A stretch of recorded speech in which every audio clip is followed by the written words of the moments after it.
镇上的人都知道了，卖酸菜泡菜的石有味的老板2个儿子一同考上了秀才。不知道是谁说2个秀才爷本来脑子都是有问题的，吃了酸菜泡菜就好了，然后读书还考上了秀才。虽然传得很离谱，但这也让石有味的生意更好了。有人问起，赵氏也解释说不是的，是大夫治好的。虽然解释了，但也不妨碍仍然有人相信。现在见着2人了，仪表堂堂的2个公子哥还未婚配，往这一站就是香饽饽呀。甚至还有人回家让女儿来买。没多久就见好些个羞红脸的姑娘来买酸菜和泡菜，眼神悄悄地往苏崇、苏华身上看，就连没有到适婚年纪的周恒都被打量了许多眼。苏小璐捂嘴笑，悄悄地对3姐姐说道：嘿，姐，说不定要不了多久我们就会有2个嫂嫂啦。是你想多了，你看看大哥二哥根本没这心思。但看着大哥二哥脸不红气不喘的帮忙，他就知道这些女子要失望了。他的大哥二哥只怕现在还没有成婚的心思。酸菜卖完了，回到家里，陈虎一家人过来帮忙。前几天也出了月子，陈虎的第4个孩子也是个儿子。才满月没多久，他抱着孩子来帮忙烧火。陈虎和陈大妞、陈二妞帮忙做饭。陈实跑到苏崇他们身边，一脸崇拜地仰望他们，高兴地说着恭喜。现在他们回来，2家人自然是要一起吃饭庆祝的。曹氏也让苏小芝和胡双双来帮忙了。苏小芝和他们有些生疏了，但钱氏、赵氏没有把这当回事。苏小璐被归游揪着去练剑了，他听着隔壁的热闹，不死心地说道：归游师傅，你一点都不心疼我，都不关心我累不累、饿不饿、渴不渴，我一回来你就要打我。归游眼神一眯：你一去10多天，本来考完了你就该回来，还去吃喜酒。我看你这一去都长胖了，还敢跟我嚎。你给我动作利索点，你要是和你哥一样，我才不练你。没那天分，还又懒又馋。我当你师傅，不给你松松懒筋，怎么对得起你？他有些嫌弃地揪了揪苏小璐的头发。你以为我愿意练你啊？我也想像你师傅那样早早脱身去逍遥，但谁让你没那么争气呢？死丫头，别贫嘴了，快点的。见求饶无用，苏小璐也就认命了。接着归游扔来的剑，神色一变，就狠狠地朝着归游刺去。出其不意，归游旋身避开，轻易的就挑开了苏小璐凌厉的剑身。苏小璐使出了所有的剑招，多次剑都被打落脱手，手臂处都肿了，精力都用完了，倒在地上再也爬不起来了。虽没落下，但也没有长进，今天就放过你了，自己休养一番，就差不多吃饭了。在老头面前管用的，在归游师傅这儿都不管用。刚好这时候苏小玲从外面进来：小璐，你怎么样了？姐，要吃饭了吗？臭归游师傅，时间掐得刚刚好。开始摆菜了，归游师傅让我来叫你的。嘿嘿，今天什么菜啊？归游师傅是不是偷吃了？今天的菜你都喜欢，归游师傅是吃了一些。可恶，总有一天我一定会打败这个臭师傅的，到时候我就是天下第一。丫头，你做梦呢？新的天下第一只能是你大哥，你没戏了。归游从院子出来，端着一大盆的饭菜，毫不留情地打破了苏小璐美好的幻想。臭丫头，想得美！苏小璐睁大眼睛，差点就哭出来。这该死的现实啊，好气啊！可是又没办法，他在习武上天分不够。归游冷哼一声，端着饭菜回屋子吃去了。他不喜欢这样的热闹，所以这个时候他都是用一个大盆把他爱吃的弄一些，端回隔壁自己吃。小璐，没关系，大哥是我们的亲哥哥，他打败了归游师傅，4舍5入也等于是你打败了。苏小璐有被安慰道。堂屋摆下了2张桌子，大人一桌，孩子一桌。但今天苏崇、苏华和周恒是主角，所以他们也坐上了大人坐的那边。大家都有个酒杯，共同举杯。苏三郎端着酒杯，看着苏崇3人：崇哥、华哥，还有恒哥，我祝贺你们！来来来，我们一起恭贺崇哥、华哥和恒哥考上秀才，祝贺他们。陈虎笑着说道，气氛也热闹了起来。崇哥儿、华哥儿，小姑祝你们将来也步步高升，做高官，有什么心愿都得偿所愿。恒哥儿，我也祝福你，你爹娘知道一定会很高兴的。苏小芝露出笑意，在这一刻，她也是真的为两个侄子高兴。苏崇、苏华和周恒都端起酒杯站了起来，三人面带微笑。好，大哥、二哥、周恒哥，我们也祝你们学有所成，心想事成。苏小璐也大声地说道。所有的孩子也都端起了酒杯。好，咱们都会心想事成，这杯酒我们先干为敬。这一顿饭，苏三郎喝醉了，陈虎也陪着他喝醉了。曹氏带着苏小芝和三个孩子吃了饭就回家了。赵氏和钱氏坐在一块说话，孩子们都去学字了。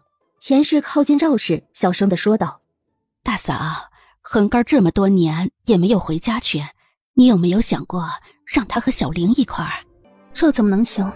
恒哥总是要回家的。赵氏压低了声音，他真吓了一跳，他从来没有这想法，他怕钱氏说多了会被孩子们听去。赵氏连忙压低声音：弟妹，婚姻大事，恒哥家在何处我们也不知道，看着就很远。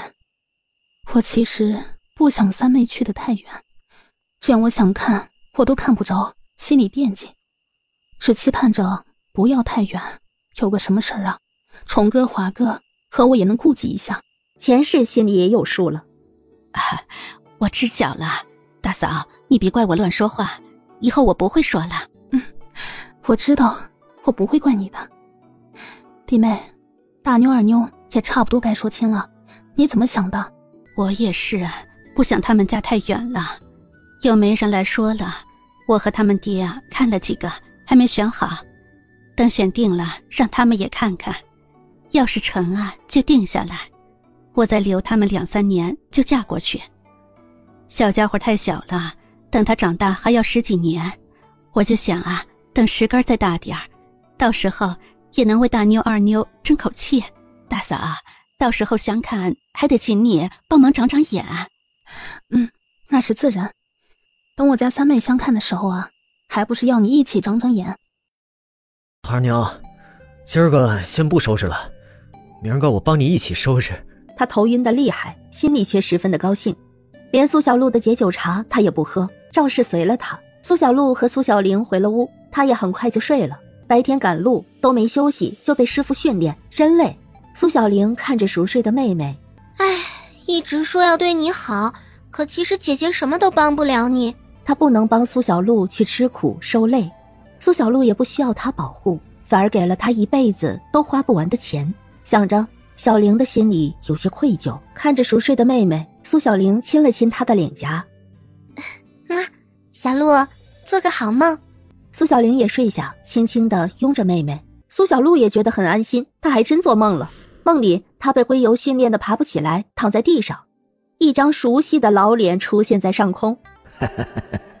丫头，还是我对你好吧。师傅，你回来了，我好想你。天亮醒来，苏小璐怅然若失，原来是个梦啊。不过老头一去3年多，她还真是很想他。再等几年吧，等习武出师了再去找老头。孙宝善、孙宝倩已经不需要吃药了，他去镇子顺道看看他们就行。林平生的女儿林瑶瑶脸上的疤痕全消退了，祛疤药供不应求，1年能挣上1万两。没怎么注意，一转眼又是年底了。苏小璐已经吃了8年的饭了，她来到这个世界即将过第9个年头。苏小璐和苏崇在站桩子，两兄妹就像是一根木头一动不动。龟油坐在墙头上，手里啃着个苹果。若是苏小璐和苏崇谁动一下，他就随手扔个石子打一下做惩罚。苏崇一动不动，倒是苏小璐挨打了好几下。小璐，别分神呐，凝神聚气运行内功。大哥，我今天不知道怎么回事，总是心神不宁的。师傅，能不能让我替小璐受罚？龟油看了看苏崇，这小子什么都好，就是一点不好，太护短。小丫头天分没他好，在他眼皮子底下都敢不专心，他打2下做惩罚，怎么了？师傅，您别打小璐，她还小，您惩罚我吧，双倍受罚都行。苏小璐心里一阵温暖感动，她连忙说：大哥，不要，龟油师傅惩戒我是应该的，是我分神不专心，该罚。龟油跳下院墙，走到苏小璐和苏崇身边，淡淡的看着苏小璐，说吧，今天为什么数次分神不专心？龟油师傅，我最近好几次梦到了师傅，不知道他老人家现在怎么样了。今天过年，今日的许多菜，我想起师傅也很喜欢，所以我分神了。从和大哥他们院士回来，苏小璐梦见了吴老头4次，每次醒来都怅然若失。他不知道他这几年过年是怎么过的，有没有吃自己喜欢的菜。苏小璐也不敢再分神，定心地运行内功心法。归游看着苏小璐，许久之后，你这丫头倒是有所感了。你下来吧，算一算时间，你师傅应该也快到了，你不用练了，去接他去吧。什么？苏小璐难以置信，从桩子上翻身下来，惊喜地看着归游。呵，快去吧，老头应该到半路了，但我也不确定他是不是走正道来，若是走山林，你说不定会遇不到，一切看缘。小丫头眼睛发亮，有些水雾，情绪都写在了脸上，一时间让归游也很有感触。苏小璐已经飞奔出门了。谢谢归游师傅。他传来的声音都染着喜悦。归游看向苏虫，眯了眯眼睛，盯着苏虫打量许久。苏虫有些不自在。师傅，您为何这般看我？归游摸着下巴，沉吟一下。小子，要是你我师徒几年不见，你会和你妹妹这般欣喜若狂，倾露于表吗？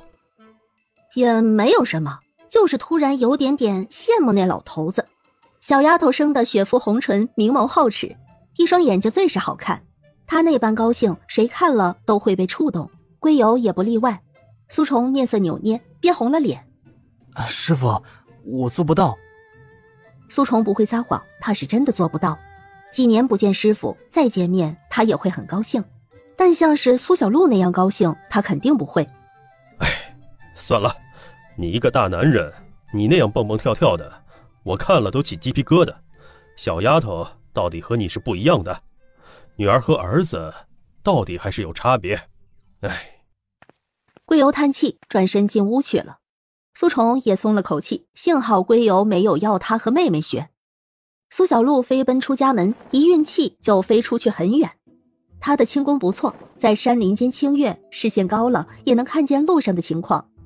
不到1刻钟，她就看见了吴老头背着医药箱悠闲地慢慢走着。师傅！赶路的吴老头身影一顿，就朝着声音的位置看去。见苏小璐轻盈地飞出来，还哭鼻子了。小丫头长高了，也更好看了，一下子扑过来抱她。吴老头神色怔住，浑身紧绷，推也不是，不推也不是，毕竟许久不见了。好烦呐，女人就是麻烦。苏小璐知道吴老头有恐女症，她僵硬的和木头一样，自己也是太激动了。苏小璐松开吴老头，露出个微笑。师傅，这回你回来是不是就不走了？师傅，这回你回来是不是就不走了？这鬼友不是说了不要告诉你，一点诚信都没有。看着苏小璐成了一个小哭包，吴老头心里一软。师傅这次来是要带你历练的，这几年你并未承接各路消息，现在你有了功夫底子，为师想着也差不多了。也是时候让天下人都知道他有徒儿了。苏小璐点点头，挽着吴老头的胳膊一起走。好，我都听师傅的。出去历练，他也不排斥。鬼友说你2个哥哥都中了秀才。大哥二哥都很棒，还有周恒哥，他也考中了秀才。周恒小子也考了秀才。吴老头眼眸深了深，这点归游可没说。不过他没告诉归游周恒的身份。是啊，他和我大哥二哥一起参考的。林夫子说再等3年可一同参加科考。你爹娘身体咋样？爹娘身体很好，今年虎子叔叔家里添丁了，是个男孩子，叫陈星。一路回家，苏小璐把家里的事情陆陆续续地说给了吴老头听。吴老头听得津津有味，时不时点头应和。不错不错。到了家门口，吴老头闻到了空气里的饭菜香味，也隐约有些药材的香气。他有些怀疑地问：你三姐姐那丫头真能做出药膳食谱上面的味道？丫头，你可别骗你师傅呀，苏小璐笑眯眯的，很肯定的点点头。师傅，我说的都是真的啦，你现在进去尝一尝就知道我没有骗你啦。丫头，你要是骗我，我可是会把你三姐姐踢出去的。就是你对我哭，说什么都没有，真把我惹烦了，我会打你的。苏小玲那丫头真的有做菜天分吗？虽然归游心里也说不错，但他又没吃过，所以他不信。是不是小丫头想肥水不流外人田？虽然他喜欢小丫头，但这件事他肯定不能答应。要不是真的，说什么都没用，丑话还是要说在前头的。小丫头到时候闹怎么办？他得做个准备，随时撤退。苏小璐很认真的点点头。师傅，我没有骗你，我们进去吧，你尝一尝就知道了。归游从隔壁出来，看了一眼吴老头，来了。打了招呼，归游就先进去了。院子门开，在院子的苏华、周恒都看见了吴老头，两人迎出来，恭敬的开口：“师叔好。”好几年不见，都长高了。吴老头点点头：“不错不错，眼中有神，看着就聪明。”苏华微微一笑，礼貌地说：“师叔，你快进来吧，你好几年没回来，我们都很想你了。”进去吧，进去吧。吴老头轻咳一声，这热情的态度真是让他不自在。他走进院子，小声的嘀咕：“有什么好想的？”在厨房忙碌的苏三郎和赵氏听到吴老头的声音，连忙都起身出来相迎。苏小玲也有些局促，她学了几年的药膳，还没有真正得到吴老头的认可。她连忙看了看年夜饭上面的3道药膳菜，色香味俱全，没有出错，她才轻呼一口气，一起出去迎接。大哥，你回来了。别这么激动，简单点就行。苏小玲很紧张。师叔。吴老头懒得转什么弯弯道道的，直接说道：“什么也别说了，等会儿吃饭见真章就行了。归游呢？这死小子哪儿去了？没看他这难受死了，都不出来解围一下。这一家人还是一如既往的充满了热忱。”归游先生刚才出去了。归游去了厨房，拿了个炸鸡腿就走了。这会儿应该在隔壁。吴老头挥挥手：“那行，你们该干啥就干啥去吧，不用管我，别围着我。”一个个的都那么大了，这样看他就跟看星星似的，烦死了。苏三郎和赵氏知道吴老头的性子，微微笑着点点头：“那大哥休息会儿，一会儿就吃饭了。”说完，赵氏和苏三郎、苏小玲就回厨房了。吴老头看了看周恒：“你跟我过来，我有话问你。”周恒面色沉着，跟着吴老头过去隔壁。苏虫还在站桩子，看见吴老头笑着打招呼：“师叔，你回来了。”吴老头看了看苏虫，眼神清澈，似有晨星，五官也俊朗：“小子，好好练。”苏虫应了一声好。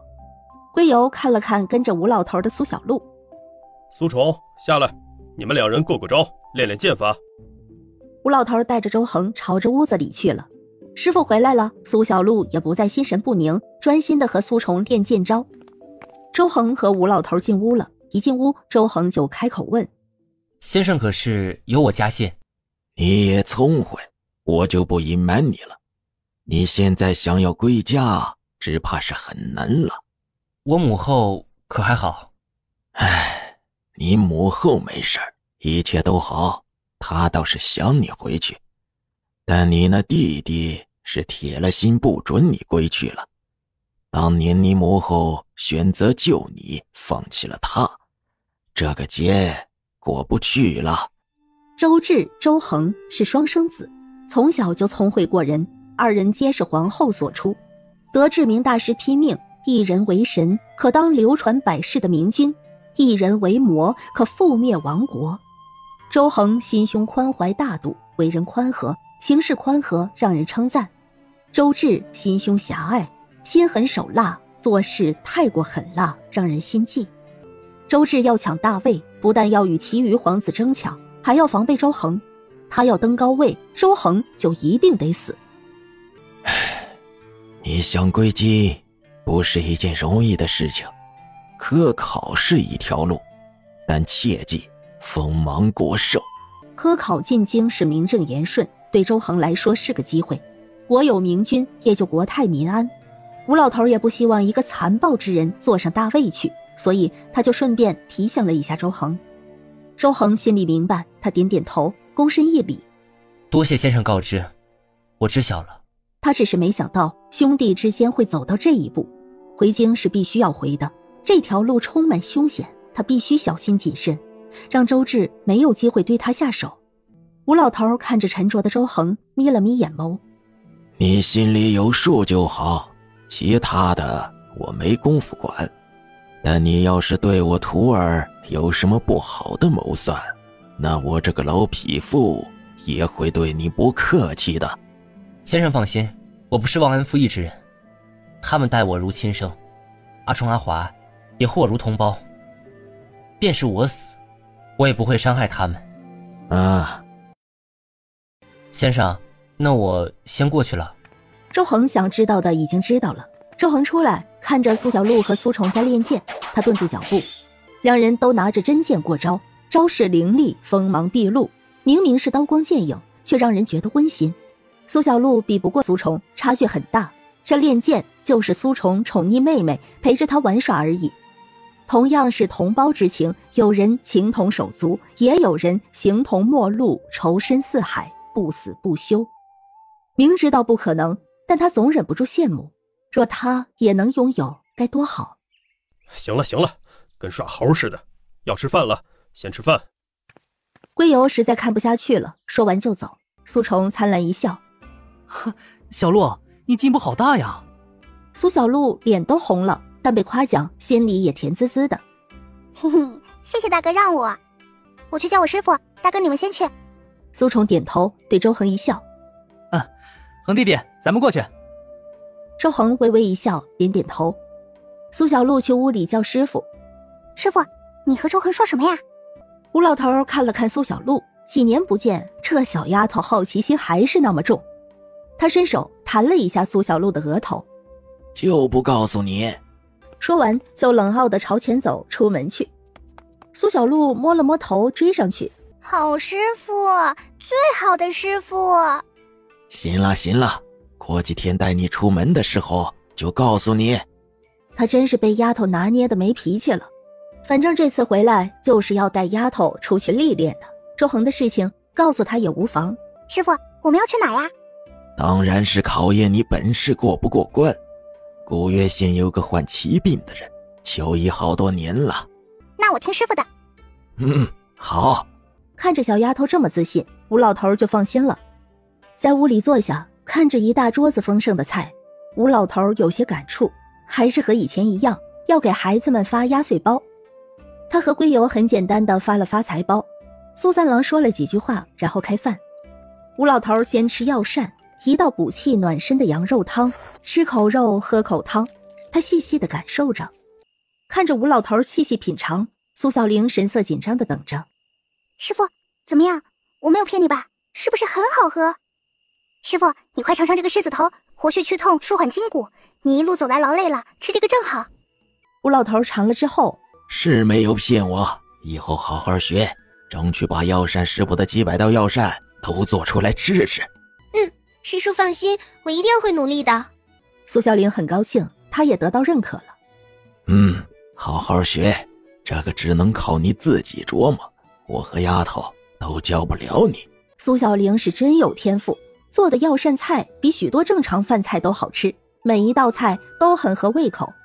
好菜配好酒，真是快哉！今年这个年过得真不错。年一过，初3的时候，吴老头就找到了苏三郎和赵氏。大哥，你找我们有啥事儿啊？也没什么大事，就是过2天我要带小丫头出一趟门，历练历练。和你们说一声，小丫头和普通女子不一样，我希望你们明白这一点。苏三郎和赵氏相视一眼，苏三郎微微浅笑：大哥，我们夫妻都知道的，小璐想做的事情她就去做，我们也不拦着。你们这样想也是好事，那就这样，你们忙吧。转身走了几步，又转过身。苏三郎，以后有机会你们夫妻也多出门，外面有很多好的风景。说完就头也不回地走了。二娘，若是崇哥华哥以后要进京考试，咱们也一块儿去看看吧，见见世面，看看风景去。好，我随你。两人相视一笑。吴老头是初8带着苏小璐出门的。古越县离羊角镇有2天的路程，离开了镇子，苏小璐就跟着吴老头走山路，师徒2人一边采药一边去往古越县。在路上，吴老头告诉了苏小璐周恒的身份，也说了一些关于皇家暗斗的消息。看着安安静静听着的小丫头，吴老头不由发问：丫头，知道周恒那小子是皇子，你就没什么想说的？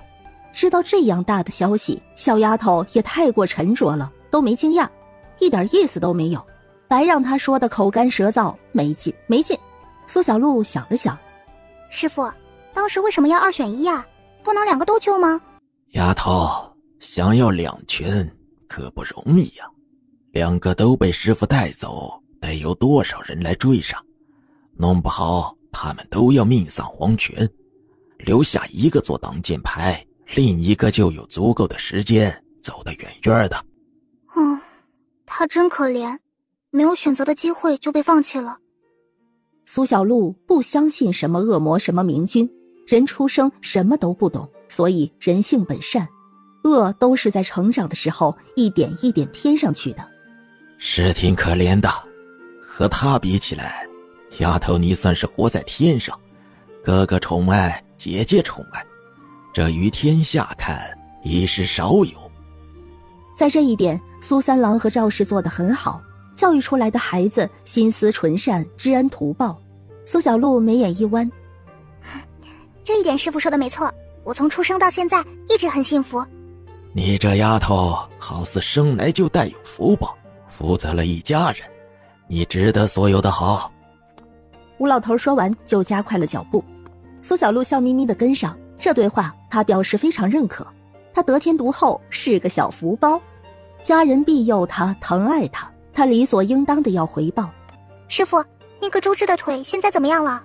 膝盖以下已经截掉了，回头和你们爹娘说一声，等进京赶考的时候就和周恒断了联系，以后就当是个陌生人，免得被拖累了。吴老头皱了皱眉，想着都觉得操心。城门失火，殃及池鱼，谁管你是不是无辜？好，丫头，今天不许再问了。苏小璐乖巧的点点头。晚上的时候在山里过夜，烧了火，2个人的厨艺都不好。吴老头吃着半生不熟的土豆，他看了一眼苏小璐，有些幽怨：你这丫头怎么就厨艺不精呢？露宿野外，什么野鸡类的就别想了。刨了一些野生土豆，火灰里面埋着，火太大还烧糊了。吃了几天的美味佳肴，一下子吃这些实在是很不适应。师父，咱们明天还是走官道吧。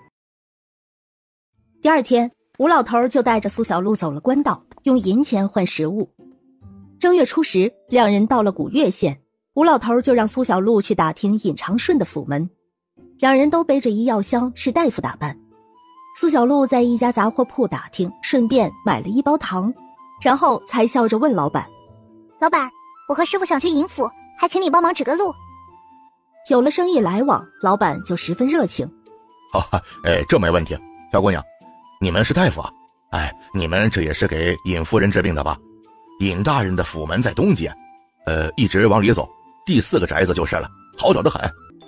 谢谢老板告诉我们，祝福你生意兴隆，财源广进。没事，那你们慢走。苏小璐出了店铺，拿了1块糖，问师傅：师傅，吃1块吗？我不要。苏小璐含了1块在嘴里，然后吸溜着甜味。师傅，我打听到了，咱们现在就过去吗？现在就过去刚好能吃午饭了。师傅，那个尹夫人得了什么病啊？自己看。吴老头拿出1封信给苏小璐，快速地浏览一遍。也不知这尹夫人是什么病，从这几字信息来看，像是有孕，但又不生。其中有古怪，还是得看见了才知道。这样奇怪的病，要是看见了，有兴趣可以去看看，能治就治，不能治就算了。苏小璐点头，两人一起去东街尹府。到了尹府外面，小厮出来询问：二位有何事？我们是四处游历的大夫，见尹府贴的告示，前来诊病，还请通报一声。好，还请你们在这儿等一等，等我通报一声。说完，转身进宅子通报去了。师傅，你没给小厮信啊？这病例是收集上来的。尹长顺只是一个芝麻官县令，他也没人脉，是不可能请到神医的。这样奇奇怪怪的病，家境还不错的人都会四处贴告示。师徒两人并没有等多久，小厮就出来了。二位请进，我家老爷有请。小厮领着苏小璐和吴老头进了尹府。正厅里，尹长顺已经等着了。他并没有抱什么希望，看着小厮领来的一老一小，尹长顺淡淡开口：请问如何称呼？姓吴，称吴大夫就好。这小丫头姓苏，是我徒儿。吴大夫，苏小大夫，我夫人的情况想必你们已经有所耳闻了吧？是有所耳闻了，要是方便的话，先见一面看看吧。那请随我来吧。带着吴老头和苏小璐去往后院。靠近院子，就听见一个女人愤怒的吼声：贱人，都给我滚出去！谁让你到我跟前来碍眼的？滚出去！听着这吼声，尹长顺皱了皱眉头，快步的进院子去。守在外面的丫鬟见了他，立马上前禀报：老爷，小夫人炖了补汤来看望夫人，夫人很生气，摔了炖汤，还打了小夫人。臭丫头，别太好奇，做个隐形人就行了。苏小璐点点头，进了屋子，就听到有一道小声的啜泣声音：姐姐，你打我骂我都不要紧，但一定不能气坏了自己的身体啊！我做的都是你喜欢吃的，你吃一点身体才会好。够了，你要闹到什么时候？燕儿好心来看你，你何至于这么作践他？我作践他？老爷，你可真是无情啊！如此不念往昔的情面，这么伤我。你明知道我不喜欢，他为何非要来到我跟前看？说什么送补汤，不过是来刺我眼睛罢了。假惺惺的样子真让我恶心。明明是巴不得我早点死，给他让位，还想要博得一个好名声。尹夫人咬牙切齿地说，眼睛看着尹长顺，有恨意也有哀怨。再看跪在面前的唐姨娘，她紧紧地咬着牙关，真是恨不得能食其血肉。面对疯魔在崩溃边际的尹夫人，唐氏露出委屈之色，眼里又落下泪水，小声地为自己辩解：姐姐，无论你怎么不相信，我都要说，我真的没有其他意思。我希望姐姐能好起来，姐姐身体不好，老爷也伤心呢，我看了都心疼，所以我真的希望你能好起来。唐氏的温柔善解人意让尹长顺心里一软。快起来，有什么话站着说，跪那么久也跪得够了。尹夫人呼吸深了几分，看着唐氏几乎要吐血了，再看尹长顺，心头是浓浓的窒息和失望。尹夫人扶着笨重的肚子，转过身，沉了几口气，才艰难地开口：请你们出去，我不想看见你们。老爷，你快劝劝姐姐吧，如此动怒太伤身子了。姐姐应该放宽心来，这个病一定是能治好的，天下那么多大夫，一定有人能治的，姐姐一定会好起来的，长命百岁。他说完，对尹长顺微微笑了笑：你心善良，是他不明白你的苦心。尹夫人已经浑身颤抖，咬牙切齿地吐出一个字：滚！我是带了大夫过来给你看看脉，你的身体我一直担心着。滚出去，我谁也不想见，我只想让你们都滚出我的视线。曾经相互扶持的夫妻成了如今的两看相厌。尹夫人已经什么都不想说了，她累了，丈夫的心偏向了小妾，她说什么她都不相信，他说再多都比不过小妾嘤嘤2声。人变了，心变了，说什么都没用。尹长顺气得不行，呼吸都好似要喷火。唐氏却是回头看了看苏小璐和吴老头，对他们微微一笑。大夫，拜托你们了，请你们一定要救好夫人。放心吧，老夫自认为医术不错，也看过一些疑难杂症，尹夫人这状况还真能治。听着吴老头的话，唐氏的笑意有一瞬间僵住。那就有劳大夫了，只要大夫能治好夫人，尹府定有重谢的。大夫，夫人脾气不好，她要是说了什么，请您别往心里去，不要和她计较，我在此就替她先赔个不是了。尹夫人气得要命，扶着笨重的肚子转过身，正要怒骂，苏小璐就先开口了。请姨娘放心吧，我师父脾气最好了，不会计较这些小事的。夫人的病也不是什么大病，也能治好的。唐氏的笑意又僵了僵，虽然他很快恢复了。苏小璐的意思，吴老头也明白。放心吧，我行医多年，什么难伺候的病人都见过。你家夫人这不算什么，好好等好消息吧。唐氏笑意有些勉强了，他心里哽住，已经不想说话了，只是微笑着点点头。尹长顺没注意这些小细节，一听能治，他有些高兴地问：吴大夫，真的能治吗？当然能，你夫人只是腹中怀了10胎，取出来就好了。还请大夫救救我夫人，我愿意奉上100两纹银做报答。还请吴大夫为我看病。还请夫人坐下来，给你诊脉，看看你身体的情况。尹夫人点头，在丫鬟的搀扶下去桌子边坐下。吴老头开始给尹夫人诊脉。夫人腹中的确是一个10胎，夫人孕中就没有不对劲儿的时候吗？10胎不是1天2天变成的。我不知道，只是有几天肚子经常会痛，后来就成了这个样子。小璐，你来看。苏小璐坐下，轻轻搭上尹夫人的手腕。夫人，你腹中的孩子不能再留了，要取出来才行。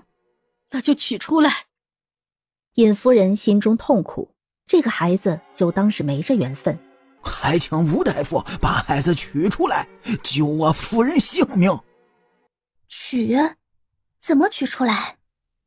唐氏突然出声问道，他神色带着一丝担忧，似乎是想到了什么可怕的事情，又露出恐惧之色。尹长顺一听，顿时也皱起眉头。吴大夫，敢问是如何把孩子取出来？夫人这样肯定是生不出来了，只有腹开7层，将10胎取出，方可保命。可哪有人剖开肚子还能活的？你们说的太荒唐了，以前来看病的大夫从来没有人敢这样说。贱人，你给我闭嘴！我的事还轮不到你做主。尹长顺，你也给我闭嘴！说的好似我不开腹就能活命一样，左右都是一个死，我愿意赌一把，说不定老天爷就开恩，不肯收我的命，要我活下来呢。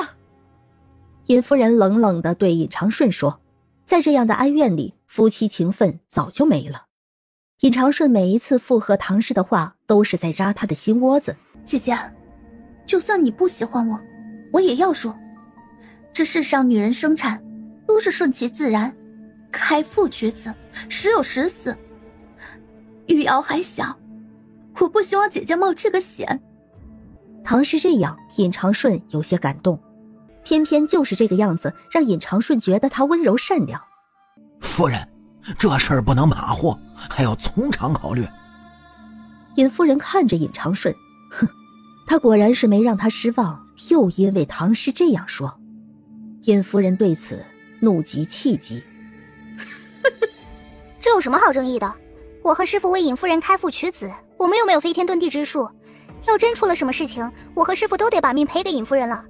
1条命换2条，尹夫人也不亏了。再说了，她这身体也快耗尽了，不尽快把10胎取出来，最多也就是1年半载，开腹取子一点也不亏，好吧？而且成功了，尹夫人就可以多活几10年了。我答应开腹取子，还请吴大夫救我性命。尹夫人说完，看着准备说话的尹长顺，你要是不同意，那咱们只有和离了，各不相干。我的事我自己做主，不需要你同意。姐姐，你别这样说，老爷有担忧，都是为了你好。你这样，老爷心里会伤心的。呸！贱人，我的事情哪轮得到你来指手画脚？你注意你自己的身份。见尹夫人如此恶行，尹长顺当即就气得不行，就要为唐氏出头。尹夫人恶狠狠地瞪来，这凶狠愤怒的眼神让尹长顺到嘴的话咽了回去。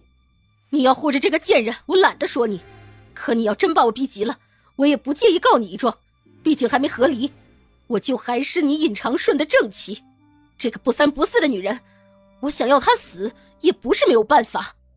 你尹长顺气得血气上涌。老爷，你别生气，姐姐总有一天会明白你的苦心的。哼，不要我管就算了，爱怎么样就怎么样吧。尹长顺一甩手，转身就走。唐氏弱弱地看了一眼尹夫人，转身追出去了。尹夫人神色有些受伤，每次都是这样。唐氏的手段很拙劣，但对老爷来说每次都受用。丫鬟上前给尹夫人顺了顺后背。夫人，您别生气，您要多想一想小姐，您就是太犟了，不会和老爷服软。你们都下去吧。要他服软，那不就是要他朝着一个姨娘低头吗？而这几件事根本不是服不服软，一个姨娘心不安分，她想要的是这正妻之位。抱歉，让你们见笑了。吴老头神色平淡，这有什么？他见得多了，见惯不怪。苏小璐微微一笑，摇摇头。吴大夫，我要把这孩子取出来，什么时候能取？丫头，你来说。尹夫人愣了愣，苏小璐对尹夫人微微一笑。夫人，你的身体不好，这件事不能着急，我给你开几副药，你先吃着休养5天，5天后我为你开腹取子。你？尹夫人露出怀疑之色，她怀疑自己是不是听错了，这么大的事情怎么能让一个小孩子来做呢？你没听错，是我徒弟来医治你。苏小璐小孩的模样实在是没有说服力，尹夫人露出了愁色。苏小璐拿出针带来，她问尹夫人：夫人听说过名古神医吗？自然是听说过，我得了这病，四处寻医听说过的。人们都说名古神医医术超凡，阎王要谁3更死，名古可留至5更。难道你们就是神医？吴老头高傲地哼了一声。啊，夫人猜的没错，名古神医说的是我师傅，但我也不差哟。别看我年纪小，其实我早已经出师了。夫人这病对我来说不困难的。尹夫人被这重大的消息惊住，她都不知道该说什么了。苏小璐取出细针来，甜甜一笑。夫人，我先给你扎几针，缓解一下腰间的痛处吧。她也看不见，不由得问：你开始扎了吗？已经扎了好几针了，等会儿你就会感觉到脊背暖乎。娘，瑶瑶，别过来！她的惊呼话音刚落，就见尹玉瑶身影定定地站住了。你对我做了什么？我怎么动不了了？我现在正在给你娘施针，你这样莽撞的跑来，很容易撞伤你娘的。我点了你的穴，现在我给你解开，但你要保证你不会乱动，不然我不给你解。对不起，刚才是我太着急了，你给我解开吧，我不会乱动的。他是太担心太害怕了，一时间乱了分寸。现在看着娘亲好好的，他也冷静下来了。娘，对不起，是我太莽撞了，是谭阿姨对我说有用意要给你开腹取子，她和爹都阻拦不了你，我太害怕了。他被吓着了，才会头脑一片空白，失去了冷静。瑶瑶，你这样让为娘怎么放心呢？唐氏心不正，那就是一条虎视眈眈的毒蛇，善挑拨人心，3言2语就能让尹玉瑶失了分寸。说是妍儿还在就好了。他一子一女，女儿没什么心机，儿子3年前得天花死了，自己又得着怪病，要是真过不去这关，留下这唯一的女儿，他都不敢想象女儿会是什么下场。娘，瑶瑶，娘嘱咐过你的，你都要记着。任何时候都要保持冷静，三思而后行，要把前因后果都想透彻了，你才不会被蒙蔽欺负，知道吗？尹玉瑶默默地流泪，点点头。娘这儿没事，你先下去吧。刚才是我太莽撞了，对不起，还请姑娘一定要救好我娘。尹玉瑶起身下去了。苏姑娘，刚才多谢你了。没事，我是习武之人，这点变故还能应付。时间差不多，苏小璐问：夫人，你背脊有暖洋洋的感觉了吗？我能感觉得到，后背热乎乎的，很舒服。这个位置有疼痛的感觉吗？是有些痛，你不按着的时候可能会好很多。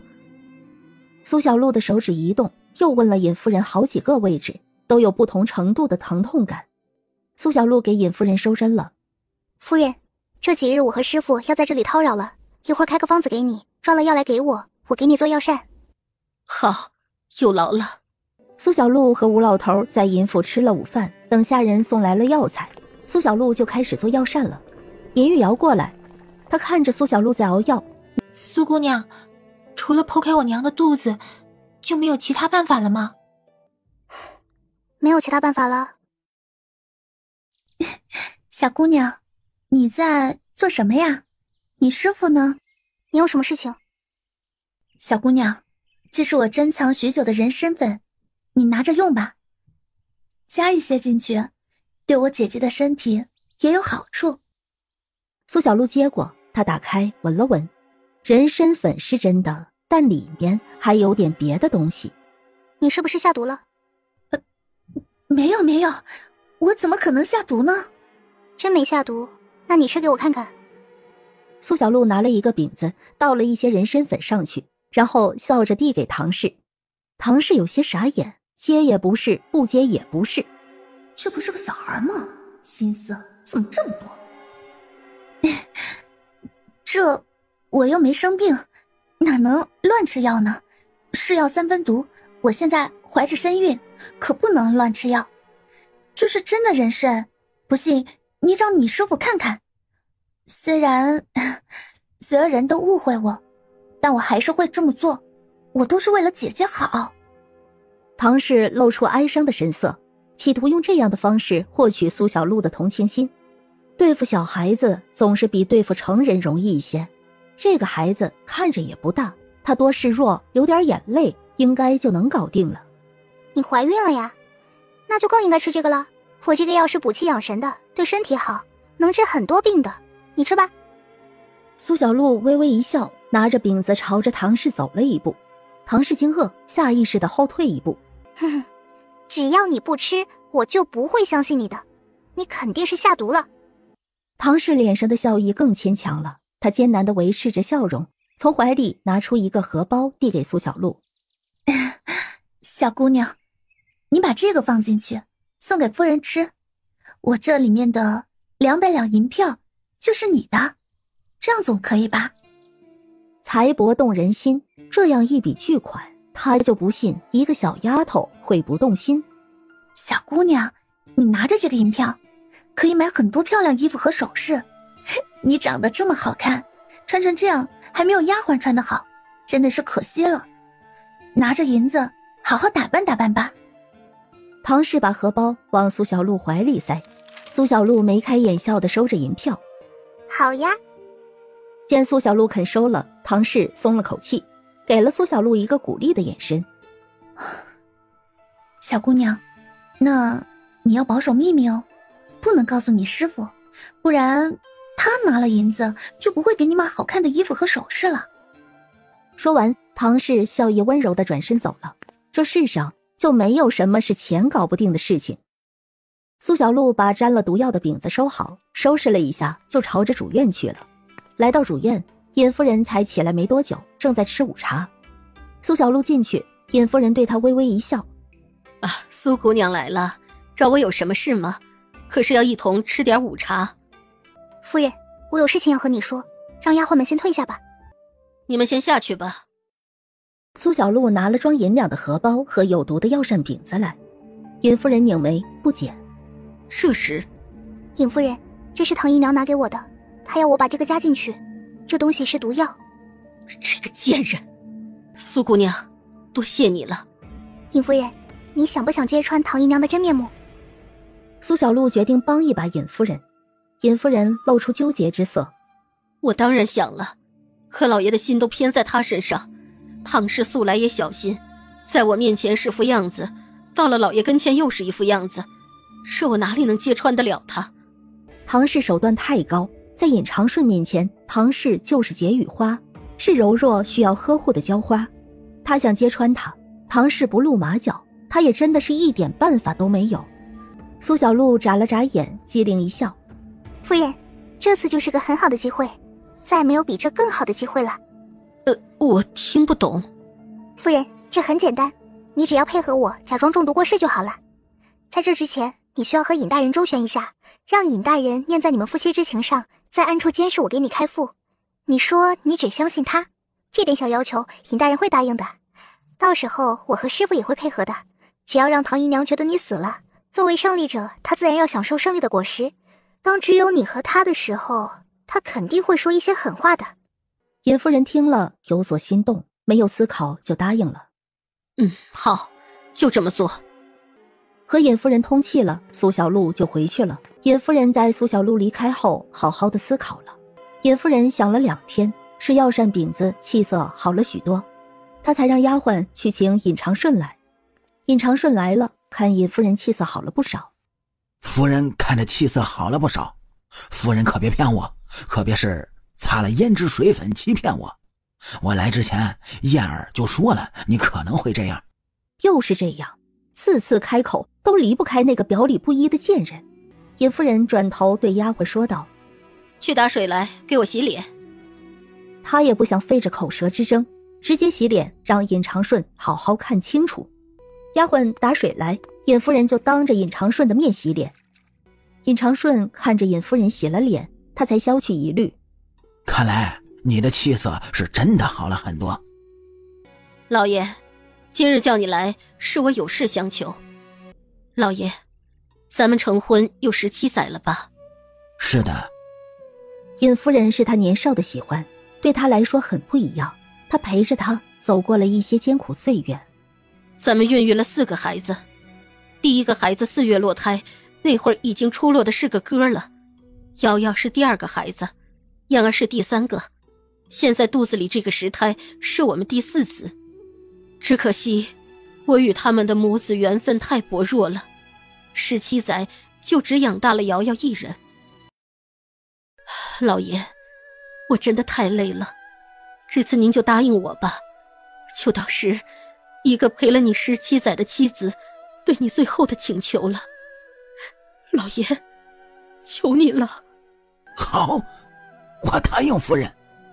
尹长顺有些黯然伤神，他垂着眼眸开口：大夫什么时候为你开腹取子？16那天。老爷，我真的很想活，我想活着看瑶瑶嫁个好人家，也想看着你身边再多几个孩子，我真的是太想了。夫人，你一定会好的，等燕儿生下几个孩子，过在你名下抚养。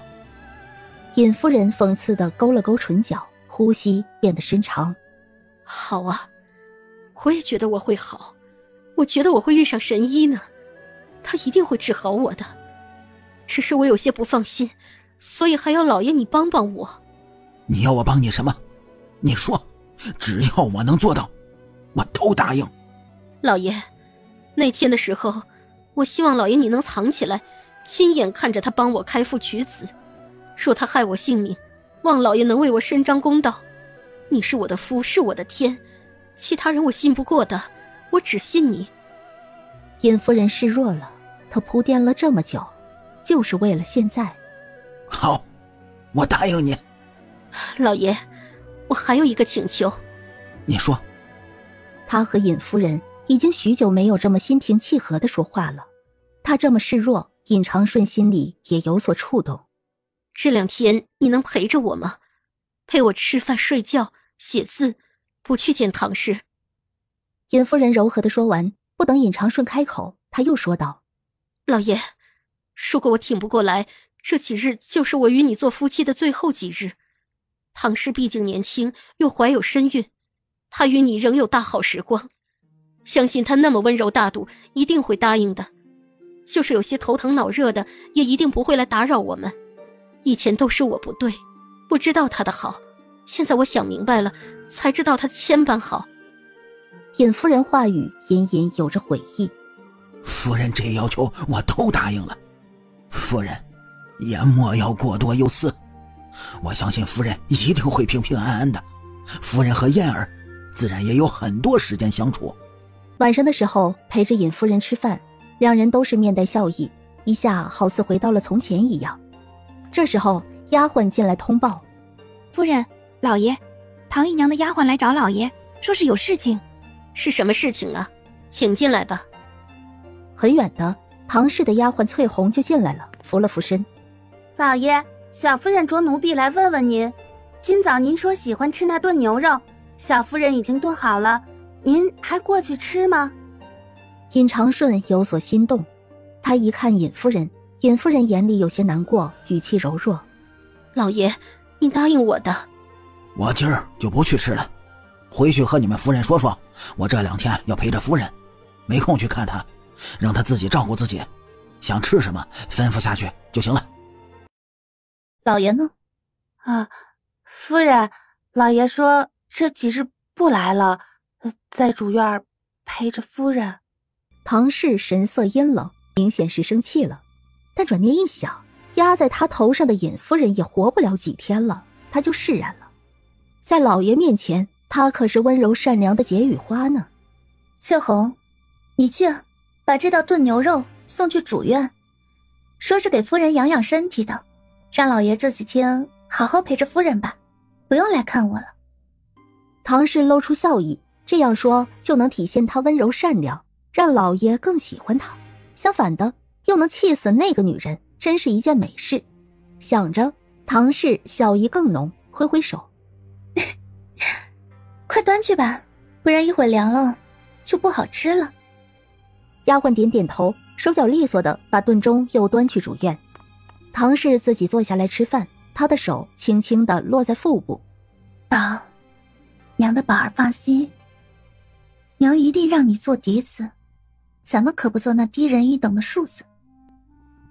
娘这一步棋可是走了好几年，总算是到时候了。那2个大夫，哼，来的可真是时候。娘都担心他不肯开腹取子呢。他要是不肯，又经常金贵药物的吃着，吊命倒还能活半载呢。不过还好他做了选择。我的宝儿啊，一定有福运，老天都眷顾着你。唐氏笑眯眯的，慢慢的吃着菜，轻柔的和孩子说着话。没多久，丫鬟就回来了，唐氏也吃好了。哎呀，收拾一下，准备热水，我要沐浴睡觉了。哎，对了，这几天给我好好注意主院的动静，等他开腹取子的时候，一定要通知我。他可是胜利者，当然要亲自看着这胜利的果实。是。接下来的2天，尹长顺做到了他答应尹夫人的事情，而苏小璐也在准备给尹夫人开腹要用的药和线。剖腹是很复杂的，所以苏小璐做了很多准备。她要自己独立完成，多方面准备都要考虑到，还要应对随时出现的意外情况。这几天苏小璐也很忙碌。正月15晚上和吴老头一起吃饭，他把他和尹夫人的计谋说给了吴老头听。明天一早他就要给尹夫人开腹了，今天晚上尹夫人就开始进食进水了。吴老头吃着菜，漫不经心地说：丫头，放心吧，师父别的帮不了你，这点小忙还是没问题的。吴老头笑眯眯地眯了眯眼睛：丫头，不过师父丑话要说在前头，你要是搞砸了，被那唐氏着了眼，那我可也是不管的。师父放心吧，我相信我的判断。那行吧，为师也好久没看戏了，看看也无妨。第二天早早起来，苏小璐就背着医药箱和师傅一起去往主院。尹长顺也藏到了内屋里去，这是特意给他布置的藏身之处。隔绝的纱帐，他只要想就能拨开纱帐，亲自看着尹夫人被开腹。要是害怕，就可以不看。女儿尹玉瑶也被尹夫人安排好了。尹夫人已经准备好见苏小璐来，她对苏小璐轻轻点头：“苏姑娘有劳了。”夫人申时过后到现在没有吃任何东西吧？什么也没有吃。那就好，你别紧张，放松一些。苏小璐微微一笑，用剪刀剪开了尹夫人的衣服，露出了她的肚子。尹夫人也露出一个笑意，她想放轻松，但她做不到。她不知道自己面临什么样的命运，所以紧张到极点。苏小璐在尹夫人穴位上下针，封了她的痛感神经，用轻薄的刀片划破尹夫人的腹部。苏小璐专注地清理开基层，一刀一刀又一刀，最后划破了子宫，大量有些浑浊的水涌出来。石胎是乌黑的，有些僵硬。苏小璐把它取出来，让苏小璐皱眉的是，胎儿是活着的，但一离了母体，就像是缺水的鱼儿瞬间死去。苏小璐本想抢救一下，但几针扎入石胎心口，依然不见活过来。用棉布把孩子包好放好，他才去为尹夫人清理和缝合。怀了4年的石胎还有生命迹象，这很惊奇，回头得问问师傅。取出胎儿后，尹夫人渐渐有些昏睡。苏小璐取了参片塞入尹夫人口中，然后快速地清理尹夫人腹腔缝合。他还给尹夫人输入了3分内力，修复她的身体，将伤口彻底缝合好。已经过去了1个时辰。夫人，好戏开始了。尹夫人睁开眼，对苏小璐露出一个微笑：“谢谢你救了我。”苏小璐笑了笑，她很快地来到尹长顺的藏身之处，在他惊愕的神色下点了他的穴道。这下尹长顺就不能动也不能发声了。尹长顺睁大眼睛，很愤怒地表达：“你想做什么？”苏小璐坏坏一笑，没工夫和他解释。人们不是说耳听为虚，眼见为实，那今天就让尹大人好好看看，亲自看也亲自听。解决了尹长顺，苏小璐就背起医药箱匆匆出去，对外屋的师傅惊慌失措地说道：“师傅，不好了，血流不止，他要死了，我们快逃！”哎呀，都是你的错，这点小事都做不好，别声张，师傅这就带你逃出去。咱们不要慌张，表现得正常点，你跟着师傅一起出去，咱们假装说成功了，太累了要去休息，然后我们就快点出府离开这里。苏小璐点点头，师徒2人一起朝着门走去。一开门，就见着唐氏带着丫鬟和护院，气势汹汹地围了主院。一个丫鬟正在滔滔不绝地把她听见的说给唐氏听：“好啊，这2个庸医竟敢谋害夫人，都给我抓起来关入大牢去，等老爷回来了再好好治一治他们的罪。”苏小璐神色慌张恐惧，一副大难来临的样子，伸手一指吴老头就说道：“不关我的事情，都是这个老头做的，不要杀我呀！”吴老头也立马神色一变，愤怒夹杂恨意：“好你个死丫头，竟然敢污蔑为师，为师这就大义灭亲，清理你这个祸害！”都抓起来，本夫人可没有功夫看他们狗咬狗，抓起来带下去，等候老爷来发落。你们都给我在外面等着，我先进去看看夫人。妹妹，快给我请大夫，就……唐氏扭着腰肢，摇曳地走到尹夫人床边，露出笑意：“姐姐，你怕是魔怔了吧？你死了，我高兴还来不及，我怎么可能给你请大夫呢？”你又要骂我贱人了吧？骂吧骂吧，反正你也快死了。你死了，我就能做尹夫人了，我肚子里的孩子也能成为嫡子出生了。唐氏，果然这才是真正的你，你终于露出了真面目。尹夫人似乎放弃了祈求：“你都快死了，我在你面前也没有什么好装的。”可恨的唐氏，我什么老爷就是看不清你这般恶毒的心，可恨。姐姐啊，你还是不懂男人。男人可不是看不清，而是不想看清罢了。再说了，你老了，我可是正年轻，老爷稀罕我也是正常的。他稀罕我，自然就不会在意你了。你也别留恋了，好好的放心去。你女儿，我一定给她找个好婆家。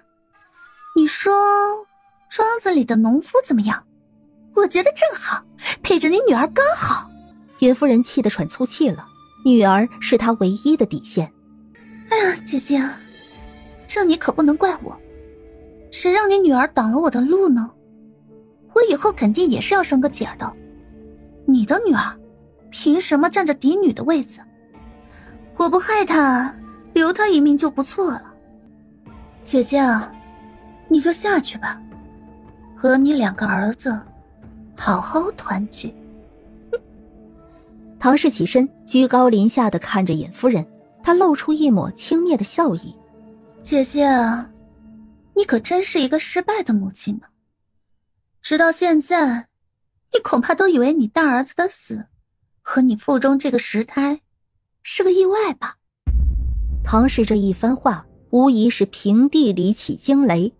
尹夫人看着唐氏，双眸里面满是不可置信。你什么意思？啊，姐姐这个样子，看来是真没有怀疑过我呢。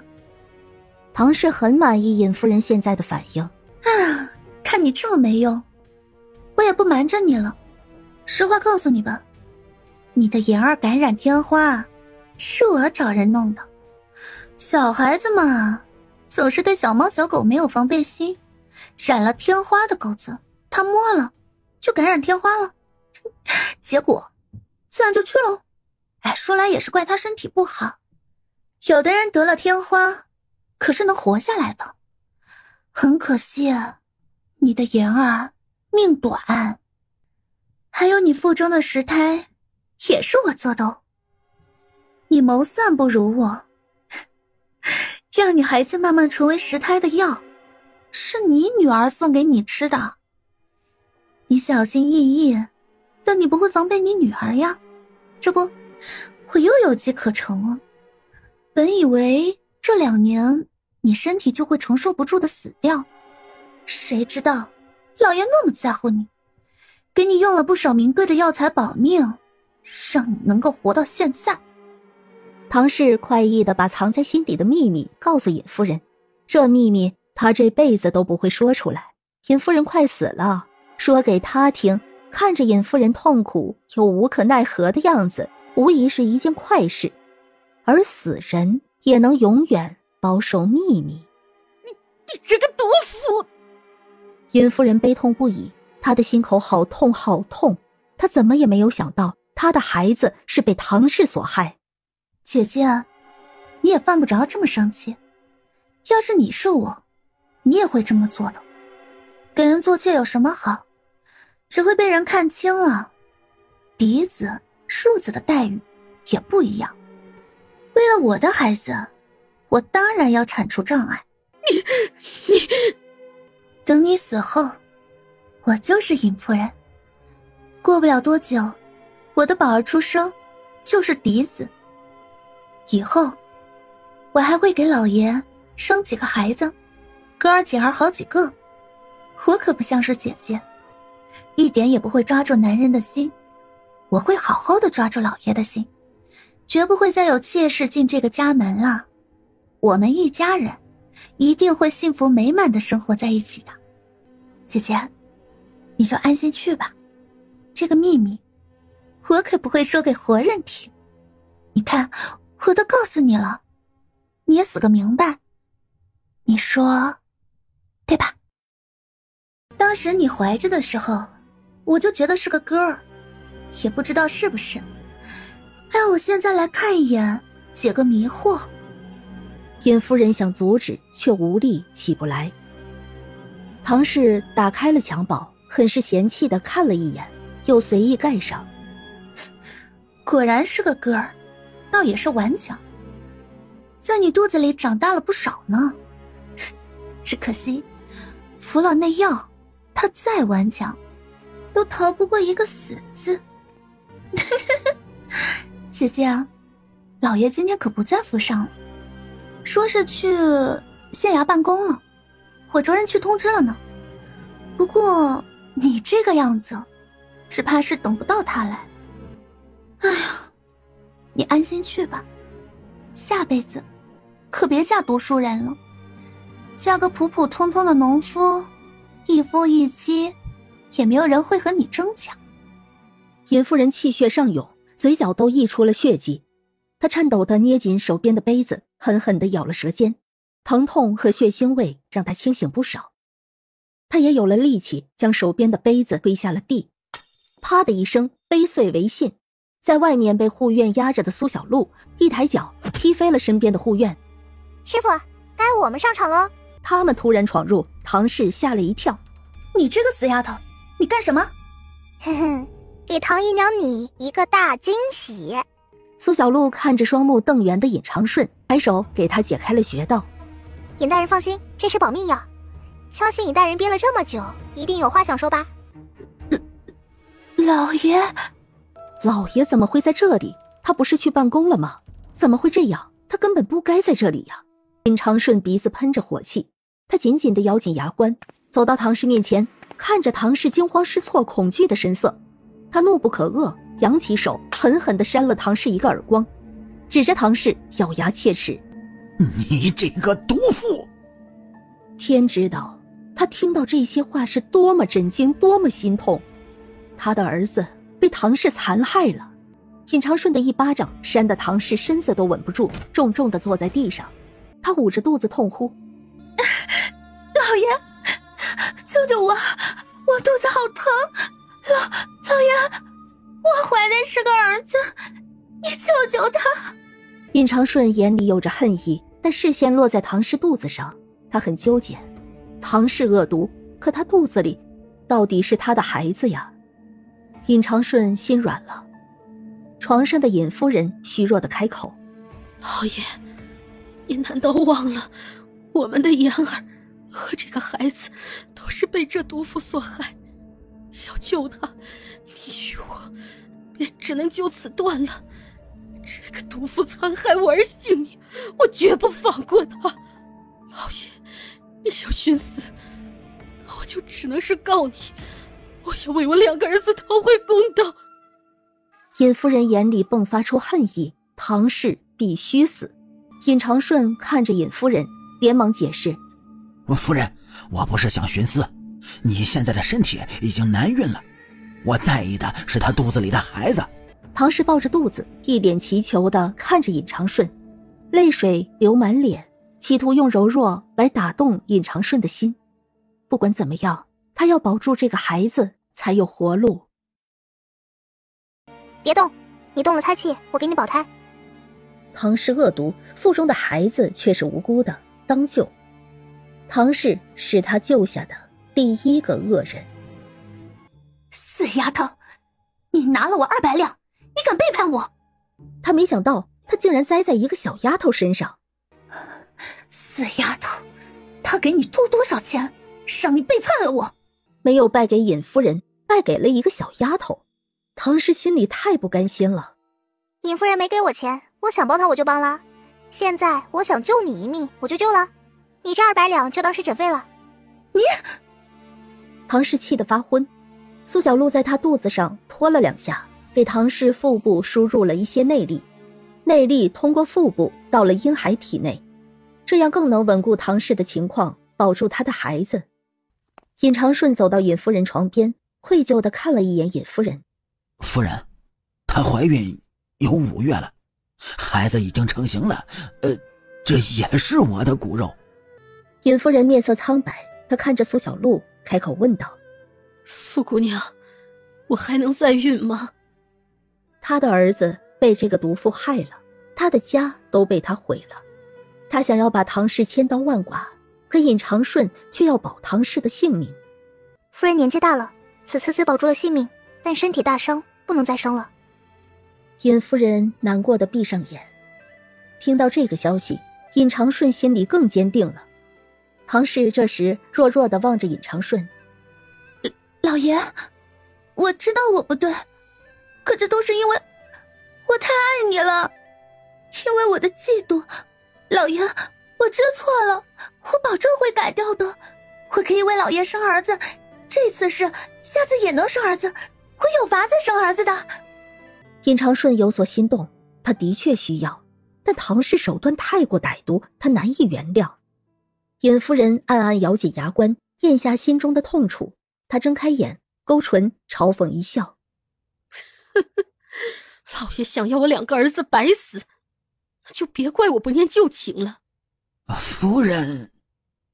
尹长顺顿觉头疼，他很为难。尹夫人冷冷地看向唐氏，捕捉到唐氏眼中的一抹得意。老爷，其实这事儿有个2全其美的方法，既能如了我的愿，亦能如了老爷的意。唐氏感觉到一丝不妙，尹长顺一听，心里顿时一喜。什么办法？很简单，把唐氏抓起来，好吃好喝的招待着，待他生下孩子再定他的罪。他的孩子以后就是我的，就当是我生的，以后都是我的。他这么聪明，生的孩子肯定也聪明，以后考个功名，我也可有荣耀可享。至于唐氏嘛，那时也不知道埋骨何方了呀。好，这个主意好，就听夫人的。这个毒妇害了我们的孩子，他把自己孩子赔给我们，也是理所应当的。至于唐氏，尹长顺可不敢要。唐氏柔美，但她心肠歹毒，他可不敢让唐氏睡在身边，这是一个蛇蝎心肠的人，和他同床共枕，换谁都害怕。他的目的是要孩子，尹夫人现在退了一步，那就是2全其美。不行，老爷，你不能这样对我，我的孩子怎么能叫别人娘？你们不能抢走他。老爷，将他关押起来，我希望他能多吃点，这样孩子才能长得更加壮实。你可得注意了，在安稳的生下孩子前，别让他死了。尹长顺立马答应。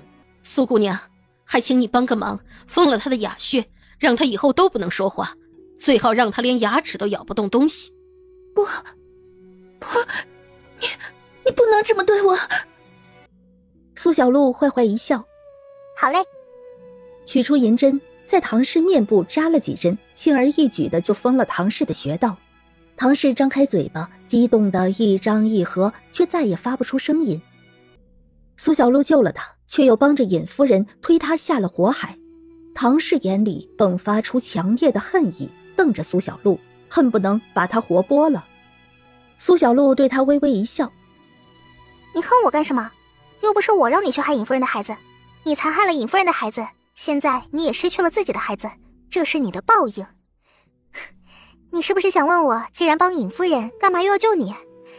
我苏小璐想救就救，不需要理由，也不需要原因。你的胎相现在很稳，你一定能够生出一个健康的孩子，还给尹夫人。尹夫人对尹长顺说道：老爷，去叫些下人进来，把他绑起来，叫下人好好的照顾，让他给我生个健康的儿子。尹长顺要这个孩子，那他就要过来，就当是唐氏赔给他的。这个孩子这辈子都不会知道自己的身份，而唐氏这辈子也听不见孩子叫他一声娘。这不是最好的办法，却也是唯一的办法了。好，夫人好好休息，身体最重要了。他转身出去，唐氏眼眸发红，张着嘴巴却发不出声音。他连动也动不了，他好恨好恨呐！不能说话，就没办法求得尹长顺心软。他这样算计，怎么能心甘情愿成为机器？可他什么也做不了，他失败了，不但性命不保，连孩子都要赔给尹夫人。尹长顺很快叫了下人进来，把唐氏绑住了。唐氏被带了下去，尹长顺心有愧疚，一直陪在尹夫人身边。苏小璐和吴老头也回到了院子去，现在他们可不是罪犯了。尹夫人倒也是聪明，忍一时，惠及一生。苏小璐不以为然，可如果他不纳妾，根本就没有这样的事情。丫头，以后你要是遇着这样的渣子，一包药下去，直接根源解决了。世上男人多的是，不用扒着那一个，知道不？你可是我名古神医的人，你想找几个都没有人敢说什么。拿得起就要放得下，可不能为了一个男人就要死要活的，听见没有？师傅啊，我还不到9岁哎，你在说什么虎狼之词？吴老头越想越郁闷，他看着苏小璐，不行，你快点答应师傅，不然这次历练你就没有过关。这下师傅我就放心了，咱们再停留几天就回去。好，师傅，我先回去睡一会儿。很专注地给尹夫人开腹，他累了。吴老头挥挥手，去吧去吧，多睡会儿也不要紧，那边现在不需要你去。主院里，尹长顺一直坐在尹夫人身边守着她，看着面色苍白虚弱的尹夫人，尹长顺心里有着浓浓的愧疚。尹夫人睡了没多久醒来，看着尹长顺眼里的愧疚，老爷一直守着我吗？夫人，孩子你要看一眼吗？这个怀胎4年的孩子终于出生了，是个哥儿，已经去了。尹长顺看了一眼，心里就痛。如果没有唐氏作恶，这个孩子已经健康出生，都有3岁了。尹夫人点点头，她自然要看一眼的。尹长顺去把孩子抱了过来，拉开包裹他的襁褓。尹夫人看到这个孩子，眼里蓄满了泪水。老爷，让他干干净净的去吧，待我好起来，就在家给他和妍儿立个长生牌，来给他们祈福，希望他们来世投生好人家。尹长顺点点头。到了晚上的时候，下人来报说唐氏不肯吃东西。尹长顺皱眉，他还没有说话，尹夫人就先开口了：他不吃就灌，把养孩子的都给他灌下去，要是吐了就继续灌，吃不吃还能由得了他？唐氏的存在已经只是为了他腹中的儿子，至于唐氏怎么样一点都不重要。第2天的时候，苏小璐过来看了尹夫人，给尹夫人扎了银针，又让丫鬟扶着她下床走动。中午的时候开始吃苏小璐做的药膳。正月22，尹夫人已经没有什么问题了。苏小璐照常给尹夫人把脉针灸。收针之后，夫人，你的身体已经大好，我和师傅一会儿就离去了。我开的方子，夫人可以继续吃1个月，固元养本。苏姑娘，我觉得我的伤口还是有些痛，你们能不能再留1天？尹夫人面露忧急，尹玉瑶也跟着说道：苏姑娘，我娘开腹大伤，你再留1天吧。苏小璐沉思，她想了想，那我去问问师傅。尹夫人和尹玉瑶见苏小璐松口，母女俩相视一眼，也就松了口气。苏小璐合上医药箱回院子去了，多留1天，吴老头也答应了，就是1晚上的事情，没什么影响。丫鬟把话传回主院，尹夫人和尹玉瑶都松了一口气。慧兰表姐怎么还不过来？要是错过神医了，还不知道要等到什么时候呢。要是真的赶不上，也没有办法了，这一切都得看缘分。信已经带过去了，王慧兰来不来，什么时候来，都是缘法。就像是她自己必定的死局又转为生，这一切都有缘分在其中。好好的养着我的孩子，再有4个月，他就会出生了。唐氏憋红了脸，只从喉中发出几个奇怪的字音。尹夫人神色冷了冷，起身离开。唐氏看着尹夫人的背影，神色狰狞。正月23，苏小璐去看了尹夫人，给她扎完针之后，夫人没有什么问题了，你好好休养就行，我和师傅今天就回家了。尹夫人不好再留了，只好点点头。她备了200两银票作为酬谢。苏小璐收下，然后起身离开。尹夫人出来相送，她叹了口气，王慧兰没来，那只能说是没这个缘分。她都多留了苏小璐1天，从她16去信，现在都过去7天了。王慧兰要是来也该来了，她没来，或许是她不相信，总之是没这个缘分。苏小璐和吴老头准备出府，尹夫人亲自送到府门口。对她来说，她的命就是苏小璐救的。苏小璐是不是神医，没有人比她更清楚了。苏姑娘，再见了。苏小璐挥挥小手，转身离开。刚走不远，迎面就飞速驶来一辆马车。叫！让开！让开！看着像是有急事。二人让开道路，马车在尹府外面停下来。姑姑，对不起，我来迟了。尹夫人一看是他，顿时就冲着苏小璐和吴老头的背影喊道：苏姑娘请留步。王慧兰和刘子金都不由得朝着尹夫人看的方向看去。刘子金眉头一蹙：怎么是她？夫君，你认识吗？那是苏小璐，是苏崇、苏华的妹妹。她是大夫，之前救过我。我们成亲，她也来喝过喜酒的。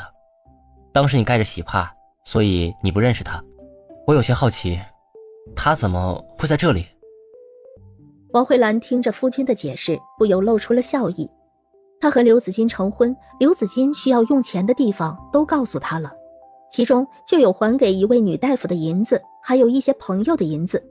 原来这位女子就是那位大夫，她真好看。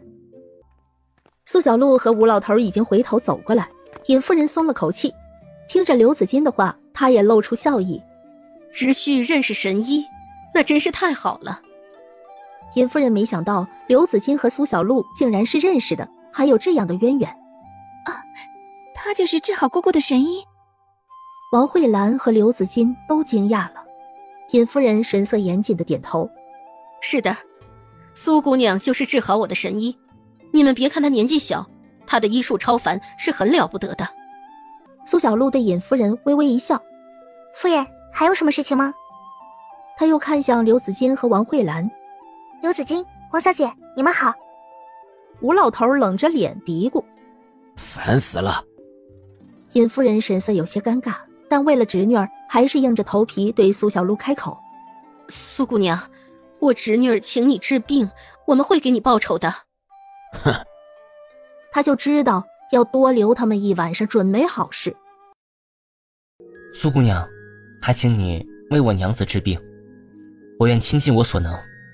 刘子金自荐为婿，大哥二哥每次提起都是一脸叹息，总之都觉得王慧兰配不上刘子金。为什么要这样？你就算不这样，他应该也不会怪你。慧兰确实是没有普通女子轻盈好看，但她有一颗最温柔的心，她值得我所有的尊重和喜爱。你这个答案我听了还挺高兴的，那我给你娘子看一看吧。师傅，咱们就再耽搁一下可以吗？历练不嫌多嘛。好师傅，好师傅，你快点答应我。哎，好了好了，我答应了，答应了。就这小事儿，干嘛要这么撒娇啊？他的宝贝徒儿，他不得自己宠着？快请进。小璐很可爱。苏姑娘的确是可爱，等慧兰治好了，你和慧兰以后也生出一个这么可爱的小姑娘。好。到了正厅里，王小姐，你把手伸出来，我先给你诊脉。别怕。苏小璐静默了一会儿，换另一只手。过了好一会儿，苏小璐才松开手。张开嘴，舌头伸出来我看看。苏小璐的要求，王慧兰都照做了。尹夫人和刘子金都担忧地站在王慧兰身边，只有吴老头气定神闲地喝茶，事不关己，高高挂起。王小姐，你有很严重的湿气和宫寒，所以很难怀孕。然后你的身体出了一些问题，很容易发胖。王慧兰皱着眉头，那要怎么办呢？可以服用药膳减重，然后你也要适当的运动。我开个方子给你，你经常吃着，然后辅以针灸。最重要的一点是，在这个过程中你不能怀上孩子。这些药对于你本身是没有伤害的，但对婴孩的发育是不好的。而且你减重也不是3-5个月的事情，需要3-5年，等身体慢慢瘦下来，然后调整到合适的状态。听着苏小璐说的，王慧兰陷入了沉思。她其实很想尽快的怀孕，刘子金太好了，好到她想要和他有个孩子做羁绊。她自知不配，她也很怕过个3-5年，她和他就会分开。王慧兰不知道该怎么办了，尹夫人也是露出难色。刘子金对着苏小璐说道：苏姑娘，能不能给我们点时间考虑的答复啊？苏姑娘，还请你给慧兰一些时间，请你再留1晚，明日慧兰一定给你答复，行不行？你的身体没办法怀孕，除了难以怀孕之外，怀孕对你的风险也很大。你的身体条件不允许，就算是怀上了，生产的时候很难保住命。请你接生也不行吗？你这样的情况我也做不到。你可以等减重之后再生孩子，到时候身体好，想生几个都可以。该说的我都说了，那你们好好考虑，我和师傅先去休息了。尹夫人立马安排丫鬟带苏小璐和吴老头下去休息。刘子金轻声开口：慧兰，听他的，先减重好吗？我希望你能平安。王慧兰保持沉默，低着头，心里很是难过。她或许可以和刘子金各取所需，不要奢望很多，就像是答应父亲的，要做好断舍离的准备。但朝夕相处，她难以自控。他真的太好太好，他要留下他。两人共同的骨血是永远剪不断的羁绊。尹夫人听到了刘子金的劝说，对这个侄女婿又多了一份好感。子金啊，你这一路来舟车劳顿，先下去休息一下吧，让我与慧兰说说话。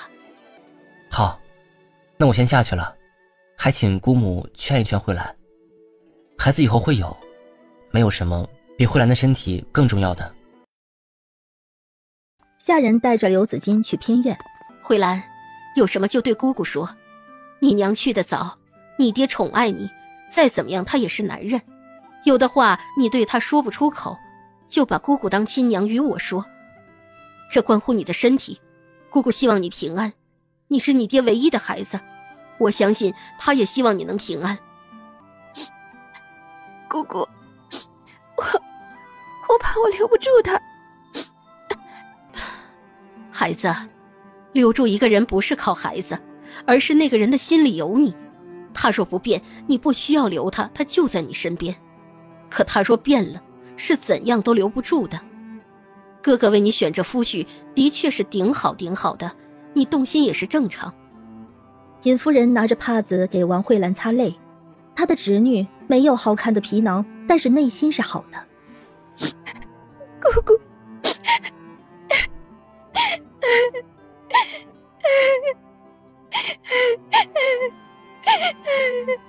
做女人的，哎呀，苦啊！刘子金仪表堂堂，温润儒雅，又满腹才学，这样的男子，王慧兰不喜欢才奇怪。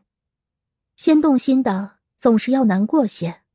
慧兰，你听姑姑的，没有了刘子金，以后可以另嫁他人，瘦下来至少不会被那些念了几年文字的书生诋毁，到时候就算嫁个普通人，你也有些底气。因为胖，自卑刻在了王慧兰骨子里。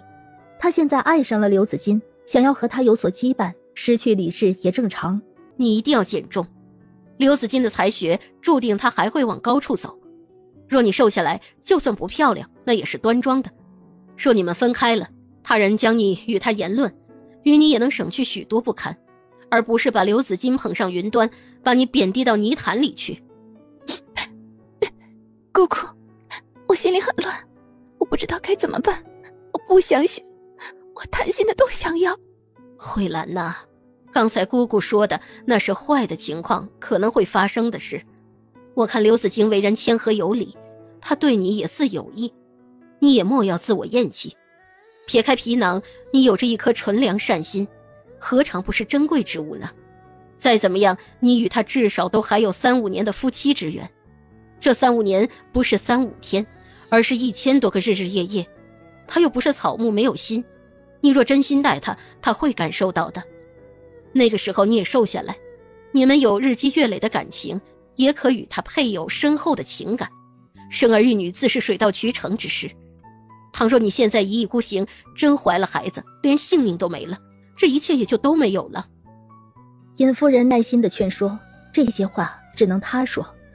她自从病了，也很少回去娘家，被唐氏害的这个孩子让她饱受了许多流言蜚语。她也不想回去让娘家受到连累。她的身体越来越不好，就连王慧兰成婚她都没去。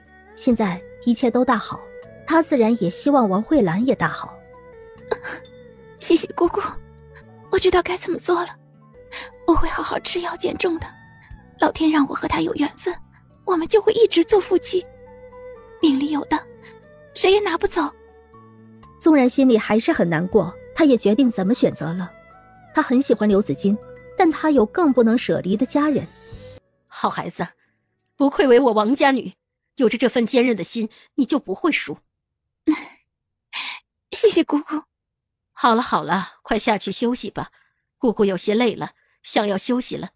有空也教一教你表妹，她也14了，过2年便要出阁，你教教她吧。尹夫人有些疲惫了，她身体大伤，本该卧床休息的，今天是为了送苏小璐走才出门，这一切都是命中注定的，不然为什么王慧兰他们来得这么巧？当局者迷，旁观者清。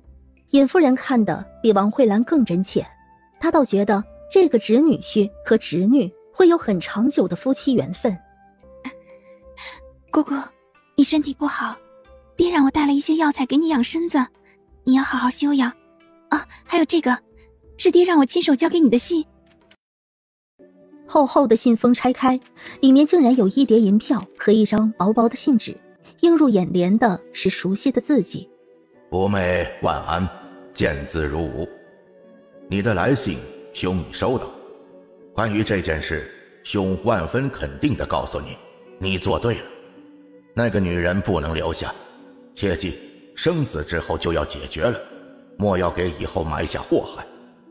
若是个姐儿，就随意养着长大了，随意嫁了就是；若是个哥，那就将府里下人清退换新，他就是你的儿子，好生养大，将来做你依靠。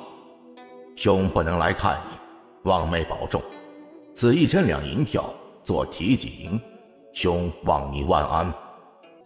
尹夫人泪流满面，她把信纸收好，把银票也好好的收好。她知道这是她哥哥对她的呵护，她理解她的诸多顾虑，她做了选择，她给予支持。王慧兰回到院子，刘子金在看书，他安静地坐在窗前，身边只留有一壶清茶。丫鬟在外间等候命令，他从不让丫鬟近身伺候。看他回来，就放下了书。回来了。给王慧兰倒了一杯温茶水，他递过来给她。先喝水。王慧兰看着刘子金修长的手指出神，她接过茶杯喝了茶水，然后双手捧着茶杯在胸前，视线下垂。慧兰，你没有话想对我说吗？王慧兰捧着杯子的手都紧了紧，她不知道该怎么开口。你没有话想对我说，但我有话要对你说。慧兰，我希望你可以减重，3-5年的时间就当是给我一个机会，让我足够时间了解你，更加坚定我的心，可好？刘子金声音温柔，轻声细语的询问。不等王慧兰回答，他又说：慧兰，我与你开始没有两情相悦，你我之间一点了解都没有，我对你也没有男女之情。但我们成了夫妻，我们有朝夕相处，我们有日久生情，我们还有细水长流，我们更有朝朝暮暮暮暮朝朝。这是我希望的，你可以答应我吗？王慧兰只觉得自己脸颊发热，她的心也如小鹿乱撞。她说的每一个字都深深地刻入她的记忆里，王慧兰的心都融化了。她点头，发出了比蚊子还细的声音。她答应了。刘子金失笑，哼，娘子说什么？为父未能听清，还请娘子大点声。我想与亲朝朝暮暮，不知亲可愿否？娘子为何不答复我？刘子金低笑，带着笑意追问他：答应否？我愿意。你快看书吧，我去找表妹说说话。王慧兰说话都结巴了，她此时心里已没有了阴云，只有盛开灿烂的花朵。那你去吧，晚些时候早点回来，我看会儿书。王慧兰点头，在她带着笑意的眼眸之中逃似的离开。刘子金看着她离开，笑意不减。她好不好，他清楚就行了。如果她不变，他只会越来越喜欢。他也总会知道，好看的皮囊千篇一律，有趣的灵魂万里挑一。苏小璐和吴老头回到院子里，苏小璐就练剑，取了一截木头当剑，让吴老头观摩他的剑法。师傅，你看我有进步没？不错不错，贵由那小子没有藏私。嘿嘿，师傅，我还会飞针呢，你等着，我去取针来。苏小璐找了个苹果放在远处，然后手指夹着银针，抬手就是一根针飞射出去。他在腰间针带一摸，抬手又是一针，很快的一个苹果就被扎成了刺猬。他停下来取了苹果到吴老头面前给他看，吴老头眼里都发亮。这厉害呀！他看着苏小璐，眼里有了丝丝羡慕，他怎么就没学会呢？苏小璐心里傲娇的尾巴已经翘上天了，开心。丫头啊，一山还比一山高，不要骄纵，继续好好练，知道吗？谨遵师傅教诲，徒儿知道，徒儿把师傅说的话都记在心中了。看着充满朝气的小丫头，吴老头又嘱咐：不要忘了，你还会毒术，这银针可以泡毒，必要的时候能担大用。苏小璐点点头，眼睛一亮，她还真没想到呢。不过经过师傅一提醒，她顿时就茅塞顿开。她不但可以用毒，还能用一些奇奇怪怪的药，而解药只有她能做。呵呵，谁敢惹她苏小璐一针出手，哼，就让人叫苦不迭。第二天一早，尹夫人和王慧兰、刘子金就再次见了苏小璐。吴老头直接去了府外等着。王小姐，你想好了吗？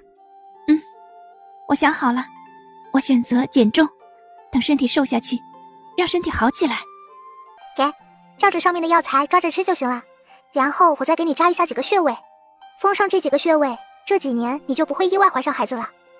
怎么，还有这样的穴位吗？有啊。人的穴位很奇妙，可乱碰不得，只要把对的穴位封住，就能达到想要的效果。王慧兰点头，好，那就有劳姑娘了。等等，苏姑娘，能不能借一步说话？可以。刘子金又拍拍王慧兰的手，稍等，我有话要他帮忙带给他大哥。王慧兰点点头。苏小璐很快就要走了，刘子金有话要带，也该说了。刘子金出去正厅，苏小璐也出来。小璐，我想请你封了我的穴道，让这3-5年期间不要让慧兰怀上孩子。你不怕伤身体吗？我当然怕，就是因为怕伤身体，才该由我来承受。慧兰她已经承受很多了，我能分担一些是一些吧。她能分担的不多，仅此而已。好啊，我答应了。小璐，谢谢你。不用谢，我又不是白费心，我要收钱的啦。苏小璐挥挥手，刘子金笑了笑。有些东西他心里明白就好，银钱很重要，但有些情分更重要。银钱可买万物，可也买不了万物。走吧，我扎了针还要和师傅回家呢，我都离家半个月了。扎针要躺下，去后厅软榻吧。刘子金在外面等待，尹夫人陪着王慧兰一起进去。苏小璐让王慧兰躺下，解开衣服。王慧兰脸都红了。没事的，我是大夫，在大夫的眼中，人是没有性别的，男女都一样。慧兰，听苏姑娘的，一切都是为了你的身体。王慧兰红着脸，想着是为了自己的身体，解开了衣服和肚兜。看着王慧兰雪白的肌肤有一些痕迹，尹夫人不好意思地移开眼，但也忍不住偷笑。侄女婿真心对待侄女，她也高兴。苏小璐皱了皱眉头，你身上怎么有些青紫？刘子金打你了吗？王慧兰脸上爆红，对上苏小璐天真无邪的眼睛，她羞愧的恨不得找个地方钻进去。这要她怎么说呀？她哪里说得出口？后知后觉的有了一个可怕的猜测，这该不会是刘子金啃的吧？这难道就是传说中的吻痕？哼，请恕他眼拙，他不知道呀。他上辈子还是母胎单身，这辈子还是个小姑娘呢。哼，误会。苏小璐没有继续说了，在王慧兰胃部位置扎了几针。这个过程，王慧兰一直红着脸。苏小璐收了针，你回去之后好好吃药就行了。我知道让你锻炼很难，但一开始坚持多走走吧，不要一次性吃很多，少食多餐最好。多吃鱼虾牛羊肉，猪肉少吃。王慧兰连忙穿好衣服，听话的点头。那你们先出去吧，叫刘子金进来就好。他还要给刘子金扎针呢。王慧兰想问刘子金怎么了，但苏小璐已经去整理银针去了。王慧兰只好咽下心理疑问。刘子金很快进来了，背对着我，抱着膝盖，把腰背露出来就好。刘子金照做，苏小璐拿了针，在刘子金后背上就施针。很快的，刘子金背部就是密密麻麻的银针。有痛感的时候说话。有痛感就说明封住了。刘子金点头。好。过了一会儿，他觉得腰间有些刺痛，有刺痛之感。苏小璐开始取针。可以了，过几年等你想要孩子了，就带信到我家，我再来施针给你解开封住的穴位。苏小璐很快的取了针，把银针都收好。刘子金也穿好了衣服。刘子金对苏小璐拱拱手。多谢。哼，你就不担心我学艺不精，你以后都不能生了？不会，我相信你。切，好吧，没吓着人。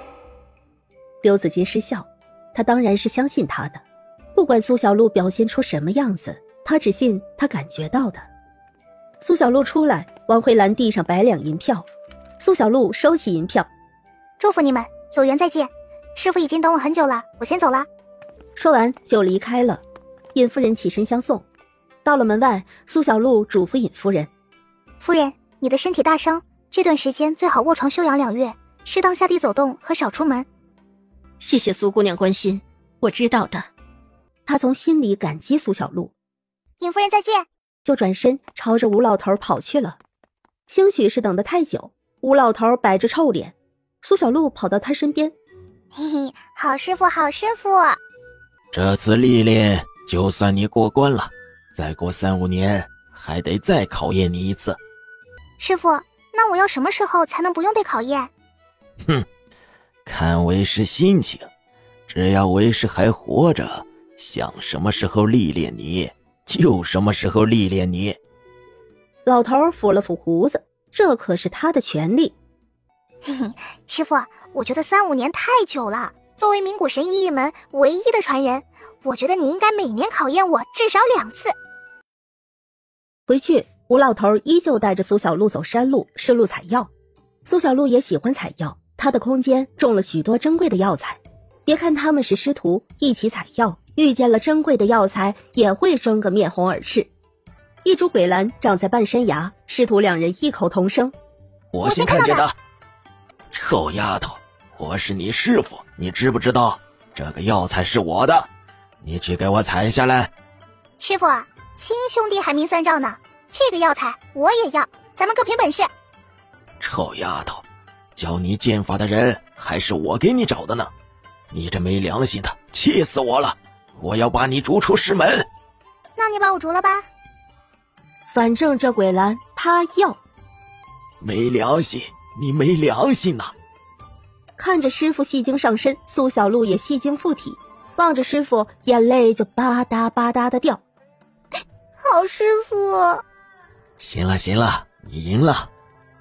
吴老头败下阵来，扭过头去，他的弱点真是被小丫头拿捏得死死的。苏小璐露出笑意，她足尖一点，就朝着半山崖飞去，一手抓住突出的石壁，一手就拿着小锄头敲敲挖挖。臭丫头，你可小心点儿，要是你摔下来，我可不管你啊。师傅放心，我安全着呢。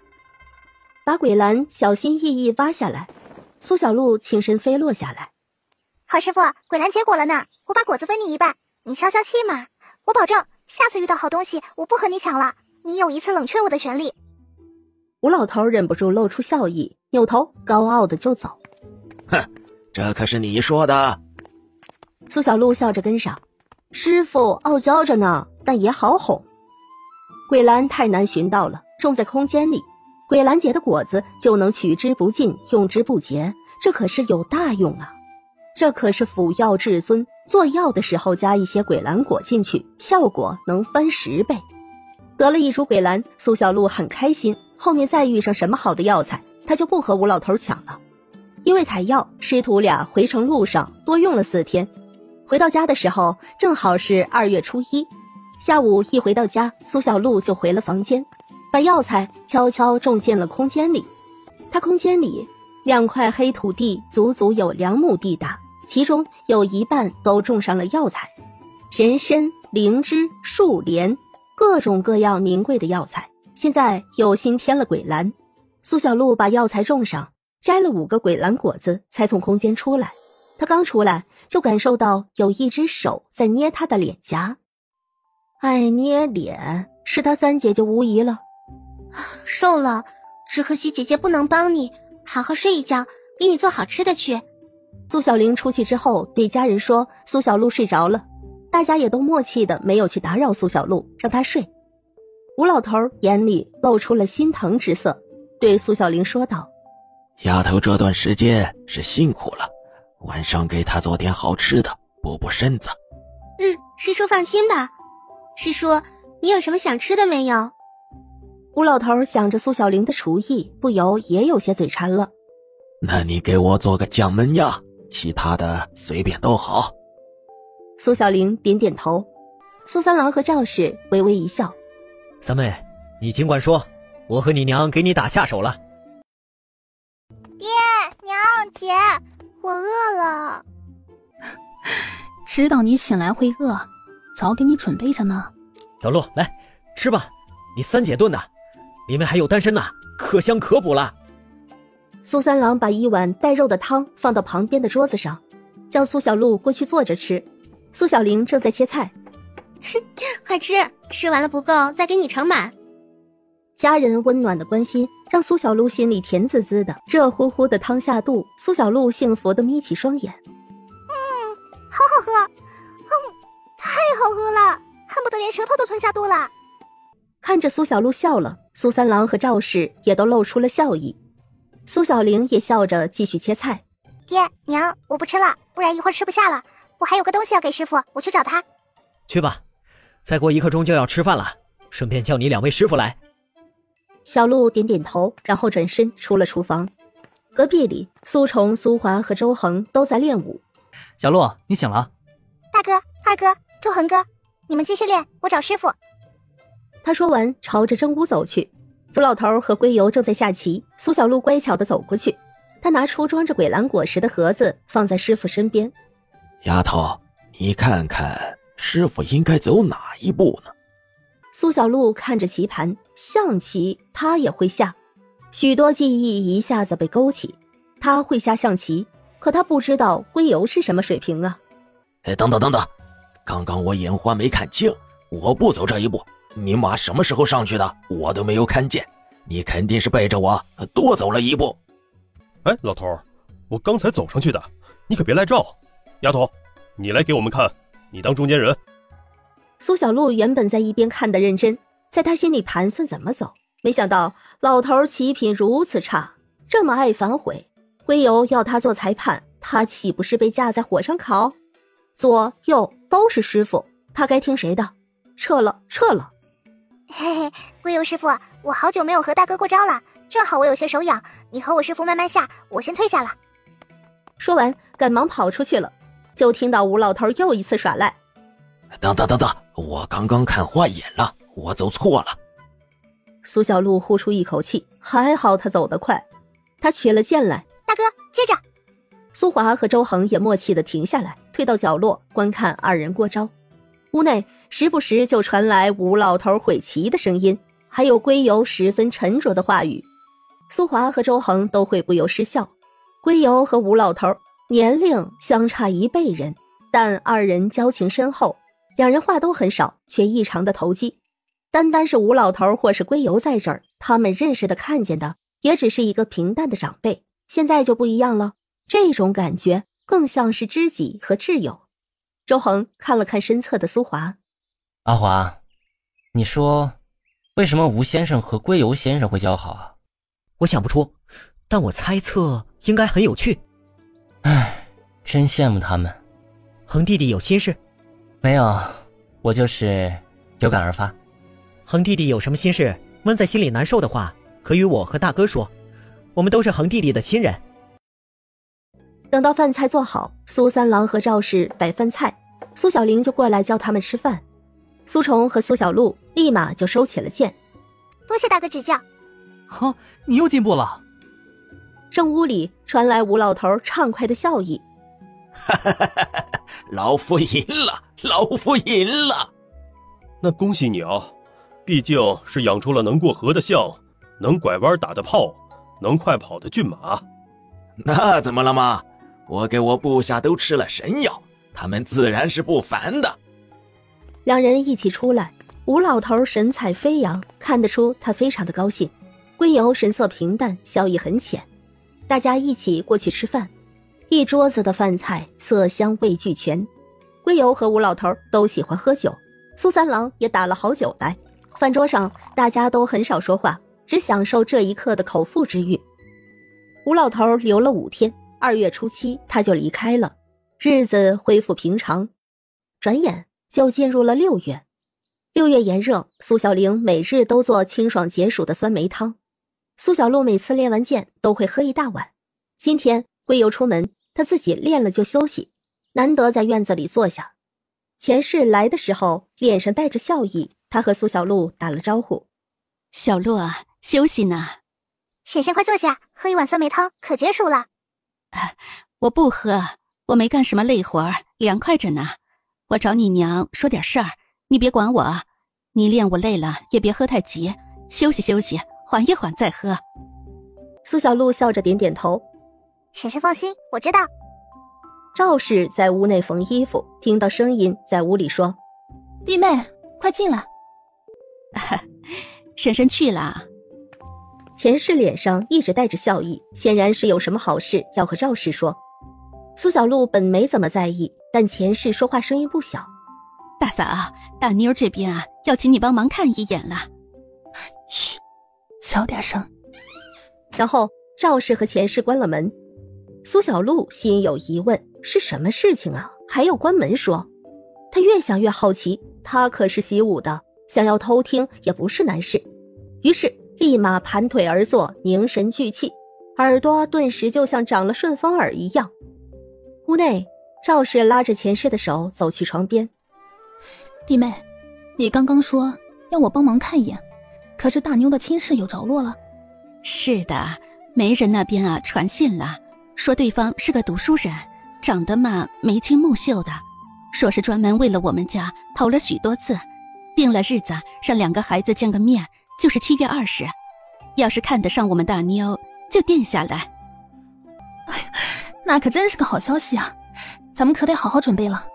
大嫂，你说说，大妞去相看穿什么样的衣服才好呢？弟妹，咱们不急，既然要相看，那对方应该多少知道一些你家里的情况了，咱们真心对待就可。给大妞做2身好衣裳，给她打几个钗子吧。打扮肯定是要打扮的，适当就好。大嫂说的有理，咱们呢就真心实意的对待。弟妹，你要相信，缘分自有天定，这夫妻情缘是早就注定好了的。咱们用心对待，如果有这缘分呢，那就会结出善果的。钱氏笑着点头：那我给大妞儿做2身好衣裳，让孩儿爹啊给她打几只银簪子，做2对手镯子，到时候相看的时候戴1只。啊，这样可以。大嫂，能不能请三妹帮个忙？三妹绣活好，我想请她给大妞的衣裳绣点花朵。这样也好，三妹绣活好，绣上点花朵，衣服也好看。你回头啊也和大妞说一说，虽然还没见面，但让大妞知道一下是个什么样的人，做点心理准备。这是我家大妞啊头一回相看，我这心呐咚咚咚跳得好快呀，就怕是哪里没做好，有时候想着想着就想哭，感觉一切都还是昨天，可当初在我怀里乖巧的孩子已经是大姑娘了。大嫂，有时候我觉得时间很慢，可有时候又觉得太快了，这一回首就过了半生。唉，是啊，最是经不起回首，一往回看呢，就是一辈子过去了。大嫂，我家大妞都要相看了，三妹呢？你有想法了没？我也不瞒你，我想再等2年看看，我舍不得她，所以等三妹满了16岁再给她相看。赵氏不想苏小玲太早相看，因为相看成了，定亲了，顶多2年就要嫁过去了，一成婚那就是怀孕生子。不知怎么的，他总觉得这样不好。他希望苏小玲再大一点，16岁定亲，满19岁那年嫁人，到时候怀孕生子也就是20岁。这样也好，三妹呀，不愁嫁。钱氏和赵氏又说了许多心事。做晚饭了，钱氏才回去。晚上的时候，苏小璐去帮苏小玲打下手。她悄悄地看了苏小玲好几次。她的3姐姐真是肤白貌美。苏小玲气质婉约，擅长厨艺。她安静入神的切菜炒菜，非常的养眼。苏小玲被这样盯着，有一些不自在。小璐，我脸上是不是有东西？你今天看了我很多次了。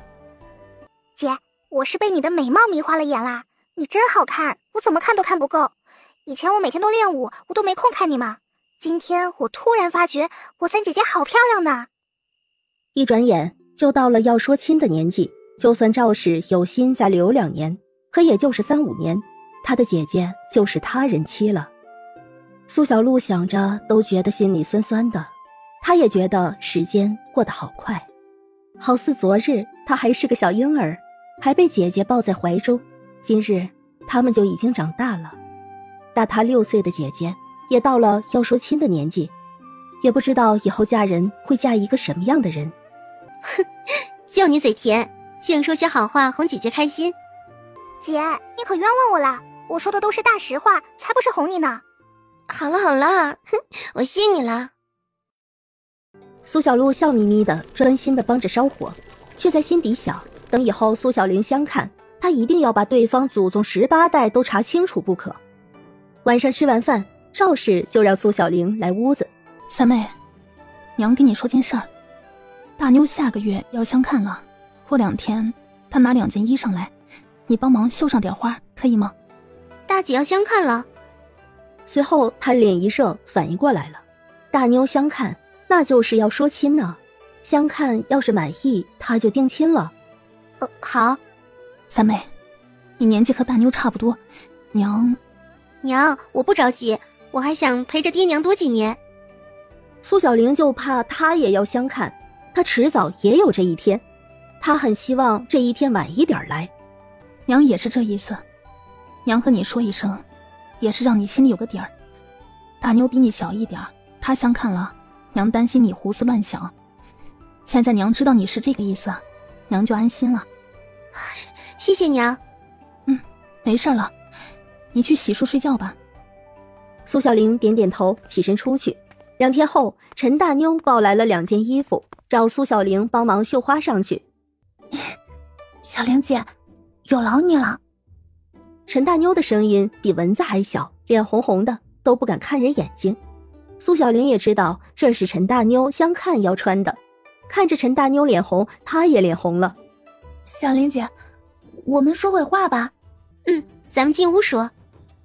在隔壁练剑的苏小璐又忍不住想偷听了。偷听真的会上瘾啊，嘿嘿。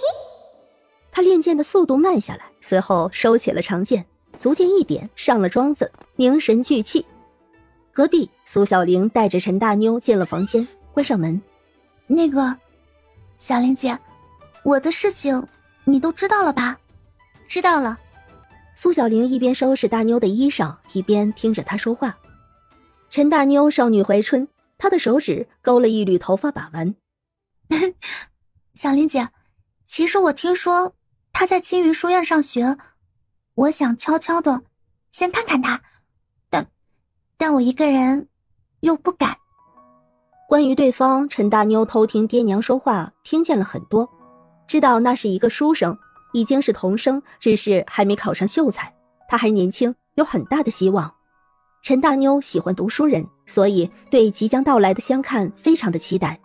可是你也不知道他什么样子，看见了你也不认识啊。小玲姐，我其实有个主意的。什么主意？陈大妞这样子分明是吃了秤砣铁了心。你就说吧，要是我能帮忙我就帮你。小玲姐，谢谢你，你最好了。我的办法就是找人把他喊出来，在摊边给他买碗面，请他吃，然后我们在隔壁桌子吃面，这样他来，我就能看见人了。小玲姐，你觉得我这个法子怎么样啊？苏小玲细细想了想，这个办法可以，咱们就当是吃碗面。那你准备什么时候做呢？嘿嘿，我想明天就做，可以吗？这也太着急了吧？苏小玲惊了。明天？我知道是有些着急了，但等着我太焦心了，心里有一种很奇怪的感觉。我睡也睡不好，吃也吃不好。对方是个读书人，他算是高攀了，他哪能不急呢？小玲姐，你就帮帮我好不好？等下次你相看的时候，我再帮你怎么样？好了，我答应你就是了。小玲姐，我们年纪相仿，我都相看了，你应该也快了吧？苏小玲长得漂亮，也有一手好厨艺，家里2个哥哥都是秀才，苏小璐还是神医，真不知道她以后会嫁给什么样的男子。我还早呢，我娘说再过2年，她舍不得我。2年？那你16了，正好是0，到时候我都成婚了，我就不会这么害羞了，到时候帮你忙一定没问题。好，到时候我要是需要，可就拜托我们大妞了。陈大妞露出笑意，苏小玲答应了，她心里的石头也就落地了。偷听的苏小璐呼出一口气，偷听可真累呀，损耗的都是内力。她是真没想到陈大妞这么大胆，竟然会有这样的想法。苏小璐现在就想，她明天要用什么理由去镇上？龟油师傅能放行？她也想去看看。到了晚上的时候，龟油回来了，检查了一下苏小璐的功课。苏小璐躺在地上，浑身酸痛。龟油师傅，明天我能不能休假呀？我好久没给孙宝善和孙宝千诊脉了，我想去看看他们的身体怎么样了。丫头，有人跟你说过没？你一旦撒谎，手指会动许多次。我刚刚动手了吗？臭丫头，和我玩心眼。龟油双手环胸，眼眸眯了眯，一副你的把戏已经被我看穿的样子。说吧，你到底想干啥？敢偷懒儿，我保证你会后悔的。锐利如鹰的眼神泛着冷意，苏小璐只想哭。他的招数在这个师傅面前全都不好使。龟油蹲下身，一把把苏小璐拎起来，手附在苏小璐背上，给她输了一些内力。苏小璐感觉舒服多了，她神色扭捏。她这是偷听了姐姐和陈大妞说话，才想去镇上的，这让她咋说？要是这个第一高手知道她教自己武功，她却用来偷听，哎，好后悔，早知道就不偷听了，这样她什么也不知道，就不用撒谎，然后就不会被拆穿，也就没有现在如此尴尬的局面。说还是不说？苏小璐心里打着小九九，突然头皮一疼，只见龟油扯了一小点她的头发，高深莫测地看着她。臭丫头，别想糊弄我。龟油师傅，是我偷听了姐姐和大妞姐说话，最近大妞姐要相看了，她想让我姐姐陪着她去看看对方，就是明天，我也想去看看。大妞姐和我一起长大的，我也想看看对方是个什么样的人，顺便调查一下她。龟油师傅，我知道错了，你别生气，我自己去领罚，我保证我以后再也不去偷听了，这件事你就忘掉行不行？不用领罚，明儿我同你一起去。苏小璐一愣，眼睛一亮，不可置信地看着龟油。龟油师傅，你刚刚说什么？他没听错吧？没听错吧？回来之后就收心好好练剑，你差你大哥差得太远了。转过身，在苏小璐看不见的角落，龟油也勾起了唇笑了。谢谢龟油师傅，我现在就练50遍剑法。之后传来苏小璐高兴的声音。龟油笑了笑，进了屋去。苏小璐超级高兴，疲惫好似都消去了，捡起剑来就开始挥舞起来。练完剑，苏小璐的手已经抬不起来了，累肿了。吃饭都是用勺子吃，吃完饭洗漱睡下，她也很快就睡了。苏小玲一如既往地为苏小璐按捏，看着苏小璐发肿的双手，她心疼地叹气。有的时候真想叫你不要练了。苏小璐的意识沉睡在空间，被灵气滋养着，身上的疲累渐渐缓解。一觉醒来的时候已经大亮，爹娘和哥哥姐姐都已经出门了，厨房有留给他的饭菜。苏小璐精神百倍地喊归游吃饭，吃了饭。丫头，今天考考你内息，这一路提气用轻功去吧。走了。苏小璐点头，两人一起出门。路过陈虎家，陈虎笑着问：小璐，你上哪儿去？归游师傅要考验我功夫，所以出去转一圈。归游神色平淡，只是点点头。那你快去吧。陈虎和前世也要干活了。苏小璐点点头，和归游一起离开。远离了道路，归游就先足尖一点，跃身飞起。苏小璐也提气，努力跟上。轻功是以内劲推动的，这一路到羊角镇，苏小璐累出了汗水。进了镇子，归游师傅，我们先等等吧。这个时候酸菜泡菜还没有卖完，他们都还忙着呢。归游点点头。苏小玲和陈大妞一直帮忙卖菜，他们从来不会偷懒休息。果然，等到54刻左右，苏小玲和陈大妞一起出了店面。苏小璐和归游远远地跟着。苏小玲和陈大妞一起到了一个离书院不远的地方，找了一个面馆坐下，然后招来了伙计，请伙计去叫人，然后说了一定要保密，还给了伙计100文让他保密。拿了银钱，伙计笑眯眯地答应下来。苏小璐和归游就在面馆对面茶楼的2楼坐着，透过窗户看着面馆的动静。陈大妞如坐针毡。小玲姐，你说他会不会看出什么来？万一他看出来怎么办啊？大妞，你要是好好坐着，别这样扭来扭去，我保证他什么都看不出。咱们就是平平常常吃个面，你这样坐立不安，这不是此地无银300两。他就是不想看出什么，估计都会看出什么。那怎么办？小玲姐，我控制不住我自己啊。那现在怎么办？我想走又不想走，好纠结啊。陈大妞不由得双手蒙住发红的脸颊，一脸苦恼又忍不住期待。好啦好啦，其实他看出来也是正常的，他又不傻，看出来就看出来呗。啊，这怎么办？还不到日子呢，我现在走可以吗？安心安心，你这么可爱，你是最棒的。陈大妞更坐立难安了，她看着门口。小玲姐，我们换个位子吧，我这正背着门口。苏小玲笑着摇摇头，我觉得你的位置很好，不换。陈大妞只好放弃了这个念头，害羞而期待地等着，时不时悄悄看一眼门口。过了一会儿，面馆伙计领着一个人过来，来人也是18、19岁的样子。许博文匆匆而来，一眼就看见了红脸的陈大妞，二人视线相撞，两人都愣了几秒，然后陈大妞羞涩地垂下眼眸。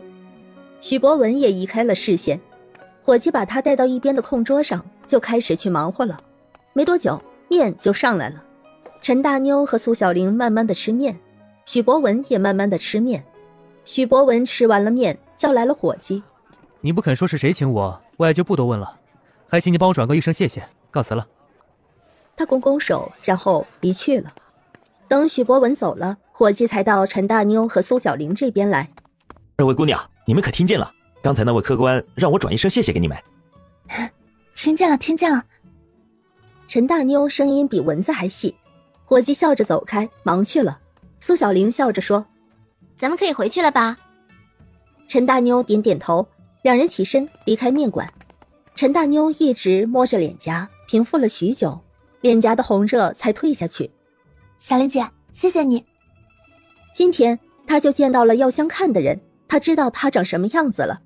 许博文长相也不出众，很普通的长相，他并不讨厌，反而松了口气。普普通通的长相才有可能看上同样普普通通的他呀。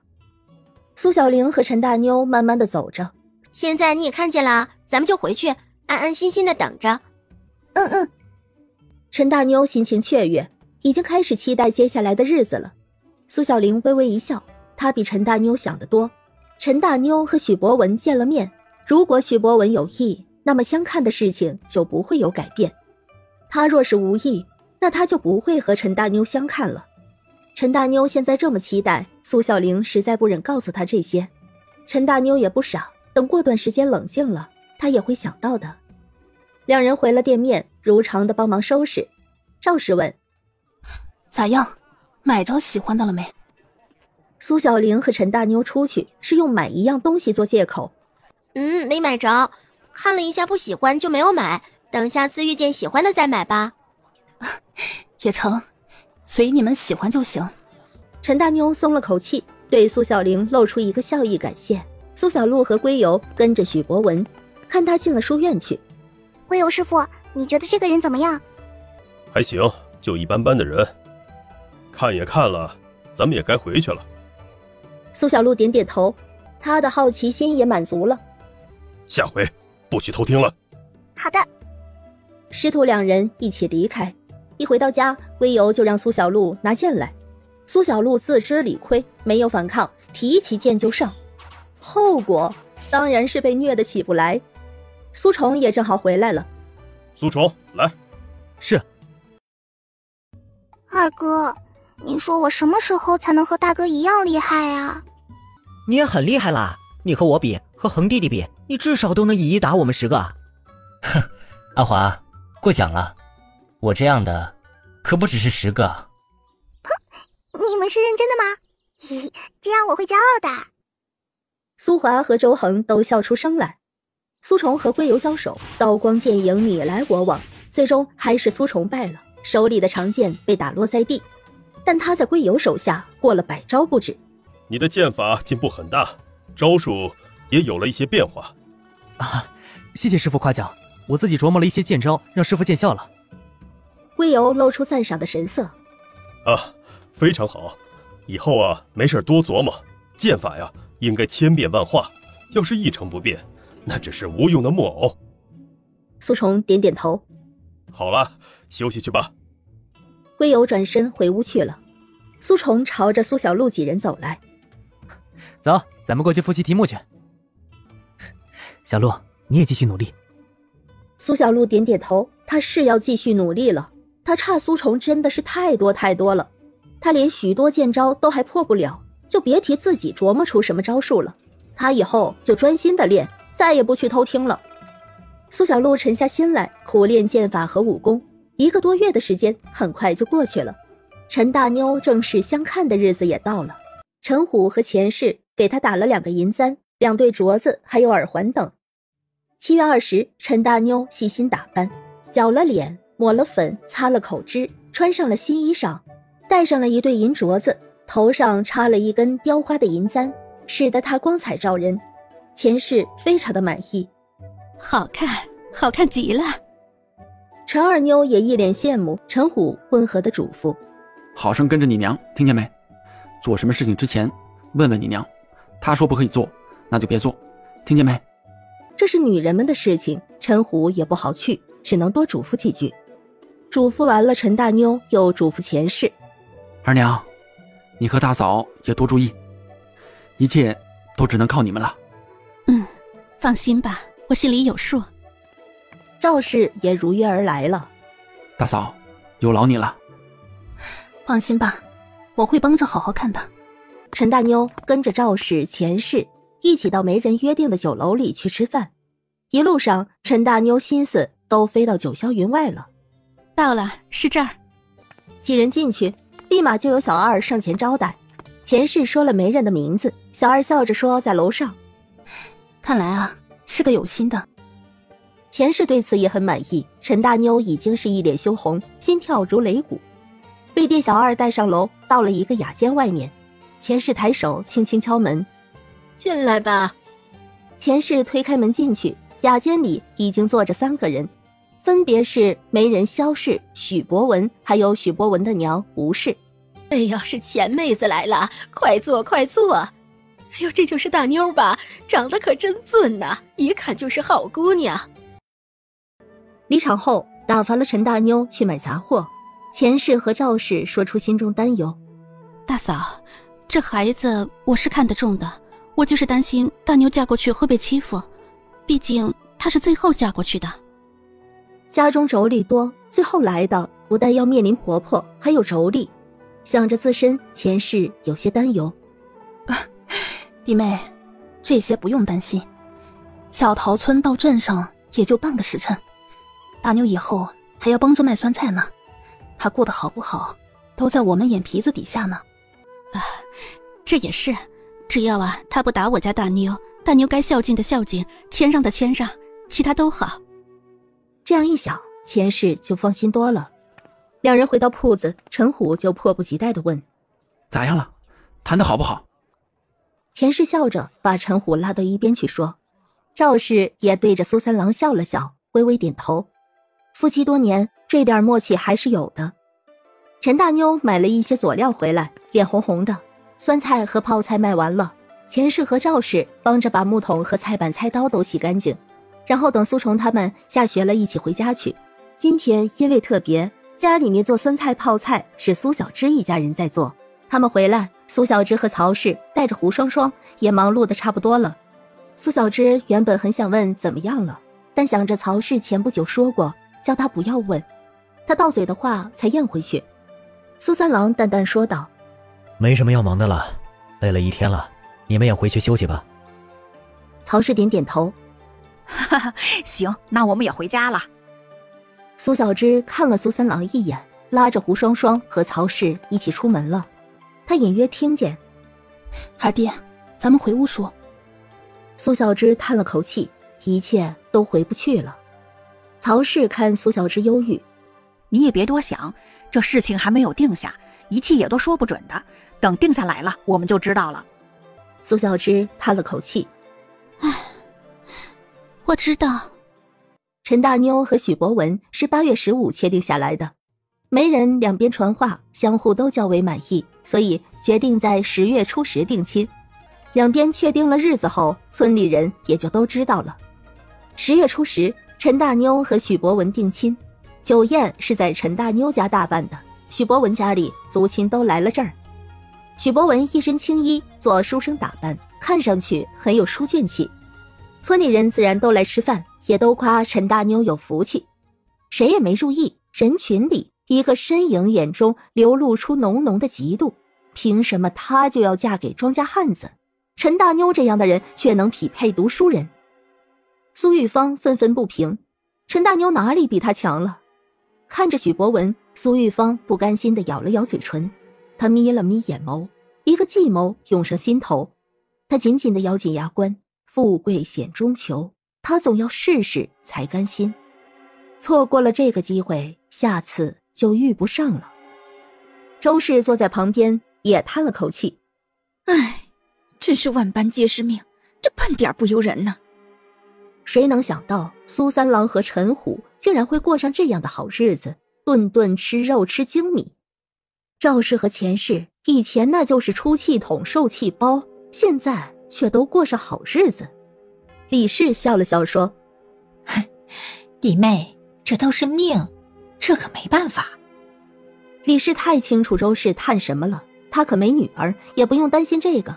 但看着周氏不好受，她觉得心里好受多了。周氏不想理会李氏，也就没有接她的话。娘，我去一趟茅房。这许博文呐，还真不错，要不要几年呢？准能考个秀才。周氏皱眉：哟，大嫂要是有空，还不如关心关心超哥媳妇儿。这毕竟她肚子里怀了孩子。李氏的大儿媳妇可不是什么好欺负的角色，李氏在她手里吃了不知道多少亏。痛楚被戳，李氏皱起了眉头。我当然关心了，这可是我第一个孙子。李氏话一转：弟妹，磊哥的媳妇儿肚子也该有动静了吧？这么久没动静，该不会是有什么问题吧？你这可不能马虎啊，回头跟娘说说，有问题就得让大夫看看，该吃药吃药嘛，你说是吧？周氏咬牙瞪着李氏，李氏笑眯眯的压过了周氏，别提多高兴了。大嫂说的对，回头我就跟娘说说，让她拿钱呢，我带他们小两口看看去。周氏儿子健康，能有什么问题？李氏不安好心，他就不和他置气，去拿了银钱，吃点好的，多余的还能藏起来，这是好事。大嫂，这可得多谢你提醒，回头我与娘说这是你的主意，这可多亏了你，你真是我的好大嫂。李氏好生气呀，他明明不是这个意思，该死的周氏曲解了他的本意。周氏这样去说，回头王氏还不得给他难堪？周氏不想和李氏说道，不等李氏说什么，就起身转去了别桌吃瓜子。周氏四处看了看，也没看见苏玉芳回来。一声尖叫骤响，喧闹的人们都愣住了。听声音是后院传来的，快去看看！哟，没想到还有热闹看，快去看看出了什么事儿！天哪，简直就是伤风败俗，怎么能做这样的事儿呢？这下怕是定不成了，这叫个什么事儿啊？真是的！嘘，别说了。大家交头接耳的小声议论，然后在陈虎一家人过来之后，声音渐渐小下去。到底是怎么了？让陈虎和钱氏看见了后屋地里慌忙坐着的两个人。看着和许博文衣衫凌乱搂在一起的苏玉芳，钱氏眼前一黑，就差点晕倒。陈虎及时扶住了他，陈虎也捏紧拳头，紧紧地咬着牙关。是怎么了？苏三郎和赵氏随后赶来，走在前面也都看见了。赵氏狠狠地皱眉：你们两个在干什么？光天化日之下，成何体统？苏玉芳掩面开始哭泣起来。许博文一脸慌张，支支吾吾，不知道该说什么好。周氏从人群挤出来，看见苏玉芳竟然和许博文搂在了一块儿，顿时冲了过去。娘，我怎么办呢？这让我还怎么嫁人呢？娘，我怎么活呀？许博文的爹娘也闻声而来，看见自己儿子竟然和别的女子抱在一起，夫妻两人也神色大骇，连忙过去拉起了许博文。许父一耳光就打在许博文脸上。脸都让你丢尽了，混账东西！吴氏皱着眉头，一脸急色。我儿啊，你好糊涂啊！许博文看了看哭得死去活来的苏玉芳，心有不忍。他张了张口，一时不知道该怎么解释。不管怎么说，都是他做错了。爹娘，出什么事情了？娘，我名声都毁了，我以后没法嫁人了。你让我死了吧！苏玉芳大力的挣脱周氏，就要朝着房子撞去。周氏立马抱住他。玉芳，你别撞啊！哎呀，娘可就你这么一个女儿啊！周氏脑子转得快，他顿时就朝着许博文吼道：那许家哥，你还愣着干什么？你快说句话呀！你对我女儿做了那事儿，你就得对她负责。我清清白白的女儿，定了好人家的，你喜欢她，对她情不自禁，那你就必须负责才行。周氏很快想清楚了厉害，他可不管这事儿是怎么发生的，事情已经发生了，他的女儿赔上了一切，他可不能不顾女儿。或许苏玉芳是用了些手段，可这也是许博文没有自制力，他要是不配合，这事儿也不会变成这样。这里面肯定有误会。哎呀，文哥，你快点解释清楚，别让大家误会了。你和这个女子的事情肯定是误会，我猜，肯定是她有什么事情需要你帮忙，是不是？许博文愣愣的点头。是的。他话音一落，周氏顿时大声的骂道：我呸！帮什么忙？要抱着我家闺女要亲她？你们想不认账，我可不答应。我闺女要是出了什么事儿，我就把你家儿子告到衙门去。娘，我怎么活呀，娘？苏玉芳哭得撕心裂肺，许父皱着眉头，他想说点什么，又无从开口。发生了这样的事情，他只觉得脸都丢尽了。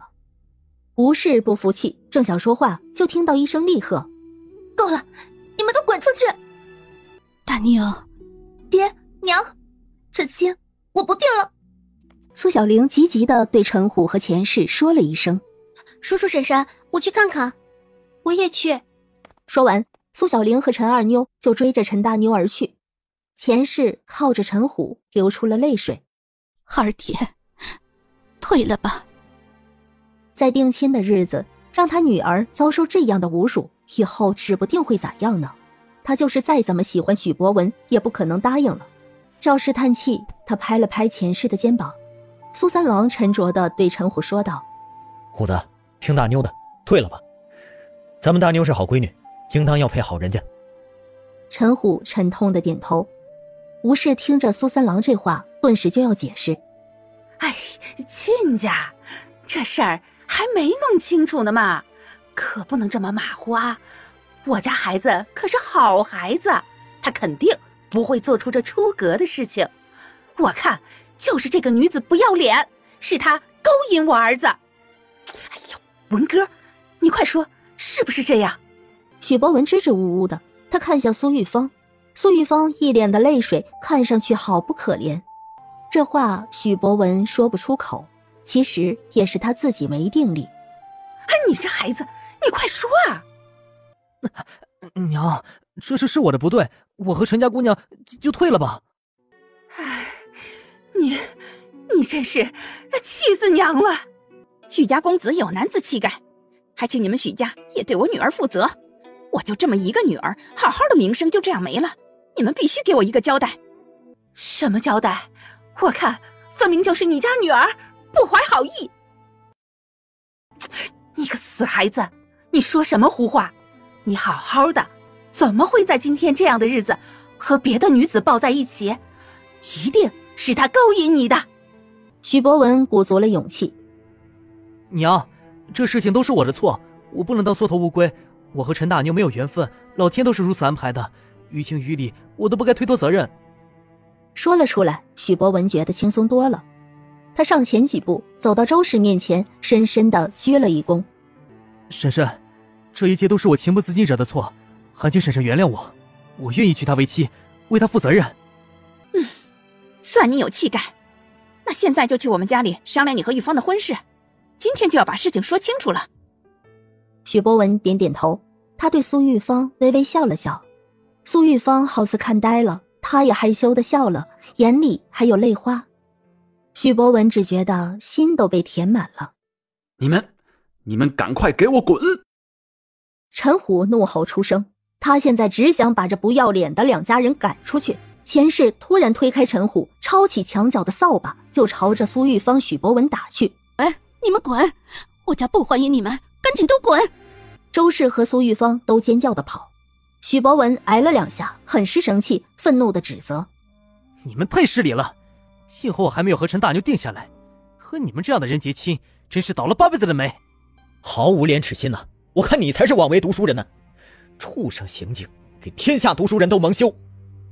苏三郎也愤怒出声，吴氏和许父也都灰溜溜地跑出去。事情已经成不了了，吴氏当然不会偏向陈家人。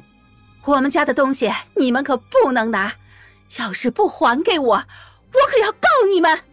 带着你们的恶臭之物，滚出我家！陈虎却把定亲礼搜罗起来，一股脑的全都扔出去。许家的亲戚们非常的尴尬，都默默地跟着许父和吴氏出了陈家。每个人心里都很无语，本来是来定亲的，结果许博文却和别的女子好上了，这样被人赶出来，如此丢脸的事情还是真的头一遭。做媒之人萧氏也是拧着眉，一脸难色。苏二郎笑呵呵地对许氏和吴氏说道：哈哈，亲家，你们快请，我家在上面呢，走走走，上家里说去，正好媒人都在呢，刚好一起。吴大郎一家人只看着，觉得非常的不可思议。李氏最震惊，他怎么也没想到事情会变成这样子。这许博文一转眼就成了苏家的孙女婿。苏玉芳命可真好，都说这许博文学识好，肯定是能考上秀才的。他以后可是秀才夫人，再往上考那就更了不得了，说不定自己家以后都要扒着二房喝点肉汤了。李氏立马露出笑脸：文哥啊，我们家玉芳可是好姑娘，样样都是顶顶的好，你娶了她呀，就等着享福吧。媒人萧氏更是一脸尴尬，这样的事情他活了大半辈子还是头一回见，这种赶鸭子上架的滋味糟糕透了。还好陈家人没多追究，不然真不知道怎么收场。虎子，弟妹，你们别难过。大嫂，这让大妞以后怎么办呢？唉，弟妹，咱们先缓缓，等过个1-2年，人们就不记得这事儿了。退一步想，这也不是坏事儿。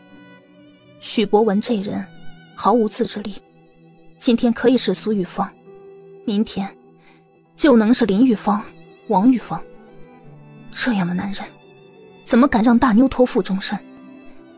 老天让这样的事情发生是有他的道理的，咱们大妞的好日子还在后面呢。这样的男人是不值得托付的。大嫂说的没错，这样的男人算什么男人？早点看清咱们大妞就不用下火坑。咱们不应该伤心，应该高兴才好。我就怕大妞承受不住啊。这段日子陈大妞有多喜欢，她这个做母亲的都看在眼里，现在大受打击，就怕她承受不住。没事的，小玲和小鹿还有二妞都陪着她呢。她现在只是一时难以接受，等冷静了下来，考虑清楚了，她会懂的。只有这样了。钱氏叹气，他流的眼泪都是因为心疼女儿，满心期待和欢喜却是这样毁天灭地的打击。弟妹，放心吧，大妞会挺过去的，我们都会陪着她的。或许这个阶段会很难过，但随着时间，痛苦会平息的。有这么多家人陪着她，她肯定会挺过去。钱氏望着赵氏，含泪点点头。不管怎么样，两家人都是靠在一块儿的，以前那么多辛苦都走过来了，这点事情算什么？苏三郎坐在陈虎身边，他说不出那些安慰人的话，他只是拍拍陈虎的肩膀。虎子，有什么事儿咱们两家一起扛。归游过来了，要不要去揍他们一顿？陈虎感激地看着归游。多谢归游师傅。不用了，那样的人别脏了你的手。他已经不想追究这件事了，只想让这件事快点过去。归游摇摇头，你们太软弱了，这样不行的。想要保孩子的名声，这件事儿就不能这样算了，得让他们来道歉，至少要让人知道你们家是没错的，硬气一点，这样别人想说你们家丫头坏话都要掂量掂量。经过归游一提醒，苏三郎脸色一变。对，不能就这样算了。虎子，咱们去请村长来评评理，这件事儿必须得有个说法。陈虎也想到了，点点头。苏三郎起身，陈虎也跟着起身，一起出去。赵氏给钱氏擦了泪水。弟妹，是咱们没想周到，多亏了归游师傅提醒，咱们也准备准备，不能就这样白白被欺负了。我要为大妞讨个说法。归游看了看，平淡的开口：不要害怕打起来，正好让小鹿丫头和苏虫都练练手。陈大妞跑到了地里，坐在土埂上哭泣。苏小玲和陈二妞追着她过来。大妞，别难过，你这么好，老天都在帮你。许博文这样没有定力、没有底线的男子，给不了你幸福，所以老天都阻止你们定亲。对，小玲姐说的对，大姐你别难过，你以后一定会嫁比许博文好10倍100倍的男人。小玲姐，二妞，我只是想不通，他为什么要那么做？要是看不上我，这1个多月他可以去了，为什么要在这样的时候让我难堪？那次见面之后，他激动了几天，冷静下来就想到了许博文见了他，如果不喜欢，他和许博文就不会有正式相看的时候了。但许博文没拒，他和他正式相看了，还要定亲，但都到了这一步了，他却让他如此难堪。大妞，他这样做其实没有什么原因，只是之前他没遇到而已。苏玉芳都定亲了，他本不该和许博文有什么牵扯。今天这事儿，我猜多半是苏玉芳主动，许博文只不过是愿者上钩而已。这样惊世骇俗的事真是少之又少。苏玉芳都定亲了，这样的事情就更不应该发生。许博文就算有心，他也该克制自己，可以是明天，也可以是后天，绝不会在这样的场合下做出格的事儿。所以这件事发生只能是苏玉芳主动勾引，而许博文没有定力，苏玉芳下了饵，许博文就愿者上钩了。我猜想苏玉芳是嫉妒你能和许博文定亲，临时起意。苏玉芳是个很高傲的人，她觉得自己比你强，但和她定亲的只是一个普通人，以种地打猎为生。许博文是个书生，而且很有可能考上秀才甚至其他，苏玉芳这才豁出去做这事儿。大妞，不管是苏玉芳有意勾引还是怎么的，都证明许博文没有担当，没有底线，是个不值得托付的人。你不要为了这样的人为难你自己，太不值了。苏小玲抓着陈大妞的手，对她摇摇头，不值得，真的不值得。陈二妞咬牙切齿，这个许博文真是太可恶了，还有苏玉芳太不要脸了，他怎么可以这样？陈大妞神色暗了暗，苏小玲说的有道理，但她心里好难过。苏玉芳想要嫁得好，她又何尝不是呢？她期待了这么久，一下子就落空了。她感觉到天塌地陷，难堪又痛苦，甚至不知道该怎么活下去，不知道怎么去面对。陈二妞眼睛红了，都快哭了。她拉着陈大妞的手，大姐，你别这样，别为了一个渣渣这么折磨你自己。苏小玲也安抚着陈大妞，大妞，你相信我，为了这样的人真的不值得。这时候苏小璐来了，苏小玲问苏小璐，小璐，那边怎么样了？那个渣渣承认了，他说要对苏玉芳负责，被虎子叔叔和婶婶赶出去了，现在他们一家人都去了苏家商量。这太可恶了。陈二妞愤怒地捏紧了拳头，苏小玲叹了口气，陈大妞眼神暗了暗，她抬起头看向苏小璐，小璐，那他们对我就没有一个交代吗？她被莫名的欺负了，难道他们就不该给她一个交代吗？什么交代都没有，就迫不及待地去商量和苏玉芳的亲事了，这算什么？这把她当成什么了？这让她以后如何自处？苏小璐摇摇头，他们什么都没有说，连道歉也没有，还把礼品都要回去了，虎子叔叔他们都气懵了。大妞姐，这件事你是受害方，虎子叔叔和婶婶就是太善良了，他们可能不想闹大，让你难堪和受到更大的伤害。但是我觉得你应该给自己讨个说法，不然他们可能会抹黑你，从而让人们忘记事情的本质。他们太过分了，这明明就是他们的错，他们应该给我姐姐道歉才对。姐，咱们回去，这件事情不能这么算了，咱们必须要个说法。大妞，这不是你的错，无论怎样，他们许家都该给你道歉，该给虎子叔和婶婶赔礼道歉，于情于理都不能这么算了。陈大妞也冷静下来，她也不傻，仔细一想就明白其中厉害，这就不是许博文娶不娶她的事情，而是牵扯了她的家庭，关系着以后别人怎么看她这个家，怎么看她的弟弟妹妹。陈大妞抹去了泪水，走，回家去。我就和爹娘说，他许博文娶别人可以，但必须要给我们家赔礼道歉，不然这件事没完。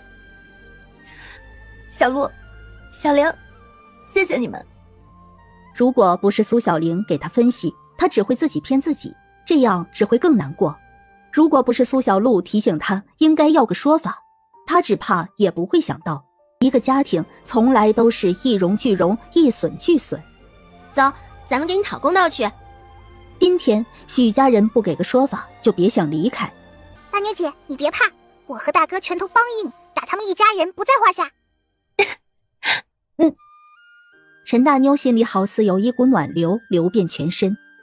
我虽然没有小璐厉害，但这几年我也是认真练了的，要打起来我也不怕，敢欺负我大姐，打他丫的。好，有你们给我撑腰，我都不怕。我要给自己讨说法，我再也不会做缩头乌龟了。几人回了家里。娘，对不起，让你担心了。傻丫头，说什么对不起？你又没有做错。对，做错的是那家人。大妞，你别难过，我们一定让他们给你个说法，绝不让你白白受了这委屈，绝不让你白白受了这委屈。对，必须要让他们给个说法。别难过，你爹和你大爷去找村长了，这件事不会这么算了的。陈大妞心里很温暖，谢谢爹娘，也谢谢大爷大娘，谢谢你们，有你们关心我，我什么都不怕。他能想开，前世狠狠地松了口气。赵氏目光温柔，心里也放心了。苏三郎和陈虎把村长找来了，王老爷子自然是多替陈虎考虑的，于是带着两家人去往苏家。因为苏三郎和陈虎两家人都进村子，让其他人也都有了好奇心，不由得也跟着来看看。所以到了苏家的时候，已经是一大群人。苏家人正在和许家商量许博文和苏玉芳的婚事。苏老爷子要求10两银子做彩礼，还要求许博文把苏玉芳之前定的亲退了，一切损失由许家负责。许父和吴氏脸色都黑沉沉的，吴氏直接说苏玉芳又不是名门淑女，哪里要这么多彩礼，他勾引许博文，许家能出5两银子就不错了。王氏当即就骂了，许家要是不负责，他这个老太太就去书院躺着去。许父和吴氏都叫苦不迭，这叫什么事情啊？媒人萧氏尴尬地坐着，他根本就没机会开口。他做媒向来都是两边传话，只有真的定亲了，两亲家才有一些交集。许博文和苏玉芳这样都给他整不会了。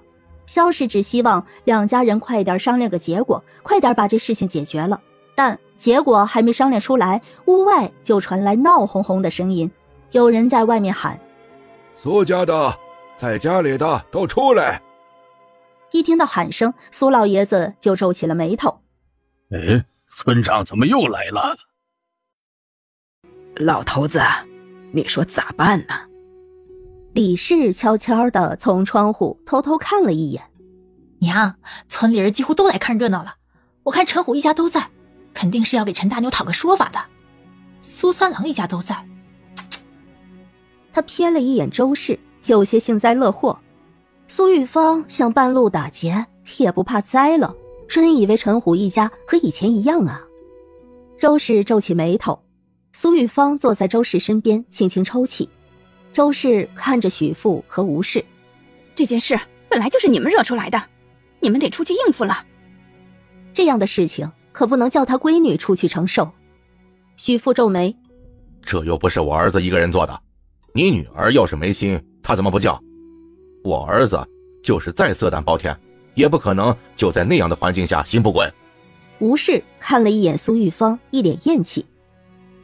哼，苍蝇不叮无缝的蛋，我看你女儿也不是什么好鸟。我儿子一心只有读书，一直洁身自好，要不是你女儿勾引他，他也不会做糊涂事情。你这是说的什么话？哼，我女儿可是清清白白的，你儿子之前可是承认了是他蒙了，你休想把过错甩在我女儿身上。周氏抓准了许博文之前认下的话说事儿。吴氏顿时哑然，许博文揉了揉额头。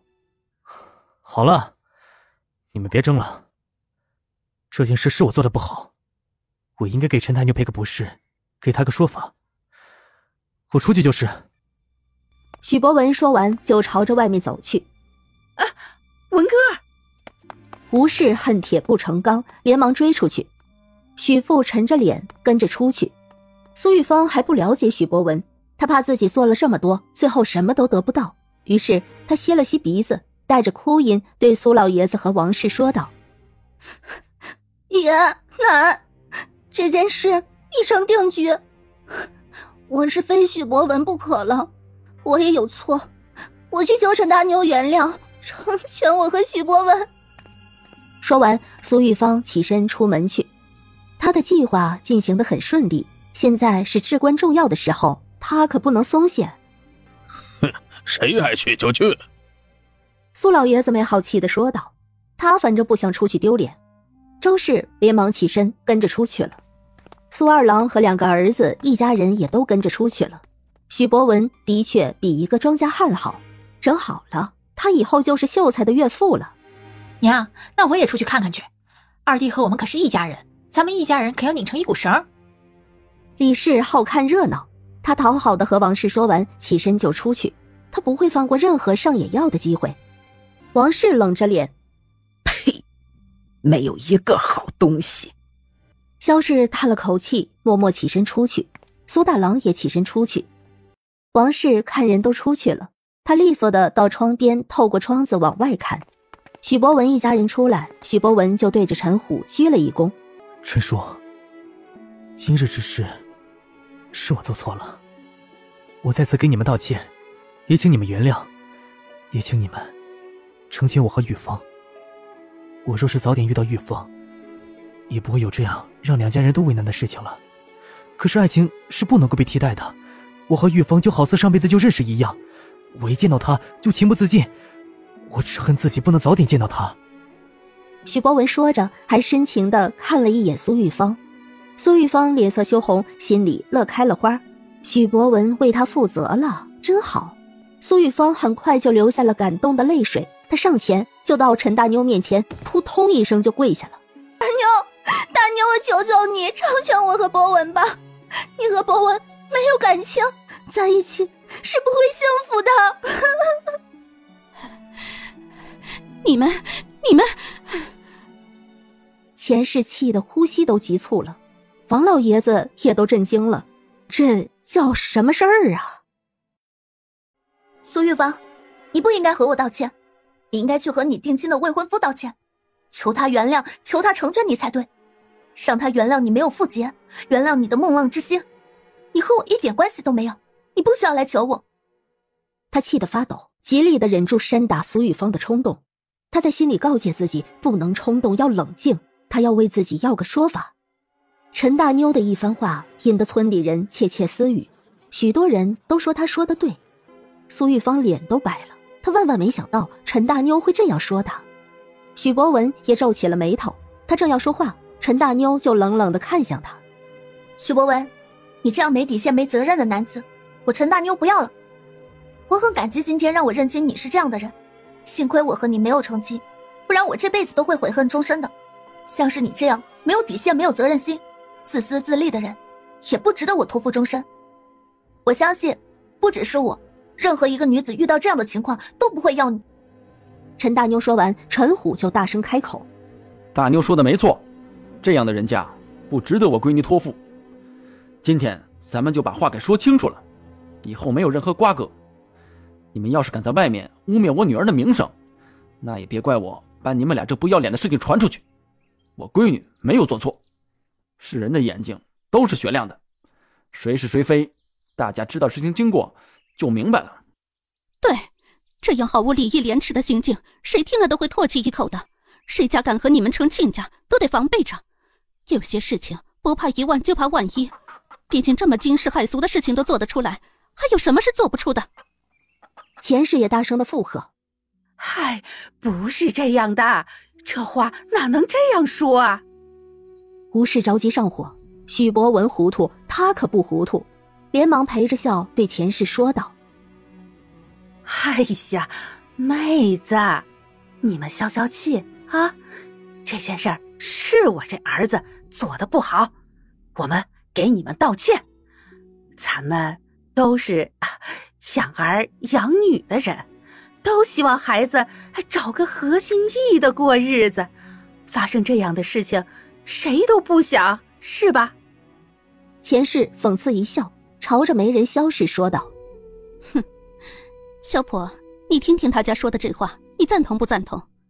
我家大妞和许博文是经过相看的，要是不合心意，怎么可能定亲？许家人可别欺人太甚了，别学那当了婊子还要立牌坊这一套。我们陈家可不是傻子，听你们几句糊弄就心瞎了眼瞎了。小婆，你说是吧？哎，是这个理儿。哎，严重了，严重了！是，这事情是我不对，现在我向你们道歉。今后，我们两家婚嫁各不相干。许父对许博文心里有气，但这个时候他明白他也该说话了。这件事再纠缠下去，没有好处，只有坏处。陈家人明显不肯吃亏。许父对陈虎拱拱手：哎，陈家兄弟，真的是对不住了，还请你们原谅我们家的势力。我家博文和你家大妞的定亲就此作罢，大妞将来一定会嫁一个好人家的。说完，深深地弯下腰去。你们能认错，那这件事就此为止。此后各家子女婚嫁各不相干，对外你们不能有任何抹黑的言论，如果你们做不到，我要是听到了什么扭曲事实的言论，那我一定会将你们儿子做的好事公之于众。放心吧，我们家不会乱说的。乡亲们，今天的事情你们也都亲眼看见了，我们都是有儿有女的人，不管是儿女还是孙儿，都有谈婚论嫁的一天，孩子们的名声至关重要。今日我家大妞受这委屈，也怪我们识人不清，希望大家念在同乡之情上，假如要是听到抹黑大妞的话，替大妞说两句公道良心话，陈虎感激不尽。这几年村里人靠着他们两家人的生意，日子好过了很多，大家也都和陈虎、苏三郎有来往，自然都点头答应下来。王老爷子也说道，这件事情于情于理，大妞都没错，好好的一个姑娘，谁要是恶意抹黑，那是要添业障的，这样的事情可做不得，做了以后会有报应啊。村长都站在陈虎这边，村里人当然不例外。走，咱们回家。陈大妞点点头，苏三郎和赵氏也松了口气，这样解决是最好的，许家人回头就不敢乱说了。陈大妞的坚强超出了苏小璐的想象，就连苏小玲也很意外，不得不说陈大妞对苏玉芳那几句可真是解气呀。事情解决了，两家人一起回去，看热闹的村里人也都各自走了。人们走后，萧氏再也忍不住，哎呦，许家兄弟呀，你们家这亲呢，我可说不了，告辞了。许父冷下脸对苏二郎和周氏道，这件事我家认了，10两彩礼，你们把那边的亲退了，看个日子就让苏玉芳过门吧，若是还不满意，那你们家女儿我儿子高攀不起，只能算了，你们好好考虑吧。许父冷冷说完，拽了拽吴氏，走，回家。婉儿，咱们先回家。许博文还想说话，许父已经没有了耐心。你若翅膀硬了，你要怎样我管不着，但现在你最好给我闭嘴，今天丢的脸还不够多吗？许博文哑然，他不由得看了看苏玉芳，苏玉芳含泪相望，对他轻轻地点了一下头。许博文便没有再说。李氏没想到这件事就这样了，10两银子不少了，骆家才给3两呢。弟妹，我先给你道一声恭喜了啊！咱们玉芳以后就要出头了。玉芳啊，你以后出头了，可别忘记了娘家人呐，你的哥哥们可都靠你了，他们越是硬气，你在婆家也越有底气，不是？大伯娘放心，我不会忘本的。苏玉芳知道李氏心黑，她现在不想惹李氏，不过是几句好话，说了哄她就是。现在最重要的事情就是赶紧和许家定下来，她早点过门去，所以她不会惹李氏。李氏笑了笑，扭身进屋去。王氏在屋里喊：“老二一家都进来。”王氏虽然没出去，但外面发生什么她都知道，把一家人都叫进来，王氏就发话：“老二媳妇儿，你没把姑娘教好，这我也懒得怪你，但这件事是你们自己惹出来的，所以你们自己解决。骆家那边你们也自己解决，骆家来的礼钱我是不会拿出来的，你们自己看着办吧。另外早点和许家那边过礼定下来，免得被人说闲话。娘，你这是让我上哪儿弄钱还给骆家呀？哼，我管你有没有，那是你的事情，谁让你们不安分？我没怪你没把我孙女教好就不错了，赶紧滚，还在我眼前碍眼，我看你就是贱骨头想挨打了。周氏垂下眼眸，藏下了眼里的恨意，拉了苏玉芳，转身退了下去。李氏心里乐呵呵的，面上却带着关心：“弟妹，我看那许博文稀罕玉芳呢，你让玉芳和他要嘛。”周氏发狠地看了一眼李氏，他的眼神把李氏吓到了。李氏不敢再刺激周氏了。周氏拉着苏玉芳就回房，一关上门，周氏就打了苏玉芳一耳光：“娘打我吧，这都是我的错，是我不甘心，凭什么陈大妞这样的都能嫁给读书人，而我只能嫁给你腿子。我不甘心，我也不后悔。哎呀，娘打你这一巴掌，是因为娘恨呐。你可别怪娘，娘比任何人都希望你能嫁得好啊。你那一辈子都压在娘的头上，娘不知道什么时候才能熬出头。你大伯娘这辈子也没少让娘难堪。玉芳，你一定要争气，只要你争气了，娘在这个家里才能好过。玉芳，娘，对不起。这接下来你就好好在家里哪儿也不要去。许家那边娘和你爹去交谈的，骆家那边也会通知他们的。骆家的彩礼钱娘也拿不出来，等骆家人来了再说吧。娘这拿不出钱，但你也不能去问许家，不能让许博文看清了你。你和许博文过不了多久就要成婚了，去了他家里也不知道要受多少气。我看那许博文对你有意，你别傻啊，一定要把许博文哄好了，知道吗？他起来了，你的日子就好过了。骆家的事情，他们要是不好惹，你哪会把钱吐出来的？他要是懦弱，这个钱就是公众的，他就别拿回去了。反正这件事儿你就别管了，你奶生气顶多就是打我几下，我躲就行了。你好好的嫁过去，以后过好了，别忘记娘就行了啊。周氏红了眼眶，给苏玉芳擦去了眼泪。苏玉芳一边哭一边点头，她知道该怎么做了，她好不容易才成功的，一定会过得好的。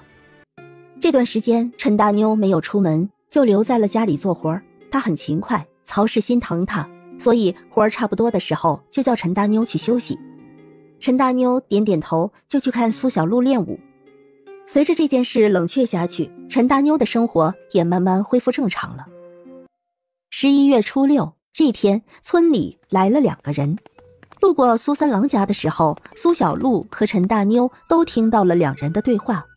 川儿哥，到了那儿你就别说话，这件事情婶婶来说就行了，咱们就把彩礼钱退一半就行了。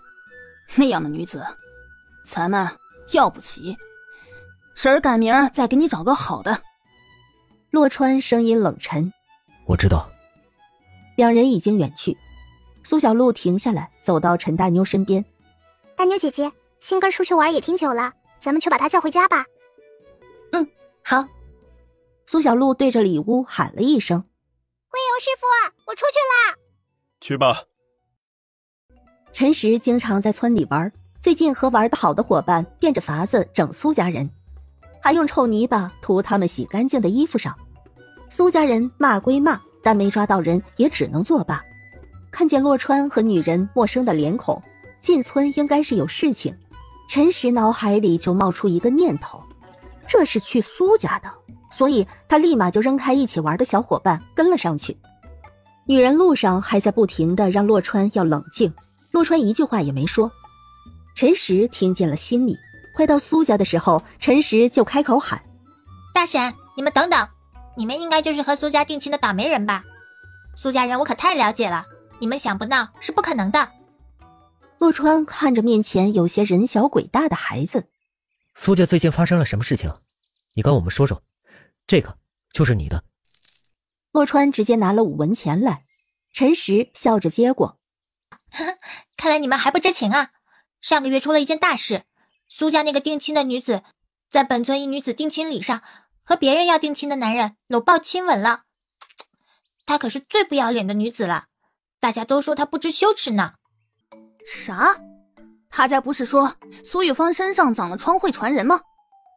刘氏很惊讶，莫名的收到要退亲的信，说的是苏玉芳长烂疮会传人，又说要治病，可能还治不好，说怕耽误了洛川，决定退亲了。刘氏觉得这样的女子娶了也是个累赘，所以就带着洛川来退亲了。没想到真正的原因竟然是这样。苏玉芳竟然是一个没有礼义廉耻的人。那是他们骗你们的，不信的话，你们就去看吧。洛川拧眉，刘氏咬牙切齿：“哎，太可恶了！这分明就是想欺负咱们。走，必须找他们讨个说法去。”陈实露出了笑意，觉得心里大快。苏家人让他姐姐难过了，有机会好好捅一刀，他当然不会放过这个机会。洛川看着陈实，开口问：“小兄弟，你叫什么名字？”“大哥哥，我叫什么不重要啦，现在你的事情比较重要。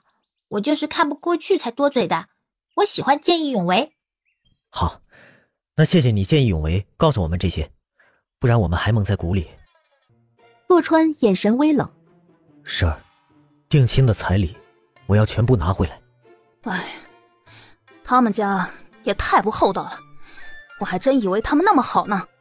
川儿哥，你放心，十儿绝不会让你受气。咱们不该要的不要，但这该要的咱们也得拿。走吧，看看他们到底作的什么妖。”刘氏拉着洛川就朝着苏家走，他倒要去看看苏家人今天会唱什么大戏。陈实笑眯眯的跟着在后面走，分明是准备看热闹。见刘氏和洛川来了，苏家人也都整整齐齐的坐着。刘氏先开口：“好姐妹儿，接到你的信，我们就赶紧来了。玉芳病得严重吗？咋样了？也不见他人。”“唉，还是不太好，药也吃了不少，但就是不见效果。”“这可不能马虎啊。这样，反正他和我们家川儿哥也定了亲，不如让他们提前成亲算了，就当是给玉芳冲个喜，没准啊，这喜气一冲，那病就好了呢。你们说是吧？”他这是故意试探，他想看看苏家人是个什么态度。周氏一听刘氏这话，神色就僵硬了一下。这哪里使得？万一病气过给了川哥怎么办呢？”“我不介意。”洛川平淡地说。周氏顿时愣住，他是万万没想到洛家人来是这样的态度。“哎，这哪行啊？我家姑娘染病了，这再嫁给你家，那不是害你们吗？所以就不嫁了。咱们两家把亲退了吧。”“是的，是的。”“那这彩礼你们打算怎么退？”他倒要看看这家人要怎么说。说起彩礼，苏二郎闭口不言。“哎，是这样的，这一开始呢，玉芳生病，我们也不知道她是什么病，所以给她找了大夫，这病啊就一直不好，断断续续的就吃药看大夫。哎呀，这个彩礼钱也就这样用没了。”周氏说完，不等刘氏开口，就又说：“哎，好姐姐，这亲呐本来是好事情，要不是这玉芳没这福气，我也不会让她和洛川退亲呐。这钱，现在我们也拿不出来了。”周氏眼里有了些泪花，就这样看着刘氏。刘氏皱眉，周氏这样说，他的意思就是彩礼1文钱都退不出来，但两家人的亲事还是要退掉的，然后还用这样的借口给苏玉芳留一个好名声。这样退亲，洛家是钱也没了，人也没了，对外还要落一个无情的名声，真是打的好主意啊。好姐妹儿啊，还是别退亲了，让他们早点成亲冲个喜，这说不定就好了呢。现在退亲，让别人怎么看我们洛川？所以啊，这亲还是不退了。咱们啊，今天就把日子定下来，让他们两个早点成亲最好。刘氏不松口，他就是要周氏认为他不同意退亲，苏玉芳就是死也要死在洛家去。周氏也听出这个味道了，这可把他急坏了。刘氏看在眼里，他忍下心里的气愤。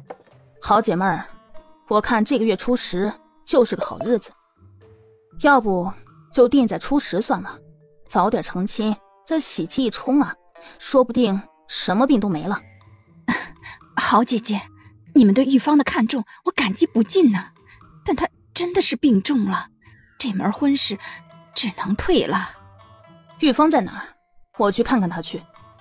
只要她能活到成亲的时候，我觉得都是可以试一试的。这好多人想冲喜都找不到人家呢，她这都是现成的。我家姑娘要是遇着这样的事儿，我都要给祖宗烧高香了。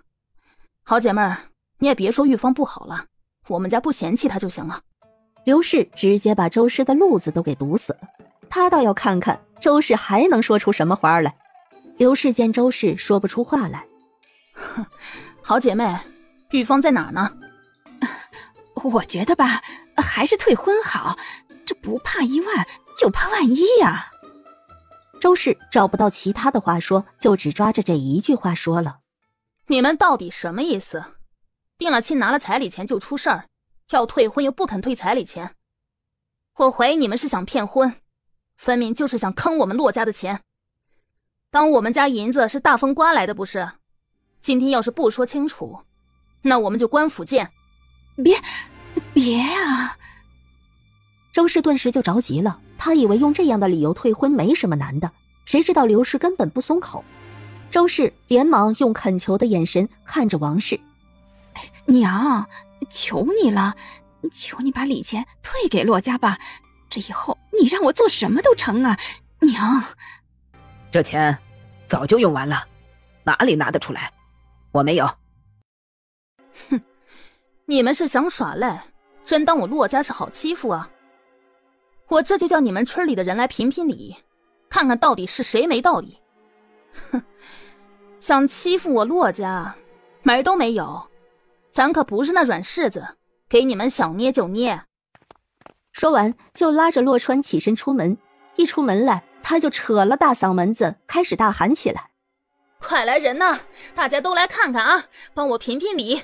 乡亲们，这苏家人欺人太甚了，大家都来看看啊。这一嗓子嚎的，左邻右舍都被震惊出来看了。大家一出来伸头一看，哟，这不是苏家吗？又有好戏看了。婶子，你来评评理，看看到底是不是苏家欺负人，哪有这样的事情哦？我侄儿洛川和这苏家姑娘苏玉芳是定了亲的，这苏玉芳就是我们骆家未过门的媳妇儿，你们说是不是这样的？前不久他们来信说苏玉芳身染恶疾，说要退婚，我和川哥担心，就赶着来探望。2个孩子本来就定了亲，我说干脆早点成亲，给苏玉芳冲冲喜，没准这病就好了。他们死活不同意呀，这不同意吧，又不肯退我们彩礼钱。乡亲们呐，3两银子啊，这银子也不是大风刮来的，说不退就不退，人也不肯嫁过来。你们说说，这是什么理儿啊？我说要看看苏玉芳，人又不给我们看，说什么怕传染，这不肯那不答应的，这分明就是想骗婚嘛！我的老天爷呀！刘氏干脆就地一坐，就开始说着苏家人的种种行径。人们听着纷纷唏嘘，苏玉芳是怎么一回事，他们最清楚了。苏家人可真不是人呐，想退婚又不想退彩礼钱，这哪有这样的事情？赶出来的周氏脸都白了，他无措地上前想把刘氏拉起来。好姐姐，咱们有事情好好商量行不行？哎呀，咱们进屋说行不行？12月24，苏玉芳就要过门去了，但和骆家的婚事还没有解决，周氏心急如焚。刘氏一点也不给周氏面子，生气的一挥手：你们给评评理，这天底下有没有这样的事情啊？我家川哥也是个好儿郎，他都不嫌弃苏玉芳染病，愿意早点娶她过门冲冲喜了。苏家为什么不同意？这自古以来从来都是女人家给男人冲喜，他苏玉芳有什么不满意的？周氏要一层遮羞布，刘氏就不让他如愿，他非要把这遮羞布扯下来不可。他好好的侄儿不能就这样被欺负了。说到底都是苏家人贪心，什么都想要，什么好处都想占，也不想想这可能吗？村里人看着都摇头，这一家人真是绝了。有人提醒刘氏，这个我们也做不了主，要不你去请村长吧。别请村长。好姐姐，我们真的是有不得已的苦衷啊，咱们进屋说行不行？周氏希望刘氏能懂他的痛苦。哼，川哥，你去把村长请来，今天的事情必须要个说法，退婚还是成亲，咱们都要弄清楚这背后到底是什么妖魔鬼怪。周氏心里一咯噔。好姐姐，你非要逼人至此吗？谁逼谁呀？你可真是有意思啊！明明是你们莫名其妙的想退婚，又不肯退彩礼钱，我家川哥都不介意你们家姑娘染病，你还想怎样？说我逼你，我逼你什么了？你搞搞清楚好不好？脑子不清楚就去治，你当谁都跟你似的。看着刘氏这誓不罢休的样子，周氏连忙转身进屋了。一进屋，一家人就好似没看见他似的。周氏心里发冷，他走到王氏身前跪下来，磕头祈求：娘，我求你了，赶快把骆家的彩礼钱还给他们吧。这许家他也来了10两啊，去了3两，您不还有7两啊？这点小事都解决不了，和他说什么说？直接告诉他们，把他们赶出去就是了。要钱没有？家里处处都要钱，钱早就用完了。娘，这洛川的婶婶根本就不松口啊！这件事情要闹大了，怎么行啊？我求你了，我求求你了！不行，我说不行就是不行。我就说，你在意这个干什么？根本不用在意。别说骆家不知道，就是知道了，也只能认栽。周氏真的是恨，他都藏不住恨意。王氏一看周氏这样子，顿时就感觉被挑衅了。烂母猪，你敢恨我？我看你是好日子过多了，皮痒了是不是？娘，别打我，是我错了。知道就好。周氏看向苏二郎，他希望苏二郎能说句话。苏二郎直接回避，他又没管家，看他干什么？女儿苏玉芳嫁给谁，他也不在意，反正嫁给谁都一样，彩礼给的高就好。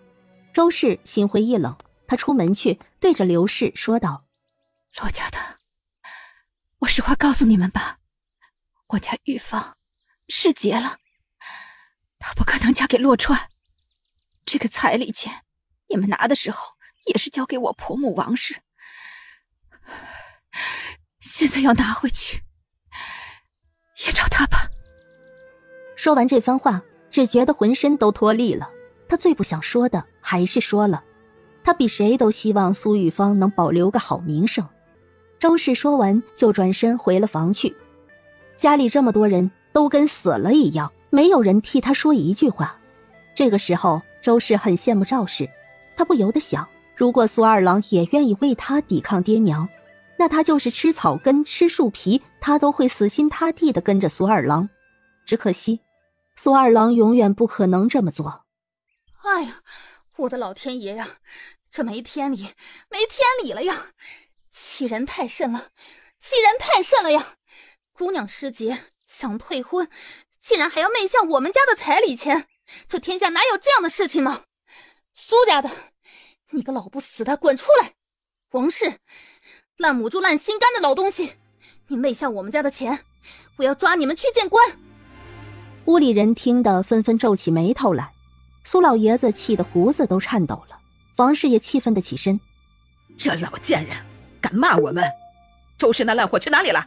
我要把他嘴巴撕烂！李氏，你死了呀？这么让人骂都不吭声，走，和我出去。但碍于王氏的威压，李氏也只好出去。出去的时候，他也是吼自己的儿媳妇：都愣着干什么？你们嫁给我儿子，那也是苏家的人，他骂苏家就是骂你们，别人都骑到头上来了，你们是死的。一家人都起身出去，但男人们显然不准备插手。王氏一出来，正准备开骂：呸！老妖婆，我来看看你这脸皮到底有多厚，是不是比那城墙还要厚？不然你怎么干得出这样的事情来？王氏当时气势就弱了，他打不过刘氏，他被掐的脸火辣辣的痛，好不容易睁开眼，刘氏又要来扇他。王氏立马对着李氏和孙媳妇们：你们死了是不是？谁敢站着，老娘就把谁休出去！李氏和几个孙媳妇连忙上前帮忙。李氏没想到刘氏这么猛，打起架来手段狠辣，上手就乱掐。孙辈的新媳妇都还是10来岁的小姑娘，哪见过这世面，根本就不是刘氏的对手，被掐2下都飙着泪离得远远的。都给我住手！你们这像什么样子？全部都住手！住手！还愣着干什么？上前把他们拉开呀！苏家的，你们赶快把你们老娘给拉走！拉走！苏家人连忙把李氏拉开，洛川也上前拉了刘氏，刘氏还趁机掐了一把李氏，扯了他的头发。李氏疼得嗷嗷叫，把人都分开了。你们家到底想干啥呀？啊！这村里的脸都让你们丢尽了，什么钱都要贪，也不怕撑死你！王老爷子这样吼，王氏顿觉老脸火辣辣，也不知道是疼的还是害臊的。王老爷子看了一圈，没看见苏老爷子。苏四狗，你是死的吗？这件事要是见官了，你以为你们有理吗？我告诉你们，闹大把村里名声弄坏了，我把你们一家都赶出去！真是气死他了，这一家子蠢货。听到村长的声音，屋内的苏老爷子露出厌烦之色。他本不想出来，可听到村长最后一句话，苏老爷子也吓得一个机灵，连忙起身出来。苏四狗，你好得很啊！你家的孙女出阁了，还不夹着屁股做人，还要闹得人尽皆知，你是能得很啊！你以为你家能一手遮天是不是？那只是区区几两银子而已啊！村里不少人都来围观，听着村长的指责，大家纷纷嘲笑起来。苏老爷子更觉得没脸，为什么每次都这样？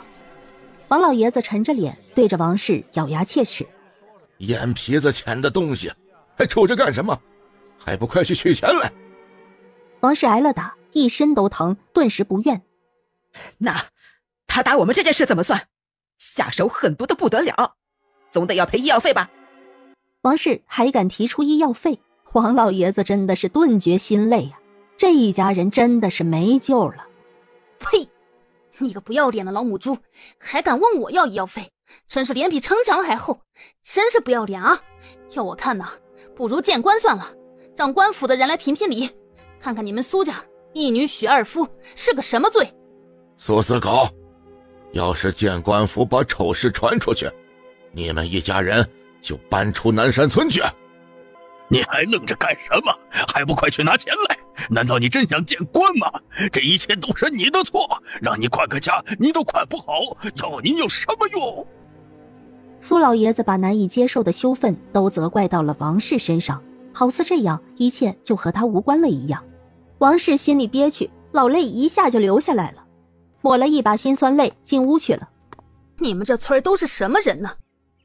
刘氏皱眉嘀咕，王老爷子很尴尬的解释：这和村里无关，这就是他们家这样，咱们村里其他姑娘都是好姑娘呢。我活到这把年纪，黄土都埋到脖子了，我也没遇见过这样的事情啊。别说我了，就是我爹我爷他们那辈儿的也没有这样的事情呢。王氏拿了银子出来，拿去，还也还给你们了，你们总可以走了吧？哼，急什么？我这还没数钱呢。你们这样黑心肝的人家，什么事情做不出来？我要当面点清楚，该是我家的一分不能少，不该是我家的我也一文不要。王村长，您说是不是这个理儿？是这个意思。王老爷子点点头，真是丢脸呐，只想快点结束。王氏一看刘氏要数钱，眼神就闪了闪，他异常的神色没逃过大家的眼睛，王老爷子脸色都沉了，苏老爷子更是脸色难看。我说，你个老烂货，你还少数了？我少这点银子干什么？我年纪大了，数错了也正常。刘氏都快吐了，这一家人可真恶心。他顿时上心了，认认真真的数了一遍，嘿，还真少了20文。不等刘氏开口，王氏就转身：数错了就数错了，我补上不就行了？哼，你们南山村的人，我今儿个算是见识了。王老爷子本是局外人，也都臊得老脸通红。王氏取了20文来给了刘氏。我可不是故意的，我年纪大了，老眼昏花，数错了也正常。现在彩礼钱也还给你们了，以后你们家和我们家就没有任何关系了。你们家这失节的女子送给我们家都不要。呸！川哥，走回家。这样的女子不要也罢。咱们家虽不是大富大贵，但也是清白人家。不说娶什么千金小姐，娶一个清清白白的姑娘，你还是担得起的。刘氏收好银钱，说完就拉着洛川扭身就走。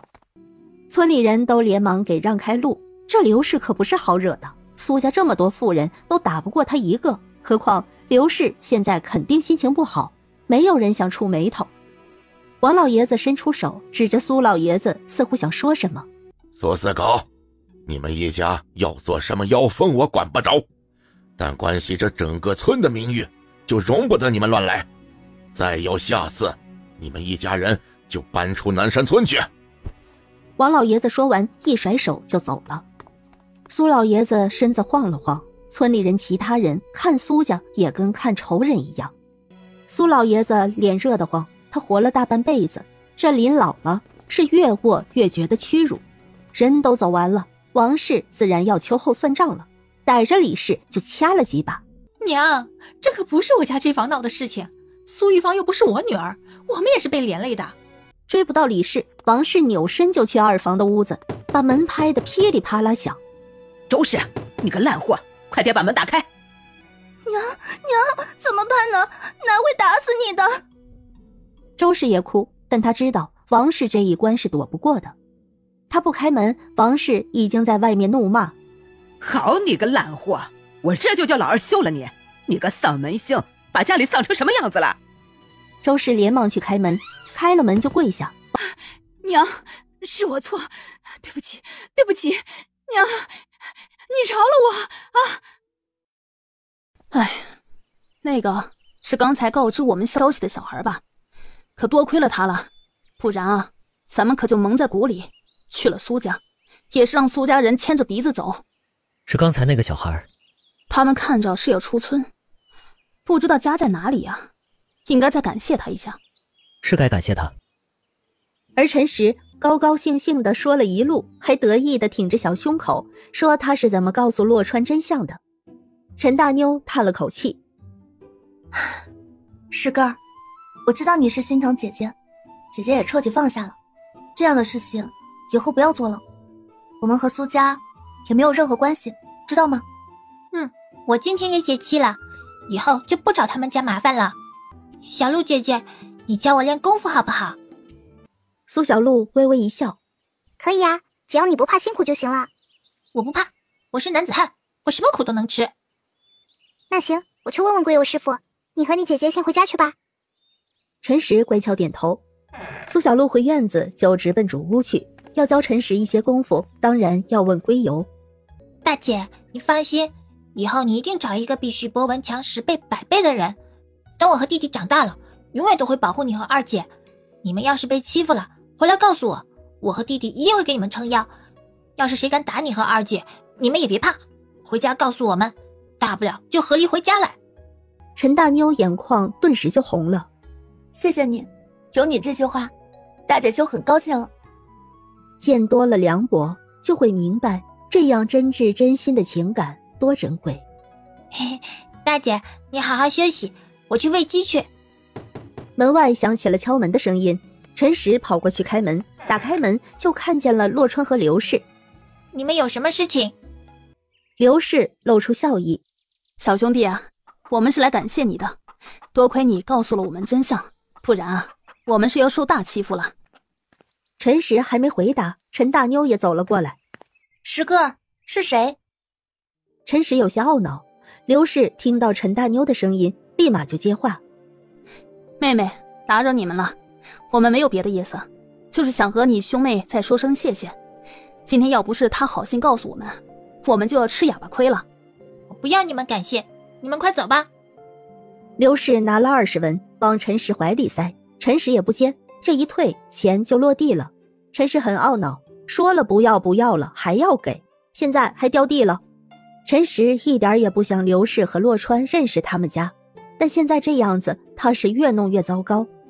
陈大妞已经走到门口来，一边帮忙把银钱捡起来，一边对刘氏说道：幼弟无心之失，还望婶婶莫要往心里去。银钱你们收回去吧，家中不便就不请你们进来了。哦，没关系，不方便的话我们就不打扰了。这点小钱是想送给你弟弟当谢礼的，他真是帮了我们大忙了。真的不用了，我们不会收的。啊，那好吧，总之真的是很感谢，打扰了，再见。见陈实一脸歉意，没关系，你没做错。陈实点点头，跟姐姐说要好好休息，他才去后院喂鸡了。哎，刚刚那姑娘倒是不错，要不是现在不合适啊，我都想厚着脸皮打听打听了。洛川没什么感觉。川哥，你觉得那姑娘咋样？你要是看得中，我回头就托媒人打听打听，问一问。洛川想了想刚才看见的女子，也没有多喜欢，但也不讨厌。陈大妞冷静沉着，看着是个聪慧的人。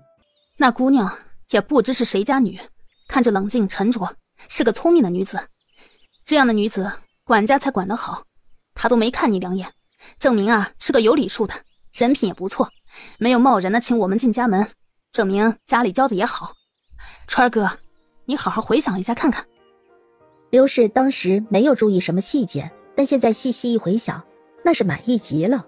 这样懂礼数的女子才是媳妇儿的首选呢。样貌没有很美，但也不丑。只要是个聪明的女子，普通的样貌也能越看越顺眼，越来越喜欢。我听婶婶的。那成，回头婶婶就找媒人打听打听，看看是谁家的，有没有婚配。要是没有婚配，那婶婶就托人问问，看看能不能成。好，这次啊，一定要好好打听清楚。同样的事情，婶婶绝不会让它二次发生。他没有儿子，洛川的爹娘又去得早，他和洛川的娘是妯娌，他只生了个女儿。洛川娘过世的时候，就把洛川托付给他，让洛川给他做儿子。洛川是洛家唯一的独苗，刘氏就想给他找个身体健康的女子，成婚生子，能多子多福。洛川不由得笑了笑。婶婶不着急的，你慢慢来就好。好，婶子一定会给你找个好媳妇儿的，贤妻在家，万事无忧。龟友师傅，我能进来吗？进来，什么事情？嘿嘿，龟友师傅是这样的，虎子叔叔家的陈实想要练功夫，我可不可以教他呀？你是真能折腾，自己都没出师，就想收徒了。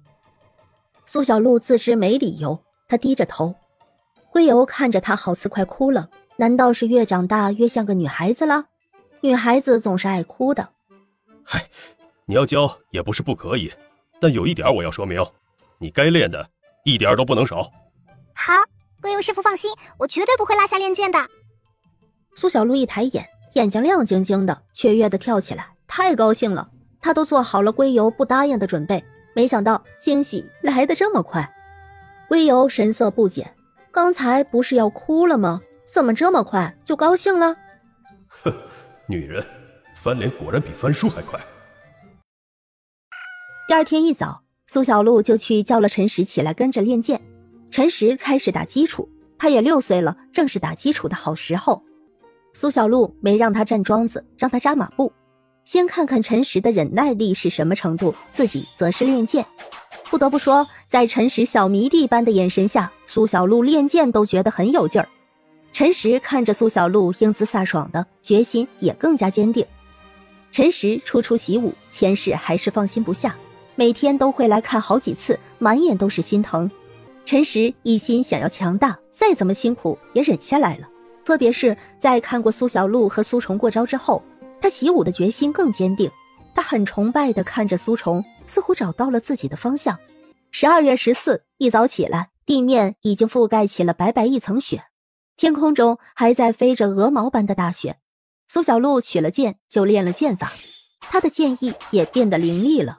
等龟游出来一看，顿时也来了兴致，雪中舞剑，好极好极。丫头，剑来了。苏小璐勾唇一笑，旋身避开，然后贴身就是一剑回击。二人剑刃都擦出了火花，一招落，另一招又起。苏小璐这几个月进步很快，在龟游的手下已经能走好几招了。陈实过来就在院子口，一脸热切地看着。苏小璐自然不留余力的攻击，直至他剑落地，没有了力气，躺在地上。这一场师徒过招才终止。苏小璐望着天空飘雪，浑身痛楚，心情却非常的愉悦。好美的雪哈哈，的确很美。他飞身过墙，很快找了一壶酒来，飞身又上了屋顶，支立起一条腿的膝盖，单手撑着，另一只手拿着酒壶，时不时仰头畅快痛饮。陈实也开始扎马步。苏小璐在雪地上躺了一会儿，身上就落了一些雪花。休息够了，他起身开始教陈实。苏小璐拿着铲子在铲雪，他要堆一个很大很大的雪人，叫大家一起来帮忙。小璐，你到底要做什么呀？这么多雪还不够吗？不够，我要做的雪人越多雪越好。大家继续去铲雪，把路边的、地里的都铲来了。我要做一个龙形雪冰雕。现在我们把雪弄成长条形的，就趴在路边吧。一听苏小璐要做一个龙形的雪雕，大家也都很有兴致。陈家三姐弟，还有胡家三姐弟，以及苏小玲、苏华和周恒全都来帮忙了。按照苏小璐的要求，把雪堆分开成长条和蜿蜒形状在路边。苏小璐去取了刀子来，大家都很期待地看着。苏小璐拿着刀子却停了下来。陈大妞问：小璐，是有什么不对吗？我还是先画个图纸吧，我这一下子不知道怎么下手。苏小璐开始画龙，没多久她脸红了，社死了。她绘画技术很不咋样。最先没忍住的是苏华。小璐，你确定龙是这样的吗？苏华一笑，大家也都悄悄地笑了。我应该是没有画画的天赋。我来吧。周恒绘画功底明显比他强多了，很快一条龙的样子就被画了出来。我们大家一起来把它雕出来吧，一定会很好看的。龙头比较麻烦，我和小玲、阿华来负责吧。龙身呢就交给小鹿和小双和二妞。龙尾，大妞和小寿、小杨和石哥，如何？没问题。这一条龙就雕刻了快2个时辰，等完工的时候，每个人都露出了欣喜之色。一条雪白的龙就趴在这条路上。苏三郎和赵氏他们都出来看，神色温和，带着笑意。陈虎和钱氏牵着陈星，不由得相视一笑。曹氏和苏小芝过来，都不由夸赞：这太好了。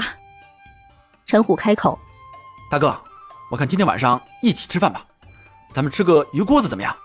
行。苏三郎点头。好久没一起吃饭了，三家的孩子们一起雕了一条龙，这样的时候的确很适合一起吃饭。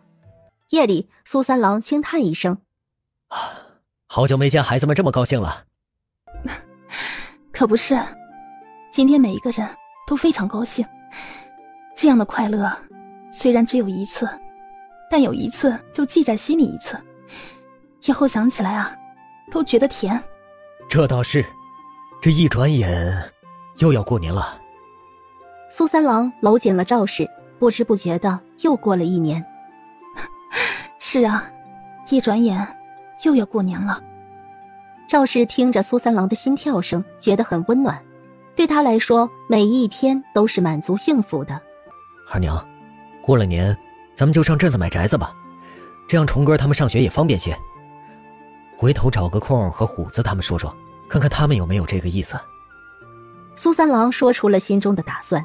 这几年家底日渐丰厚，靠着做酸菜和泡菜，他们也攒下了近1000两银子，足够在镇子买一处宅子安定生活了。赵氏先是一愣，反应过来后，他点头：好，听你的。那我回头问问弟妹的意思。要是可以的话呀，咱们也买靠着的房子，到时候相互有个照应。不早了，早些睡吧。苏三郎侧头亲了亲赵氏的额头，赵氏点点头。这么多年，苏三郎一直保持这个习惯，每晚临睡的时候都会亲吻一下他额头，每每都让赵氏觉得心里温暖。过了几天，空隙的时候，赵氏就对钱氏说了：好，回头啊，我和虎子商量商量。只是咱们去镇子了，这里的这些东西怎么办？咱们以后的生意怎么办？这个呀，我和三郎都商量过了，咱们买院子大点的宅子，把这些都搬去。咱们的地啊，租给村里人种，每年分粮食就成了。村里的青菜啊，请小芝帮忙收集，让他家把关。这个问题苏三郎当然考虑过，他要上镇子，苏小芝一家人也安排好了，以后收菜这一块由苏小芝一家负责，由曹氏把关，这一块不会出什么问题。好，大哥有安排我就放心了，回头我就和虎子说。田氏回了家，就把这事儿和陈虎说了。二娘，你是怎么想的？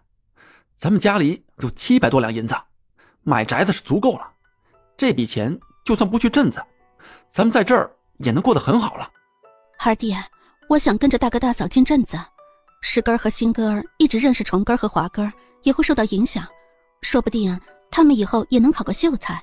都说近朱者赤，近墨者黑，我觉得说的没错，让他们跟着虫根华根学，准没错的。我也是这样想的，我怕你不想进镇子，既然你也想，那咱们就和大哥大嫂一起走。年夜这天，赵氏和苏三郎就在忙碌，苏小玲也忙着做几道药膳，苏小璐也从早上起来吃了一些东西就开始练剑。他被打趴下之后，就看着苏虫和龟油过招，刀光剑影，苏小璐睁大眼睛，哇，大哥进步好快！苏虫的进步迅猛，能挡下龟油许多招。等苏虫手里的剑被打脱手，龟油也停了手，一脸满意之色。丫头，你大哥苏虫今日就出师了，过了这个年我就要走了，今后就由你大哥来指教你。说完就飞身翻墙过去了。苏小璐好一会儿才回神，我刚刚好像听见龟油师傅说大哥出师了。苏华和周恒对他很肯定的点点头。不是好像听见，是龟油先生就这么说的，以后由大哥教你了。别担心，以后大哥教你也是一样的。苏小璐心里有些不舍，有点想哭，但她忍住了。吃年夜饭的时候，龟油师傅能不能留下来，她真的好舍不得呀。但她知道留不住，龟油和吴老头是一样的人。你悟性也不差，基本也都学会了，剩下的只需要日记一日的练习，不要落下就成了。我在这儿留得够久了，该走了。苏三郎和赵氏也有些不舍，但最后只祝福龟油平安。苏三郎简单的说了几句话，给了几个孩子发财包，然后就开饭了。吃好饭，他对苏虫和苏小璐说道：你们跟我过来，这是为师送与你们的出师礼。一个剑客一生都离不开一把剑，这2柄剑都用了极品寒铁锻造，希望你们喜欢。谢谢师傅赐剑。二人跪下去，一起给龟油磕头。多谢师傅教导之恩。啊，起来吧，该说的都说了，你们回吧。回了家里，苏小璐把剑放进了空间里，她呆坐在床上伤神。小璐，这是我给龟油师傅做的衣服，你拿去送他。要是知道龟油师傅要离开了，我就多做几套了。姐，谢谢你。苏小璐抱着衣服说了声谢谢，起身出去。她在门外喊道：龟油师傅，我姐姐给你做了衣裳。替我谢谢你姐姐。苏小璐回了家，上床休息。姐，抱抱我。乖乖睡吧。第二天早上起来，苏小璐在院子里大喊一声：龟油师傅，吃饭啦！今天吃叉烧层饼，可香啦！隔壁冷清清的，许久也没有回应。苏小璐感觉到了不对劲儿，在院子里的苏虫几人也感觉到不对劲。苏小璐和苏虫几乎是同一时间飞身过墙，直奔主屋，推开门进了里屋。空荡荡的，被褥整齐叠放着。苏虫伸手试了一下温度，冷的。龟油师傅离开很久了，或许昨晚他根本就没在床上睡下。苏虫有些伤感，他以为龟油还会住几天，但万万没想到昨晚的年夜饭就是他道别。苏小璐吸了吸鼻子，眼泪吧嗒吧嗒的掉了下来。小璐，你别哭啊，以后还会再见的。没事，我过一会儿就好了。苏小璐回家多吃了2个叉烧层饼，然后就开始练剑和教导陈实。龟油在的时候，他还会偷懒；龟油离开后，他反而不会偷懒了，每天都把自己练得精疲力尽。只是短短1个月，他的内息就增长了1倍。进入2月里，苏三郎和陈虎一起在羊角镇南街买了相邻的2个宅子。买了宅子之后，苏三郎就把苏小芝和曹氏叫到家里来。赵氏笑着招呼：婶婶、小芝，你们坐，我给你们倒水去。三哥，你叫我们来是有什么事情吗？是有事要说。等赵氏倒了水来坐下，苏三郎才对着他们说道：是这样的，我和虎子在镇子里买了宅，过不久就要搬到镇上去了，这活的分工也要重新分一下了。苏小芝松了口气，但很快他又担忧起来。他看着苏三郎：三哥，你们走了我怎么办？三郎侄儿不用担忧我们在这儿有地有房，日子差不了。苏小芝是和苏三郎生分了，不然去镇子买宅子这样的事情，他们是一点不知情，到这会儿才知道。苏小芝和以前没多大变化，他看不懂，曹氏却懂。苏三郎肯定是有安排的，苏小芝太心急了。苏三郎神色平静：我家和虎子家搬走后，依然做的是这个生意。村里的菜呢，我们还是要收走的。到时候买菜检查这一块，还有劳婶子和你。这一块之前是虎子负责，村长也会帮忙。我们到了镇子上，这事情就交给你们。1个月要几千斤菜，这不是个小数目。工钱还是和以前一样。婶婶，这一块还是有劳你了。苏小芝和他越走越远，苏三郎也不强求什么，他做了能做的，其他的一切随缘。大哥大嫂放心吧，我一定给你们把控好这一块。谢谢侄儿信任，你们放心，有我在，只要我还活着一天，在这一块上面绝对不会出差错的。曹氏这是对苏三郎保证，他一定会严格控制好，绝不会让有心之人钻了空子的。苏三郎点点头，苏小芝不可靠，但曹氏是可靠的，有他在，苏三郎也不担心。那就这样定了，3月初6我们就搬到镇上去了，以后这儿就交给你们了。做好了安排，就没有什么事情说了。出了门，回了家。三哥和我还是冷分了，他到镇子买宅这么大的事情，我现在才知道。要是早点知道，说不定我也能到镇子买宅。苏三郎和苏小芝说了，也和陈虎去了王老爷子家里说了一下。对于2家人要搬去镇里，王老爷子自然是挽留一番，他也知道挽留不住。还好苏三郎是个有感情的，村子里的菜他依然照价来收走，靠着这个，村里家家户户每年都多了几两收入了。2家人的地，苏三郎也租给了王老爷子家族，每年交1成粮食就行了。2月28，陈家人浩浩荡荡的来找陈虎一家人了。陈父和陈母坐在路边。哎呀，你个丧良心的，没心肝的，宁愿把地送给别人，也不给自家人的啊！你的亲爹、亲娘、亲兄弟，你是都不顾了。哎呦，老天爷呀！哎呦！陈家人都在陈虎家门外，陈龙、陈强都和陈虎说着好话，想要兄弟之情打动陈虎。陈虎连门都不开，一家人也在家里不出来。村里人出来看，连村长都来了。你们这是干什么？当初革除族谱都是公正了的，当时狠得下心，现在又想反悔了。你们把律法当什么了？想不遵守就不遵守。现在知道后悔了，早干什么去了？我们当时也不怨啊，这不是有人蛊惑了我儿子，谁知道别人安的什么心呢？陈虎本来不想搭理，但听陈母这样说，他就忍不住了，推开门，牵着钱氏一家人就都走了出来。你们都好好看清楚了，我10个人的命是我大哥大嫂家里救回来的，我的腿也是他们帮忙治好的，我妻子脸上的伤疤也是他们帮着治好的，我家大妞二妞都识字，也是跟着他们学的，谁家要是能对我们家这样掏心掏肺，我陈虎也把他当亲大哥对待。你们能吗？少在我门前嚷嚷，非要逼得我拉你们去见官是吧？那好，我们这就去，到镇子去找官府评评理，看看到底我陈虎是不是还欠着你们的。我呸！烂皮眼子的东西，谁要你的？闹什么闹？别人心比铁硬，指望他什么？我呸！陈父咬牙切齿的唾骂，真见官他家肯定讨不着好，什么都没要到，还惹一身火气。王老爷子叹气，对着村里人摆摆手：哎，回了。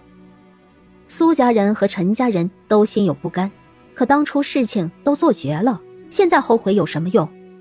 王老爷子看了看过来的苏三郎一家，他拍了拍苏三郎的肩膀：你和小虎都好，别往心里去，你们都好好过。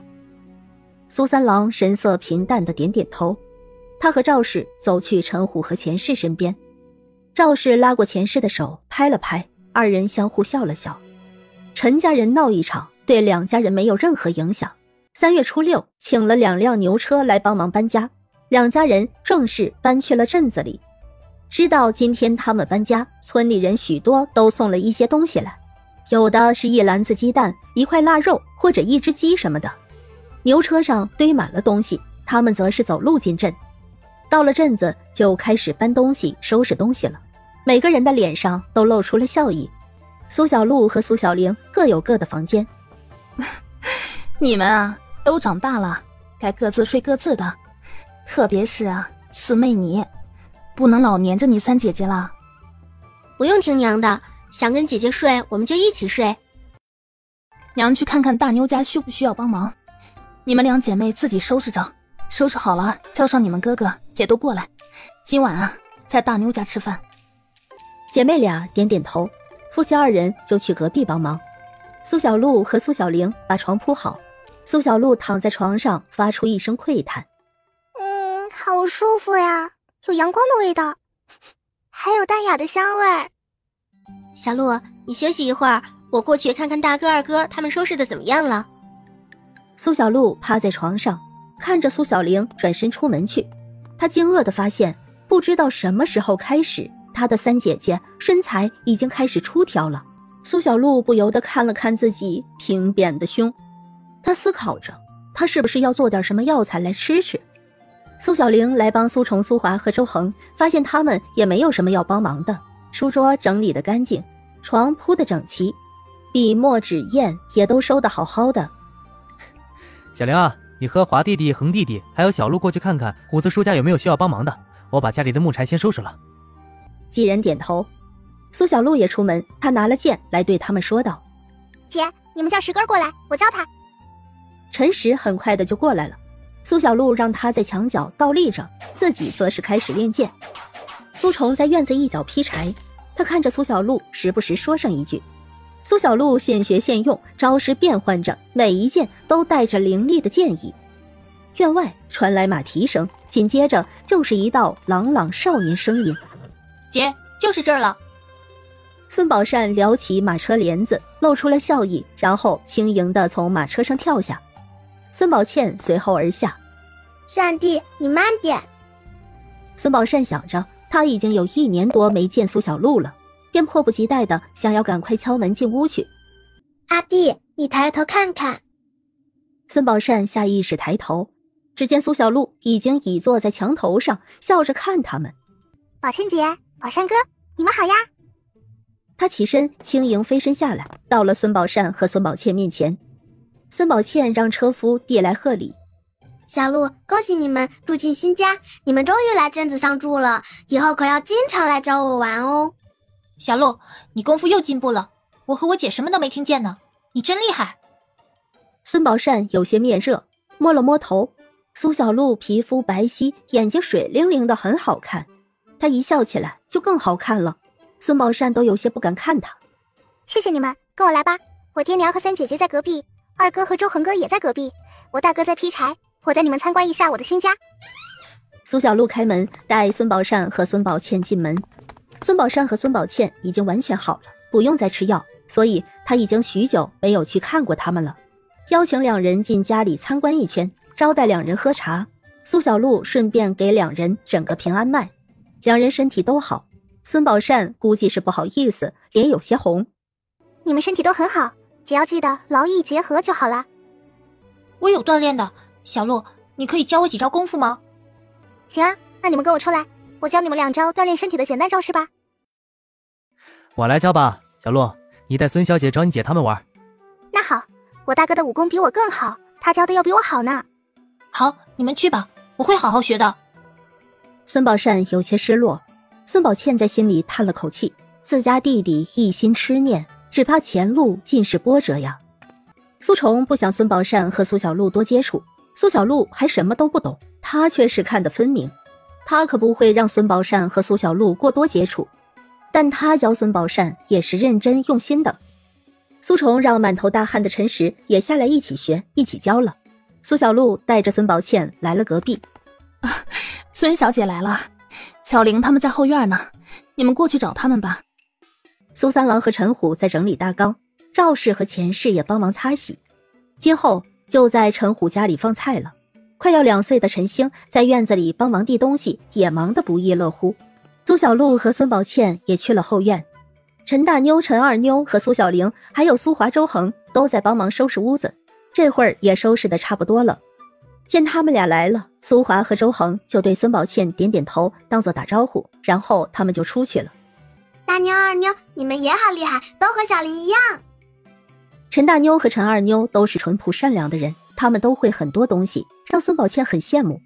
陈大妞和陈二妞都不好意思起来，不过被夸奖总归是一件让人很高兴的事情。孙宝善笑着问：你们接下来要做什么呀？我也可以帮忙的。屋子都收拾的差不多了，我们准备去厨房做饭了。我炸点酥肉饼给你们尝尝吧。姐，我还想吃鱼饼。好，给你做。孙宝倩看着很羡慕，她没有姐姐或者哥哥，这样的画面永远不会发生在她身上，所以看着苏小璐和苏小玲，眼里只有羡慕。几人一起来了厨房，肉什么的都有。陈二妞利落的帮忙烧火，陈大妞帮忙苏小玲打下手，孙宝倩也帮忙调面糊，她觉得很有趣。苏小璐在厨房这一块是没什么天分，所以陈二妞把火烧好了，就叫苏小璐去看火了。苏小璐稳坐灶台，锅里烧了热水，洗肉洗菜等等。苏小玲炸了酥肉饼、鱼饼还有蔬菜饼子，她连晚上的饭菜都在准备了，大菜就是肉类。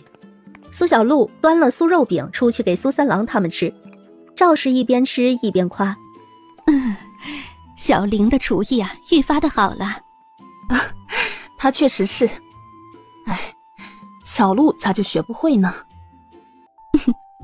咱们小璐啊本事大就够了，她用不着下厨的。晚上的菜足够丰盛，从煎炸焖煮到蒸炒凉拌都有。两家人围坐在一起，加上孙宝善和孙宝倩两姐弟。吃完饭，两姐弟告辞回家，苏小璐一家人也洗漱休息。夜里，苏小璐靠在苏小玲身边：姐，我怎么觉得你突然就长大了？什么长大了？苏小玲才问，就感觉胸口被捏了捏。小璐，咋啦？小璐，再过几年你也会长大的。真的吗？小璐，你也会长大，姐姐也是来了癸水之后才慢慢长的。娘对我说，每个女子都会长大，只要好好养身体就行。姐姐也不是突然之间长大，只是你平时练武，每天都没有空闲时间，所以你没有注意到。苏小璐想起乐师部，她也是一脸愁苦。姐，那我不会缝怎么办啊？没关系，等你来癸水了，我帮你缝。你一辈子学不会都不要紧，我和娘会帮你做很多很多，让你一辈子都用不完。姐，谢谢你，有你真好。苏小璐心里暖暖的，在这方面她还真是个小渣渣。苏小璐抱着苏小玲就亲了一口。姐，我困了，好梦。小璐，祝你好梦。搬了新家，日子依旧平静而温馨的过着。因为近了，也因为陈大妞、陈二妞和苏小玲到了能定亲的适婚年龄，他们就留在家中做酸菜和泡菜。店里面是苏三郎、赵氏和陈虎、钱氏在忙碌。进入6月，天气愈发毒辣炎热了。6月14这一天，有一媒人来找钱氏打听陈大妞的时候，赵氏也在场。刚好酸菜泡菜都卖完了，就把媒人朱氏请进铺子细说。朱氏是奔着陈大妞来的，所以对钱氏非常热情。钱氏也露出笑意，和朱氏打了个招呼，就打探口风。好姐姐，不知是哪家歌儿？是想说我家大妞还是二妞啊？小钱妹子是长青路骆家的孩子，叫骆川，他父母双亡，是他亲婶婶托我来做媒，想问你家大妞的。他家愿意出10两银子做彩礼，要是成了，大妞过去就能当家做主了，上头绝对不会有婆母压着。川哥这孩子也是勤快的人呢，家里10亩地都种满了，年年都丰收。大妞过去了，日子肯定有奔头啊。朱氏笑眯眯地说着，一边悄然地打量钱氏的神色，看看他的反应。听说是洛川，钱氏就皱起了眉头。洛川就是去年被苏家悔婚的，原本和苏玉芳定亲了，但苏玉芳和许博文坐到一块儿了，退婚还闹了一场。虽然也不是洛川的错，钱氏也知道这怪不到洛家人头上，只是想着苏家人，他就不想选洛家人。钱氏热情冷却下去，他面上依然温和。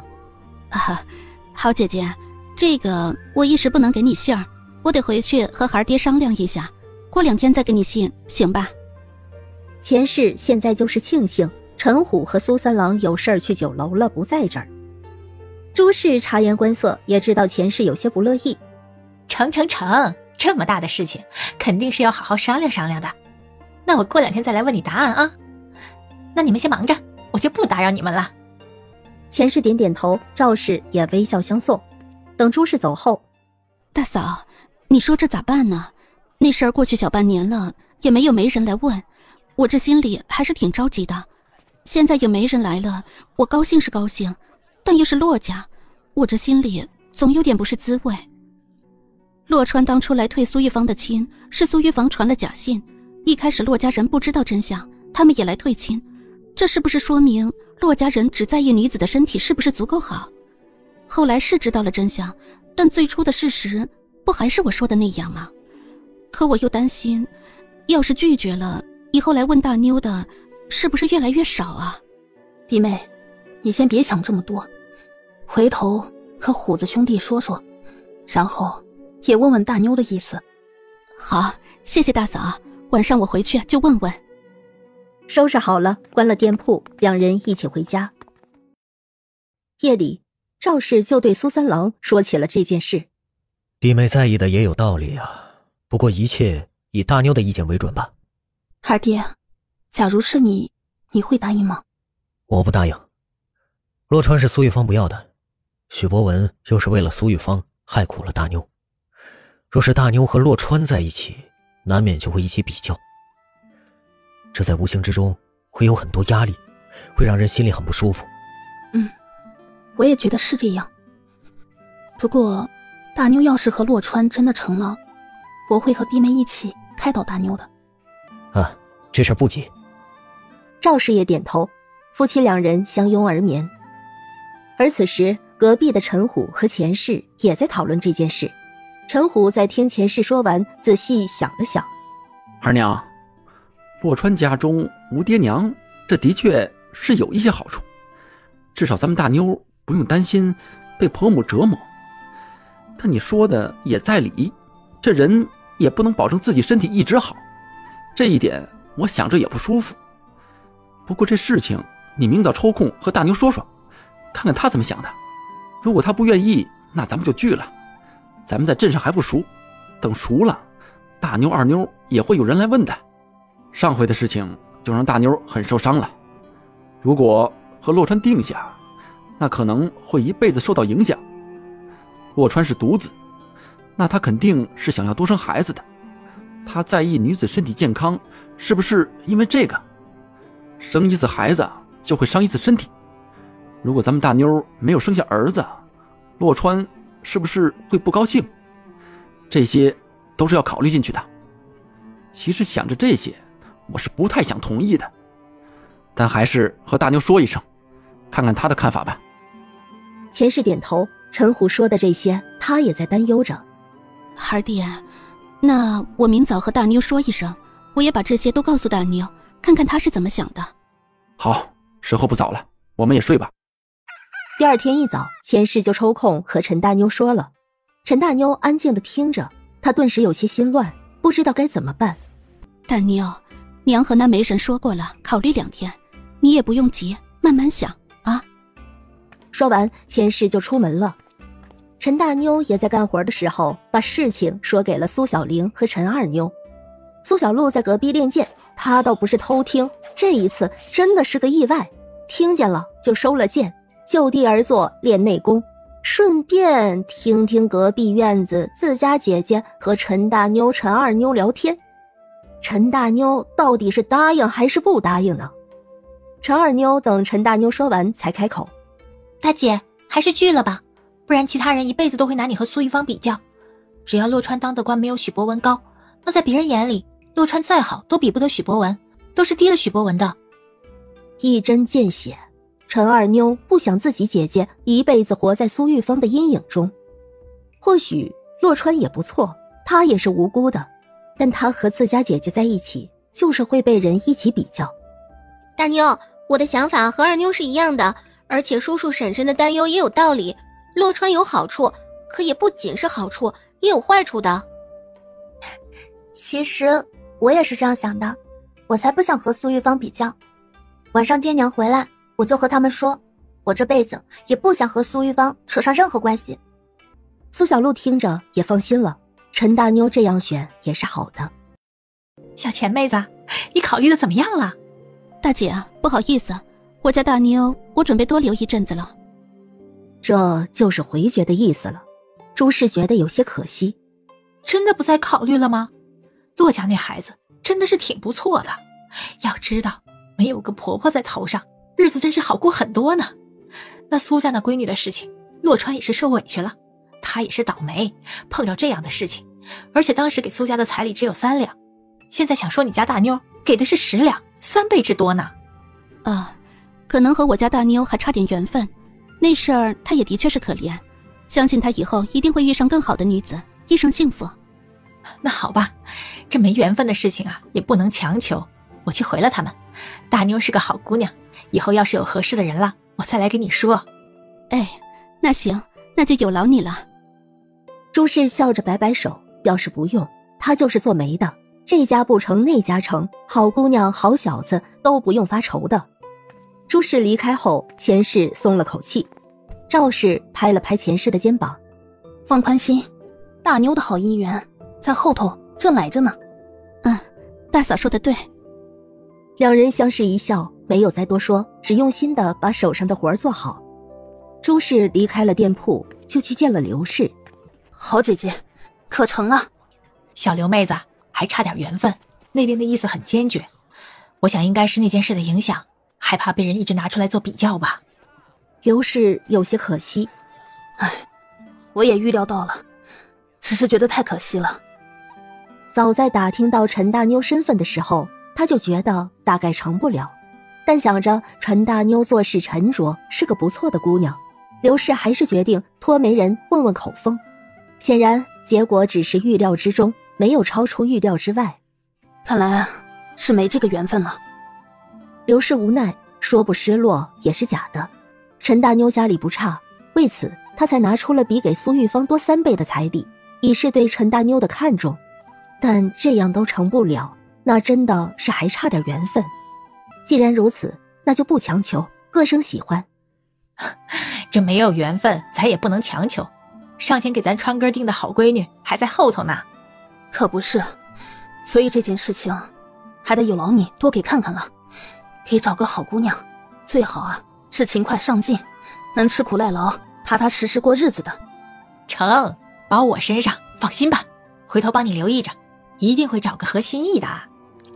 刘氏给了朱氏20文做谢礼，然后就离开了。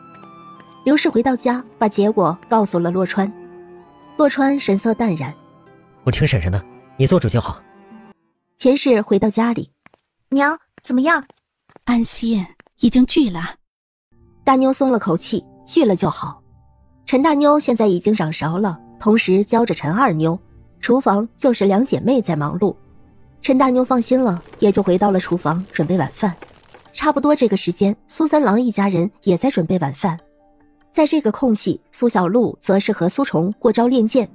苏小璐在苏虫手下都能走几十招了，收了剑。大哥，以你的武功，武考肯定能夺冠，也不知道其他的高手武功怎么样。明年你们秋闱，我也要跟你们去芙蓉州见大世面。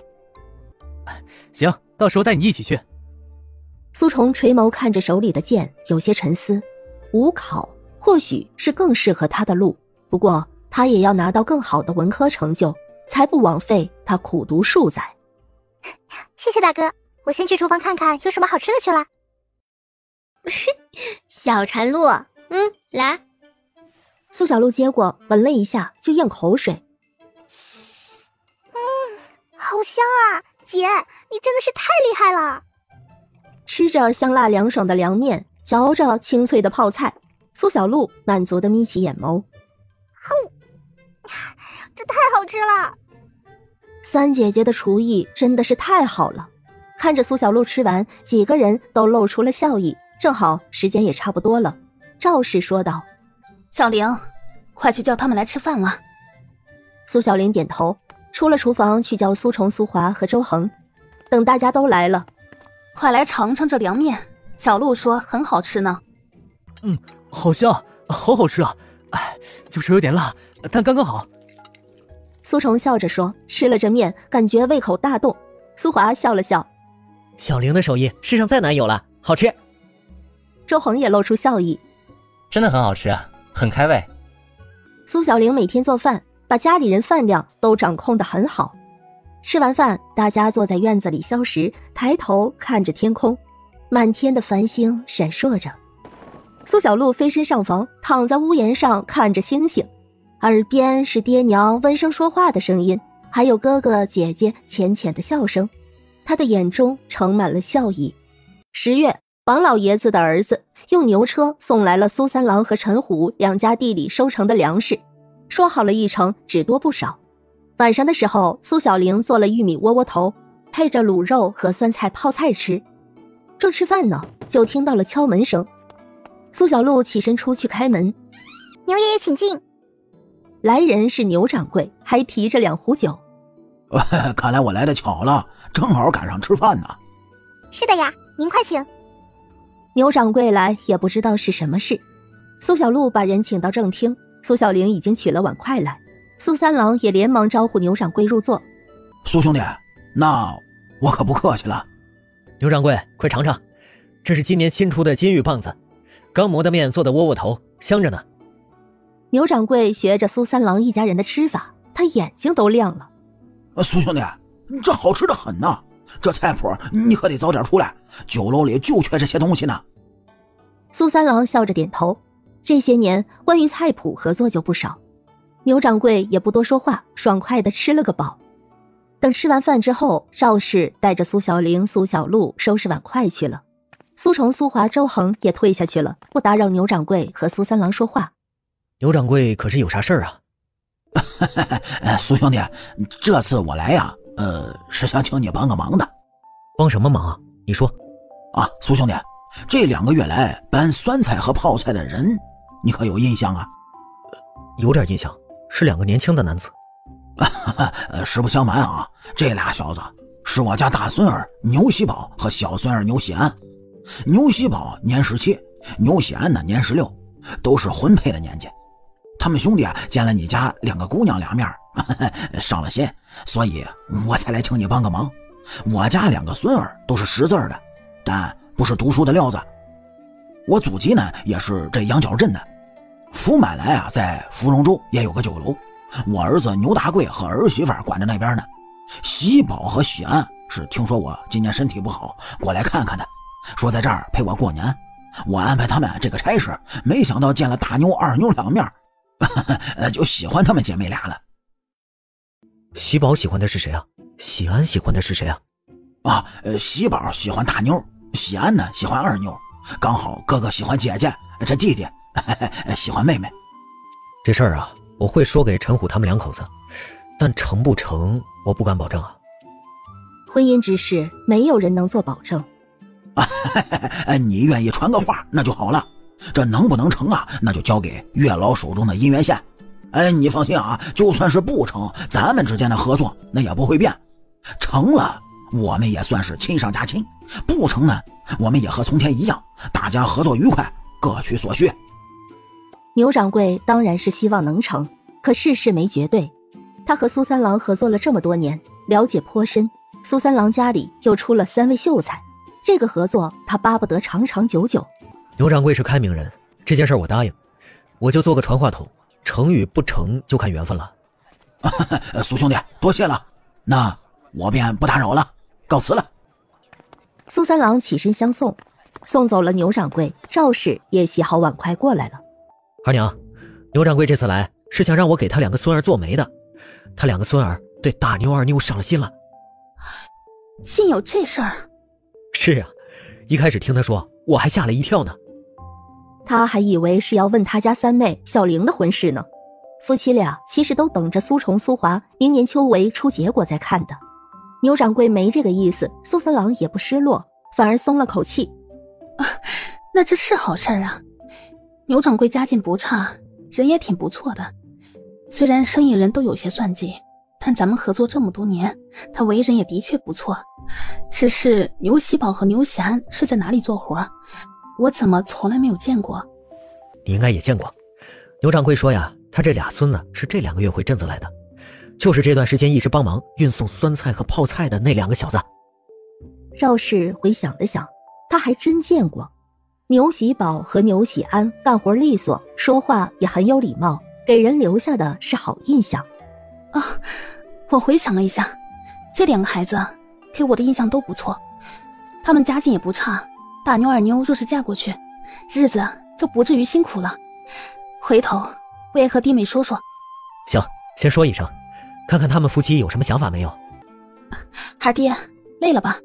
你坐着，我给你捏捏肩膀，捶捶背。回了屋内，赵氏让苏三郎坐下，苏三郎顺从地在床沿坐下，赵氏给他捏揉肩膀。苏三郎闭上眼，享受这一刻的放松。过了1刻钟，可以了，你睡下，我也给你捏捏。夫妻2人相视一笑，睡下之后又相拥而眠。10月初8中午，苏三郎和陈虎一起离开店铺去买佐料。走在路上，虎子，你觉得这段时间帮忙做活的这俩兄弟怎么样啊？挺勤快的，干活手脚利索，兄弟俩感情也不错，看着是挺不错的孩子。陈虎回答完，带着疑虑看向苏三郎，不知道他为什么这么问。这俩孩子可是牛掌柜孙子。陈虎愈发不懂苏三郎葫芦里卖的什么药。那牛掌柜家里教的都挺好的。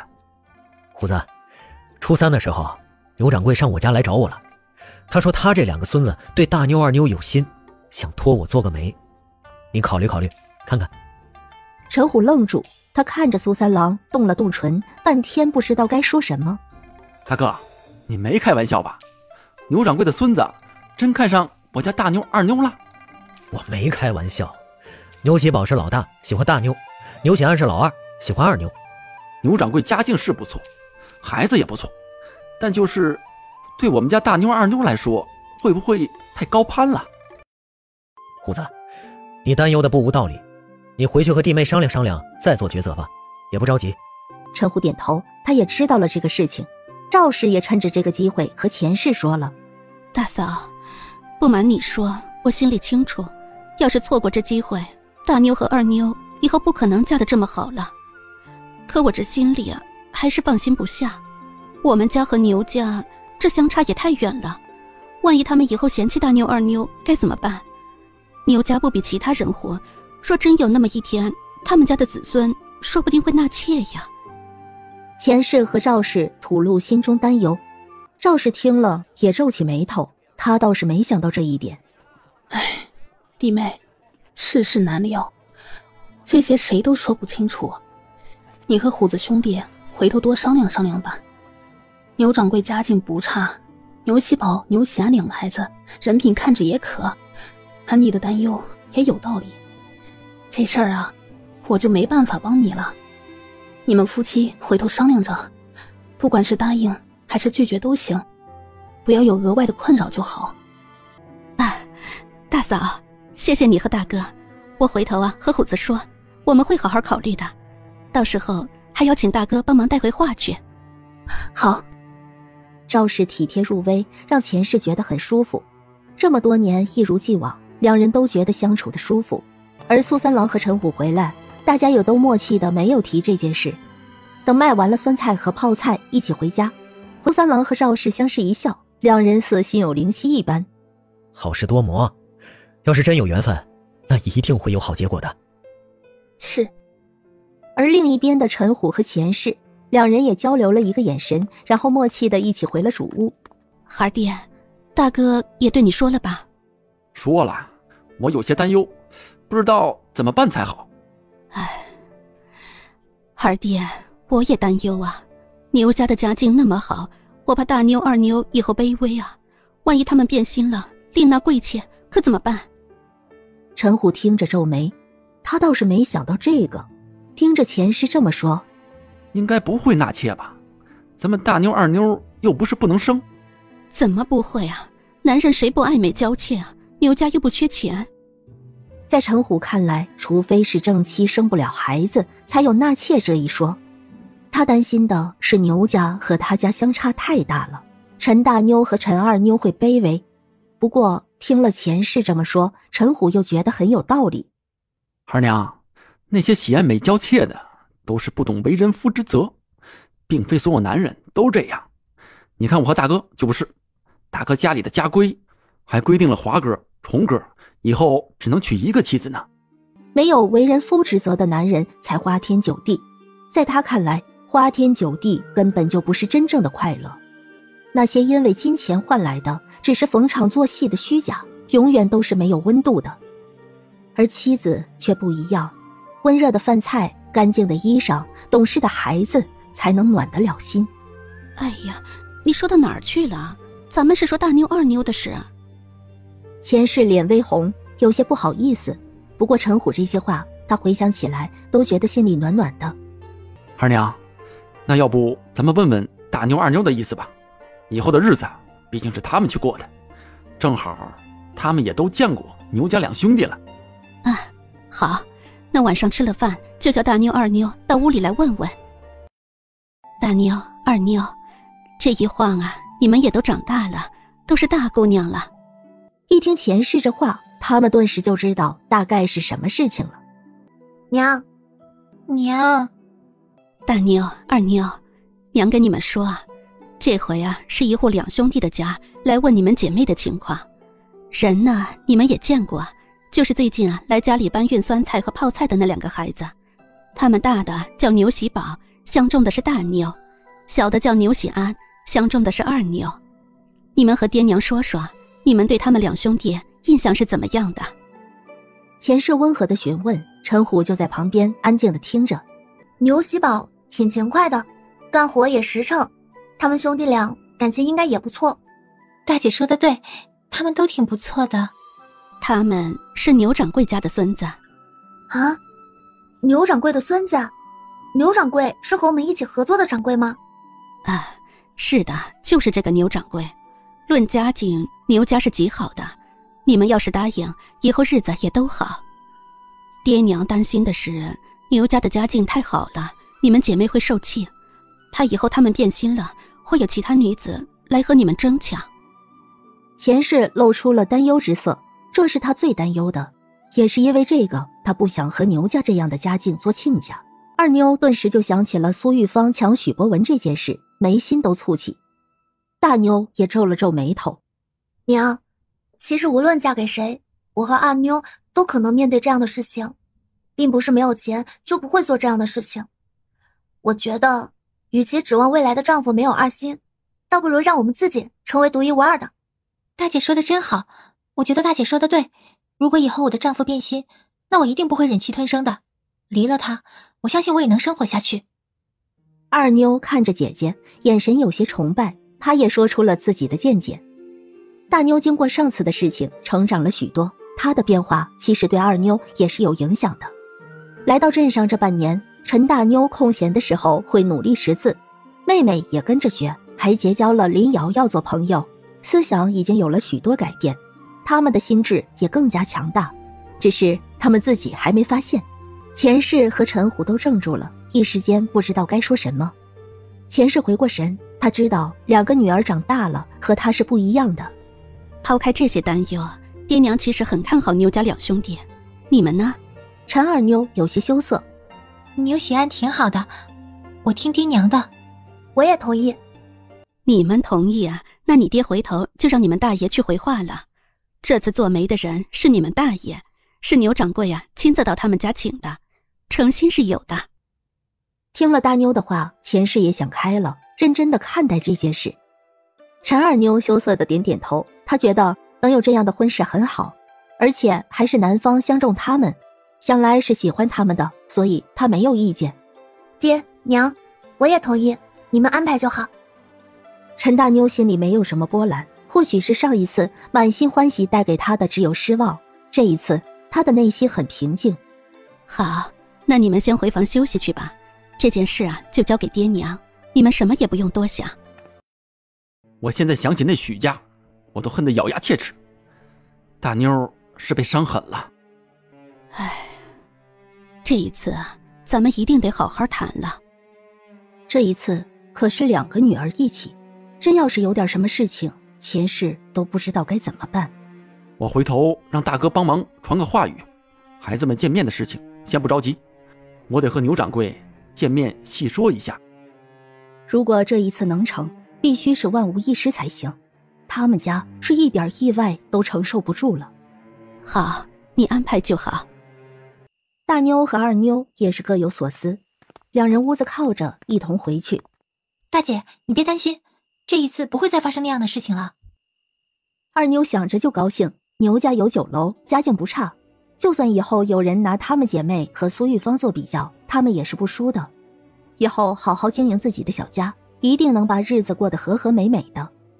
牛喜宝喜欢陈大妞，她们姐妹加兄弟，以后还不用担心妯娌相处的问题。陈二妞心情是极好的。大姐，至少牛喜宝也是相中你的，这个开头就开好了，你呀也放宽心，我们姐妹一定会过得很幸福的。我也这样坚信着。苏三郎当晚吃了晚饭，就去了一趟福满来酒楼。听到敲门声，牛喜宝来开门，看见是苏三郎，神色顿时就复杂了，似乎很期待，似乎又不想知道。请进，请进。牛喜宝把苏三郎请进门，牛掌柜对着两兄弟说道：“你们啊，先出去吧。”两兄弟相互看了看，都带着焦急出去，但没有走远，默契的在门外偷听。牛掌柜，陈虎家让我来传个话，他们家想和你见面详谈，再给明确的答复。牛掌柜也不知道陈虎有什么顾虑，他露出笑意：“苏兄弟，那有劳你做个中间人，定个时间，这两家人呢见面商谈一下。月底左右成吗？到时候我儿子媳妇呢也都过来。那就10月28晚上，就在福满来这里，怎么样？啊，成，就这么定。就当朋友之间吃个饭。啊，时间不早了，那我就先回去了。牛掌柜送苏三郎出去，等送完苏三郎之后，牛喜宝和牛喜安就迫不及待地围着牛掌柜问：“爷，能不能成啊？”你们是一点沉不住气呀！这事儿呢还没定，我也不能告诉你们一定能成，但目前看来有70%把握。你们就真的那么喜欢那两姐妹？牛喜宝和牛喜安红了脸，两人不好意思地摸摸头。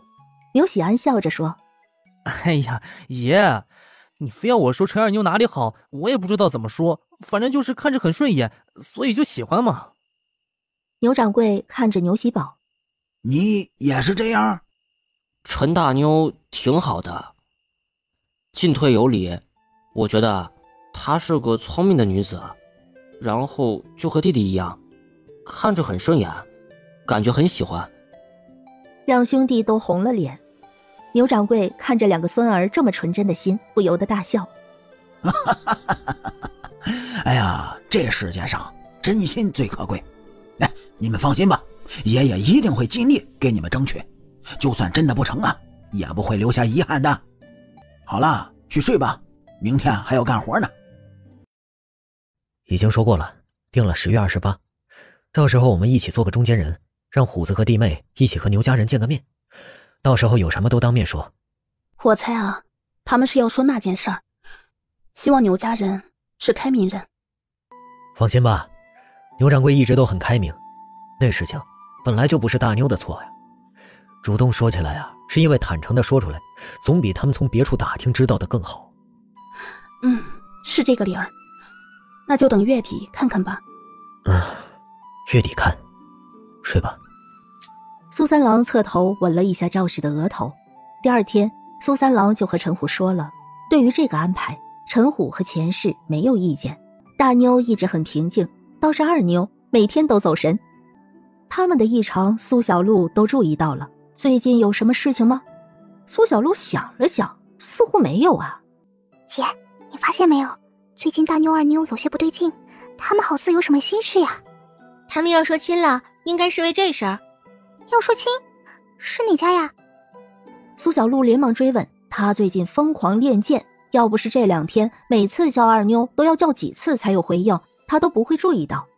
是和家里合作的牛掌柜家的2个孙子，大的牛喜宝喜欢大妞，小的牛喜安喜欢二妞，他们刚好是2兄弟，大妞二妞又是姐妹，所以虎子叔叔家很慎重这事儿的。因为这几天2家人要见面，应该会谈到上次的事，没有几天了，所以大妞二妞也有些受到影响吧。哦，原来是这样。知道了是怎么回事，他也在心里希望大妞和二妞能获得一段好姻缘。姐，你以后想找个什么样的人呢？姐，你听见我说话了吗？我也不太清楚，不知道喜欢是什么样的，像爹这样就好。姐，反正还有这么多时间，你可以慢慢想呀。等明年秋闱，我要和大哥他们一起去，你也一起去见见世面，怎么样？好啊，我到时候看看。好啦，快睡吧，不早了。小玲拍了拍妹妹的肩膀，天冷了，小璐又要靠着她睡觉了，还像是小时候一样喜欢抱着她睡。小玲一直用她独有的方式宠着苏小璐，把妹妹哄睡，小玲反倒是失神了。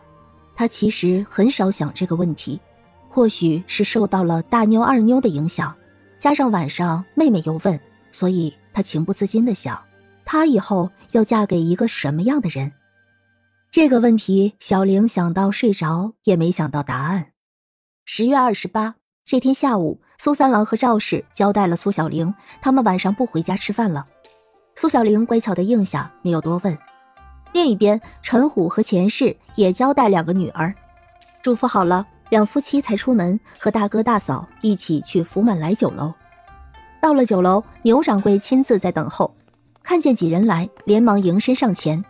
哎呦，你们来了！哎，来，咱们楼上包间说。哎，快请，快请！陈兄弟、苏兄弟，你们快请坐。牛大贵也温和地笑着。这一直听我爹提起你们，今日总算是见着你们了。和我想象的一样，都是温和良善的人。快坐，快坐。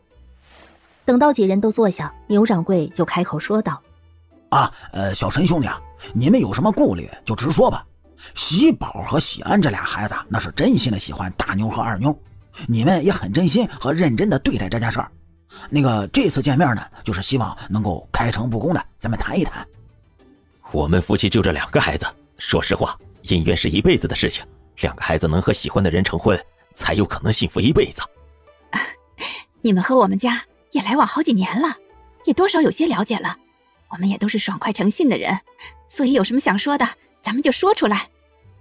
陈虎和钱氏相视一眼，陈虎看向苏三郎，苏三郎点点头，陈虎就对着牛掌柜3人开口了：你们诚心诚意，那我们夫妻也不拐弯抹角了。对于喜宝和喜安，我们也很喜欢，但有一件事要说给你们知道，你们先听，等听完了再说其他的吧。小陈兄弟，你说吧，我们听着呢。是这样的，去年的时候，我们给大妞定过一门亲事。陈虎把去年的事情详细的说给了牛掌柜一家人听。听着陈虎说完，牛大贵就开口：那许家公子也太过分了，还是你们心好，这事要是换着别家，肯定是大打出手了，一点自制力都没有，和畜生有什么区别？幸亏老天爷都眷顾着大妞，这事情才没成。你们顾虑的就是这件事吗？哎，我可以很肯定的告诉你们，这件事明是非的人都知道是谁做错了。这件事呢，大妞才是受了委屈的人，她这是遭了无妄之灾。牛大贵也反应过来了，这件事可能就是陈虎夫妻的顾虑，他立马坚定地表态：你们放心，我们不会因为这件事有任何看清大妞的想法，而且我们家绝对不会出现这样的事情。要说以后会怎么样，这我不敢说，但这样的事儿，我的孩子做不出来，基本的家教素质他们还是有的。牛家人能这样理解陈虎和钱氏，心里很欣慰。苏三郎和赵氏也露出浅浅笑意。这时候门突然被撞开，蹲在外面偷听的两兄弟就这样无措地被发现了。老大老二，你们一直在外面偷听？牛喜宝看着陈氏和钱虎，叔叔婶婶，请你们放心，我很喜欢大妞，我绝对不会让这么难堪的事情发生的，我一定会好好对待大妞的，请你们相信我。他脸都憋红了，担心自己失礼的举动让陈虎和钱氏不喜欢，从而对他没有好感。但他真的是很喜欢陈大妞，他就想和她在一起。叔叔婶婶，真是抱歉，我和大哥不是故意偷听的，我们就是太着急了，就想知道结果。哎呀，还请你们原谅，但是也请你们相信我们是认真的。虽然说不上来为什么喜欢，但是就是很喜欢。我们也知道这样很矛盾。陈虎和钱氏看着两兄弟，一时间也不知道说什么好。两个孩子很面善，看他们的眼神并不闪躲，他们是真心的。牛掌柜叹了口气：哎，喜宝、喜安，你们先出去吧。牛喜宝和牛喜安听话的点点头，退出去把门关好。两人相互看了看：大哥，都怪你，要不是你刚刚推我，我也不会没站稳把门撞开了。还不是怪你不肯让我，明明说的大妞的事情，谁让你不肯让我靠近点？唉，现在怎么办？牛喜安无奈地看着牛喜宝：唉，干活去吧，一切自有天定。只是想着陈大妞，牛喜宝有些难过，遭遇那么难堪的事情，他当时一定很难过吧。但转念一想，牛喜宝又庆幸许博文没看见陈大妞的好，如果他有这个机会，一定不会错失这么好的妻子。你们也看着了，我这两个孩子是真的很喜欢大妞和二妞，我也就对你们说个实话，这件事情我们家不会在意，诚心诚意的想和你们成为亲家，只愿两家永结秦晋之好。我也是这个意思。哦，小陈兄弟，除此之外呢，你们还有什么顾虑和要求也可以说，咱们家也会认真对待，把这礼数争取做周全。牛家人很认真地对待此事，为的就是让孩子能娶到自己喜欢的女子，能够和和美美地过一生。陈家的两姐妹品行也好，都不小家子气，有做生意的经验，以后管家也不至于什么都不懂。陈虎和钱氏相互看了看，都从对方眼里看见了满意。就连赵氏也在桌下悄悄拉了拉钱氏的手。我们没有其他的顾虑了，这件事情我们夫妻同意。好，我相信我们一定能够成为一家人的。接下来就是商量如何定亲了。三书六礼样样不差，关于聘礼，我们给两个孩子准备的是500两为聘，大妞和二妞一起，那就是1000两。牛大贵很是认真，这个聘礼对于牛家来说也是一笔丰厚的财产，这样的诚意，陈虎和钱氏也很满意，所以最后敲定了日子定亲，12月18定亲，然后再慢慢走礼，估算着日子大约就是后年成亲。陈虎和钱氏没有意见，到后年大妞18岁，二妞17岁，成亲生子差不多了。这1年多近2年，两个女儿就可以在家好好准备嫁妆。商定好这些，子时都快过了。牛掌柜一家人送几人出门，陈虎和钱氏也笑着让牛家人早点回去休息。4人一起走回家。路上，弟妹，我要先对你们说一声恭喜了。牛喜宝和牛喜安这两个孩子都是不错的，大妞二妞以后一定是幸福美满的。谢大嫂吉言，我看着燕氏面相温婉，我也放心了。陈虎心中也高兴，心里担忧的顾虑消散，现在装着的只有满满的喜悦。到了家门口，陈虎和钱氏对苏三郎和赵氏鞠了一躬。虎子弟妹，你们这是干什么呀？大哥，谢谢你和大嫂，这就是我们夫妻表达谢意的方式，大哥大嫂受得起。陈虎和钱氏相互笑了笑，除了他们，没有人能受得起。这一路走来，若是没有大哥大嫂，我们也遇不上这么好的事情。弟妹，咱们是一家人，相互扶持是应该的。好了好了，咱们也该回家睡了。虎子，什么也别说了，好好准备大妞和二妞的好事，有什么需要帮忙的跟哥说。记着啊，我们是兄弟。大嫂，那你们好好休息。这个好消息，第二天一大早大家都知道了。陈大妞和陈二妞脸上一整天也带着笑意。等牛喜宝和牛喜安来搬酸菜和泡菜的时候，苏小璐就有幸的看见了4张如同猴子屁股的脸。陈大妞和陈二妞的声音比蚊子还细，牛家的2兄弟也害羞的不敢看他们。苏小璐和陈实扒着门缝看着这一幕。苏小玲从屋里走来，在2人头上敲了一下。小璐、石哥，你们还不快点练舞去？陈实笑呵呵的跑去练习了。姐，你刚才没看见，好有趣哦，他们的脸都好红好红的。唉，原来脸真的可以红得和猴子屁股似的，我一直以为这是夸张的比喻呢。小璐，姐，你以后要定亲了，你看见未来姐夫，你的脸也会变成大妞二妞那样吗？小璐，你别说这个，妹妹长大了一点也不可爱了，变成可恶的小坏蛋了。苏小玲怕苏小璐追问，连忙加快了脚步回厨房。苏小璐坏坏一笑，心里已经有了答案。她的3姐姐在对未来丈夫有好感的前提下，也一定会脸红的。在2家人共同的期盼下，陈大妞和陈二妞定亲的日子也到了。牛家人直接在酒楼办了酒席，他们对此事慎重，诚意十足。定亲礼完美的完成，陈大妞、陈二妞自此就是定了人家待嫁的姑娘了。宴席散了之后，苏小芝找到苏三郎，和苏三郎一家人一起回家。苏小芝似乎是有事情要说，所以回家后孩子们就各自回房间了，只有赵氏留在苏三郎身边。苏小芝几次看了看赵氏，欲言又止。苏三郎皱了皱眉头：小芝啊，你有什么事情就直说吧，不用吞吞吐吐的。我们家里啊，没有什么话是你嫂子听不得的。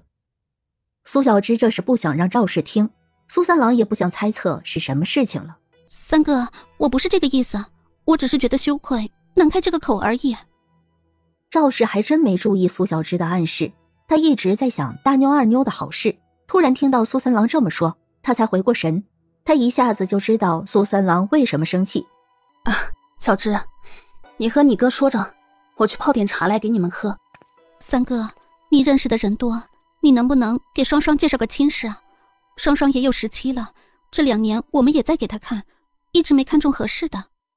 今天看着陈家的2个闺女定了这么好的人家，苏小芝就想起了女儿胡双双，她打心里希望胡双双能嫁好一点。胡双双也是好闺女呀，嫁得好才能过得好。而且她听说陈大妞和陈二妞是苏三郎做的媒。苏三郎看着苏小芝，不理解苏小芝为什么有点哀怨她的意思。你想给双双找个什么样的人家呀？三哥，双双不比大妞二妞差的，只要你肯帮忙，一定能找到好人家的。苏小芝就差直说，像是牛家这样的就行。苏三郎看着苏小芝，他知道妹妹变了，他们兄妹之间也越走越远。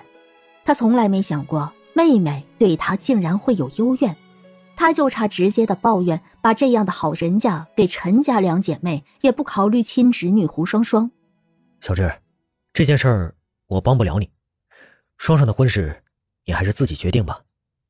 苏三郎清冷的拒绝，让苏小芝接受不了，他忍不住追问：三哥，为什么大妞二妞你都帮了？小芝，有些事情你不了解真相，大妞二妞并不是我帮的，是牛家的2个孩子先喜欢大妞二妞，他们才找我做这个中间人。并不是你以为的一切都是我促成。双双的婚事，要是拿不准主意，可以多和曹婶婶商量。双双是个好姑娘，她一定会有一段好的姻缘的。苏三郎相信曹氏一定会给胡双双相看的。苏三郎的解释，苏小芝很失落，她还想说什么，苏三郎已经不想和她说话了，转过身。没什么事情就回去吧。苏小芝看着苏三郎的背影，只觉得苏三郎很陌生，她眼泪流出来。三哥，你到底还是怪我。算了，我回去了。擦了擦眼泪，起身离开。赵氏提着水壶进正厅，他给苏三郎倒了一杯茶水。二弟，小芝怎么了？小芝想要我给双双说亲，不知道他从哪儿听说的，说大妞二妞是做媒，责怪我这么好的人家不说给双双。他想要我给双双找个相差不多的人家，我哪能答应啊？我不答应，他又说我到底还是怪他。他就是指那件事儿，怪我没原谅他。苏三郎心里烦闷，好好的心情都让苏小芝破坏了。赵氏也听明白了，他也懂了苏小芝看他那一眼是什么原因。苏小芝不但怪苏三郎，也怪他。赵氏什么也没说。苏三郎拉过赵氏的手，拍了拍。二娘，别想他，咱们过咱们的日子。双双的婚事，回头我问曹婶看看，他会给双双找个好人家的。赵氏看苏三郎神色有些不好，他伸手给苏三郎按了按头。头疼了吧？我给你按会儿。如果苏小芝不拿大妞二妞做比较，他不会生气。如果苏小芝真的信任他，他也不是不答应。但苏小芝偏偏拿大妞二妞做比较，真的是让苏三郎很难接受。都是好闺女，为什么一定要比较呢？难道嫁给平凡人家胡双双就过不好日子了吗？就算是耕种人家，只要人品好，夫妻两人恩爱，也能把日子过好的。苏小芝这样说，她是不可能插手的。又是临近年关，家里也开始准备过年了。关于胡双双的婚事，在年底12月27这天，曹氏进镇子置办年货的时候，就亲自来一趟苏三郎家中，把曹氏请进家门。赵氏去泡了热茶来，曹氏接过。谢谢。婶婶客气了。时间过得真快，这一转是又要过年了。我这次来呀，是要给你们说个喜事儿。双双2月初2要定亲了，还请你们一家到时候来喝个喜酒。婶儿，是哪的人呢？家里怎么样？人好不好？一切都清楚吗？是邻村八角村一户姓杨的人家，家中有2子，双配的是小儿子叫杨进，人有18岁，是个勤快朴实的哥儿。杨家给的彩礼是5两，家里土地有18亩呢。杨家父把地也做好分割了，兄弟2人平等分的。双手脚也勤快，过去了日子差不了。到时候我给双添20两做嫁妆，给他置换成田土做家底。来告诉苏三郎他们这个好消息，是希望苏三郎能放心。婶子，2月初2是吧？行，我们到时候一定来。双双有了好归处，我也放心了。到时候我们一家都来看看那孩子。苏三郎心里踏实了，这样看，曹氏给胡双双挑选的人家不错了。胡双双还有陪嫁，有田土，只要够勤快，那都不会差的。曹氏喝完了茶水就告辞了，他还要去置办年货，送走了曹氏。这下我心里也踏实了。是啊，踏实了。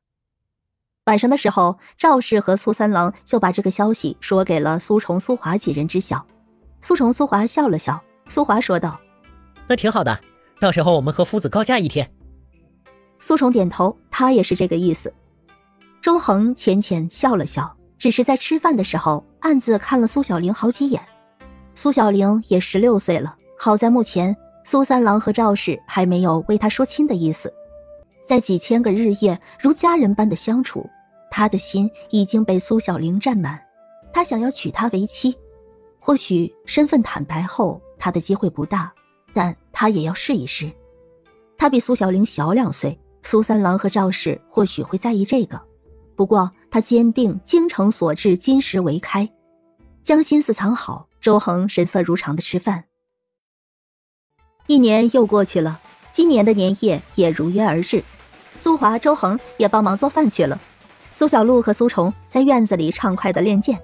苏小璐一整年都在疯狂练剑，她的进步飞速，能在苏虫手下游过百招不败。谢大哥指点。小璐，若是龟游师傅知道你现在的进步，一定会惊叹的。苏小璐咧嘴一笑，别提多满意了。这一年她疯狂练剑，当然有效果了。我也觉得是这样，下回见到龟游师傅，一定要狠狠吓他一跳。下回见着我师傅，我也能带他感受一下我卓越的轻功本领了。现在嘛，我们该去厨房看看有什么好吃的，补补身体。厨房已经传出了香味，正好可以去吃东西了。每年的年夜饭都是苏小璐无比期待的盛宴。她在进步，她的三姐姐也在飞速进步啊。药膳书的那些菜，一半的菜谱苏小玲都学会了。会做药膳的厨艺就是不一样，随便炖个鸡汤都好喝的不行。苏虫看着苏小璐馋嘴的样子，笑了笑，摸了摸小璐的头发。小玲肯定做了最爱吃的鸡汤，现在回去刚刚好。没错，我刚才就闻到了。她的嗅觉超长，从小玲处理大公鸡开始，她就知道了。现在吸吸鼻子都能闻到鸡肉香喷喷的味道呢。看来知小璐者，小玲是也。呵呵，那是自然啦。三姐姐最疼的就是我，嘿嘿，全家都疼我，我就是家里的团宠。哼，团宠形容得很真切嘛。苏小璐和苏虫来到厨房，苏虫去吃炸肉饼，苏小璐已经到了灶台边。苏小玲拿了碗给妹妹盛鸡肉和鸡汤。姐，我好爱你，姐你真好。好了好了，我知道了，快端去吃吧，小心烫。苏三郎和赵氏看着孩子们都不由得笑了，这样的画面经常能看见，怎么看都看不腻。周恒在帮忙烧火，苏小玲看了周恒一眼。恒弟弟，你要不要吃点鸡肉，喝点鸡汤？我现在不饿，你忙了半天了，你喝点吧。看小璐吃这么香，应该好吃的，你陪她吃吧，我觉得她会吃得更开心的，是吧，小璐？姐，你快来一起吃。小玲，快去吃吧，也忙得差不多了，剩下的娘来就好。苏小玲接过碗筷，点头。好，谢谢娘。她吃不了这么多，就把碗里的肉分给了妹妹一些。小璐，你多吃一点哦。苏小璐笑眯眯地把碗端开。我够了，姐，你快吃吧。吃了肉，喝了汤，苏小璐也到周恒身边坐着帮忙烧火。说是烧火，其实在火灰里面埋了一些毛栗子。等到可以吃饭的时候，苏小璐帮忙端菜盛饭。这是他们在镇子上的第一个年，饭菜丰盛，家里的日子在越过越好。苏三郎照常说了一些祝福的话语，给每个孩子都发了发财包，然后开饭。年夜自然是要吃好喝好，就是苏小璐也能喝一点酒。苏虫、苏华和周恒那就更不用说了。吃完饭后，天已经黑了。苏小璐发现下雪了，苏三郎高兴地说：“下得好啊，瑞雪兆丰年啊！”苏小璐转身取了剑来，就在院子里练起了剑。受他影响，苏虫也去取了剑。小璐小心，剑来了！兄妹俩兴致大起，苏三郎和赵氏也难得静静观看。苏华对周恒说道：“恒弟弟，如此好景，咱们给他添点声乐吧。”好，我抚琴，你吹箫。周恒看向苏小玲，浅浅一笑：“小玲，你绘画如何？这么好的景色，将它留在画卷里吧。”苏小玲点点头。苏华和周恒很快取来了琴和箫，还有笔墨画卷。苏三郎和赵氏相视一笑。悦耳的琴声和箫声配合默契，融合了苏小璐和苏虫的剑刃之声，还有苏小玲安静坐在岸边绘画。苏三郎和赵氏目光柔和，将这美好的一幕记下，一辈子都不会忘记。在不知不觉间，他们的孩子都已经是朗朗少年，翩翩少女了。雪花飞舞，神采飞扬对剑的兄妹，廊下相依靠的夫妻，和身边吹箫弹琴的少年，最后是在案桌前绘画的少女背影。这一刻的美景都画在了这张画卷里，这一刻似乎连风雪都温暖了起来。年一过，生活恢复如常。苏小璐今年不再疯狂练剑，她开始进山采药，这几年为了习武，他都没有好好收集药材。现在武学有成，他也能松懈一下，采药，给人看看病什么的。2月初2，胡双双定亲，苏三郎一家人都去了。杨家人态度诚恳，杨进对胡双双也有好感，悄悄地看了胡双双好几次，脸都红了。胡长寿带着胡长阳在曹氏的教导下主持大局，让杨家人知道他已经可以当家了。苏小芝没怎么说话，只是让杨进别欺负了他闺女，就以身体不舒服回屋内躺着了。定亲很顺利，杨家给的彩礼是5两，这对于普通人家来说诚意已经很足了。杨进的哥哥杨聪和妻子吕氏看着也不错，吕氏悄悄地和胡双双说了悄悄话，看着是个好相处的。等定亲宴席散后，苏三郎和陈虎2家人一起回了镇子。走远了之后，小玲，双双和你们说了些什么？她对这门亲事喜欢吗？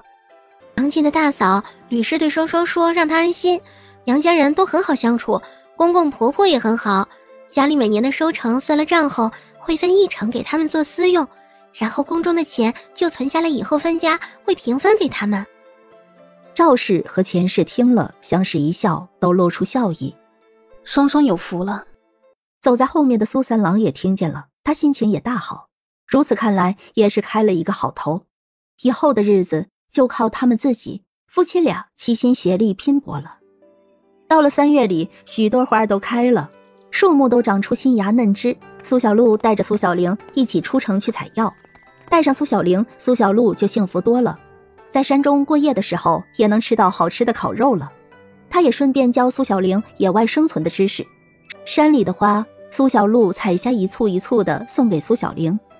这几个月，苏小玲觉得很充实。眼看夏日过去，秋闱也快到了。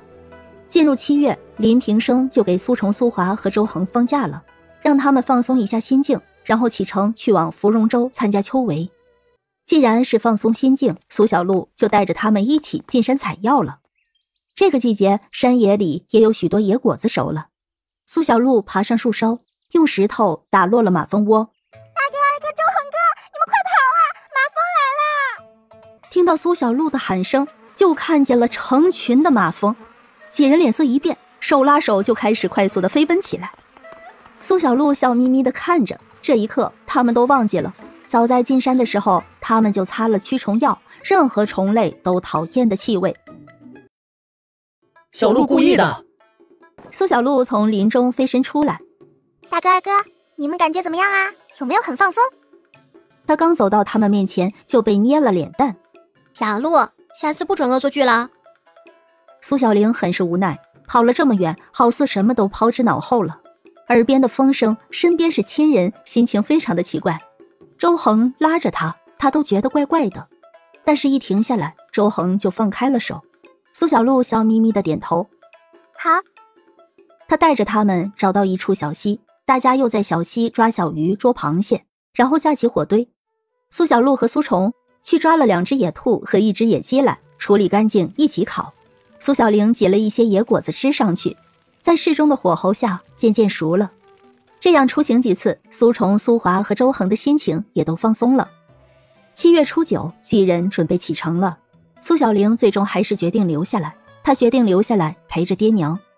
苏小璐劝说无果，只好放弃。此去芙蓉洲路途遥远，约莫要10天的路程。苏三郎买下了1辆马车，苏三郎和赵氏出门相送，苏崇赶着马车。爹娘，你们回去吧，你们放心，我会照顾好弟弟和妹妹的。苏三郎和赵氏点头。崇哥、华哥、恒哥，一路顺风。大家都在挥手。苏崇赶着马车离开，苏小璐透过小窗口对家人挥挥手，看着亲人不舍的身影，心里满是惆怅。等出了镇子才平复下来。咱们呢，先去安平县和紫金会合，然后就一起去芙蓉洲。哎呀，好久没见紫金了，也不知道她现在如何了。如果她在信里没骗人的话，相信她是真的过得幸福啊。所以我们去看一眼就知道了。不久前我给她回信，我说初10才出发，所以我们今天去看见的才是真实的。说起刘子金，我有个事情忘记告诉你们了。前年我和师傅历练的时候，就遇见过刘子金和王慧兰。苏华和周恒都看向苏小璐，等着他说。苏小璐把历练时给尹夫人治病的事情说给了几人听，后面又是怎么遇到王慧兰的，还有刘子金封爵位的事情。如此看来，子金是没骗我们了，不然他也不会为了王慧兰做到如此。原本大家都以为刘子金和王慧兰在一起是一时权衡利弊而为，刘子金以后肯定是要出头的，但他和王慧兰的相处中喜欢上了王慧兰，所以愿意和她建造美好未来。小洛，那你这次去会帮子金解开封住的穴位吗？我先看看王慧兰的身体恢复成什么样子了吧，要是好的话就可以给她解穴了，到时候王慧兰就能生孩子了。苏崇若有所思，他决定等他以后生够了孩子，就找苏小璐把穴给封了，家里有个神医妹妹可真方便。苏华和周恒也不约而同有这样的想法。苏小璐觉得闷，就开始吃苏小玲做的点心，还有一些果干。马车里就是苏小璐咔嚓咔嚓吃东西的声音。苏华看了看苏小璐，眼眸温柔下来，苏恒都不由得笑了笑，苏小璐也对他们甜甜一笑。二哥，你们吃吗？三姐做了好多，甜的、咸的、辣的、酸的都有呢。不用，你吃就好。苏华轻轻摇头，他看着苏小璐吃得很香，就会觉得很幸福。曾经挨饿的记忆已经太远太远了，他都快记不起来。看着纯真甜美的妹妹，苏华很开心。周恒也是轻轻摇头。谢谢小璐，你吃吧，吃完了路过镇子的时候再给你买一些。小璐，下去走走消消食，不然一会儿进县里了你吃不下饭。苏小璐点点头，把小零食都收好，然后利落地下了马车，提着气就慢慢地跑着，或者运用轻功飞一下。这样一番折腾，进县里的时候他肚子也不撑了。进了县里，苏崇就赶着马车直接去王府了。到门外下了马车，苏崇上前对守门的小厮说道：我们找刘子金，还请通报一声，就说羊角镇的旧友前来探望。小厮一看苏崇几人相貌堂堂，衣着虽然平凡，但气度极佳。几位公子和姑娘稍等。小厮很快去通报了。刘子金正在弹琴给王慧兰听，小厮来通报，王慧兰写字的手停下来。慧兰，是阿崇阿华他们来了，我们一起出去迎他们吧。来信里说好了，明日启程的，今日就来看。我瞅着呀，是想来看看我过得好不好。今日便让他们看看我们夫妻啊有多么和睦恩爱，叫他们羡煞也。刘子金牵着他的手，神采飞扬。王慧兰看得出他很在乎这几个好友。夫君，你看看我有没有不妥的？我要不要换身衣服？你衣着得体，没有任何不妥之处。经过近3年相处，刘子金也深深地喜欢上了王慧兰。和王慧兰在一起的每时每刻，他都觉得心里踏实安定。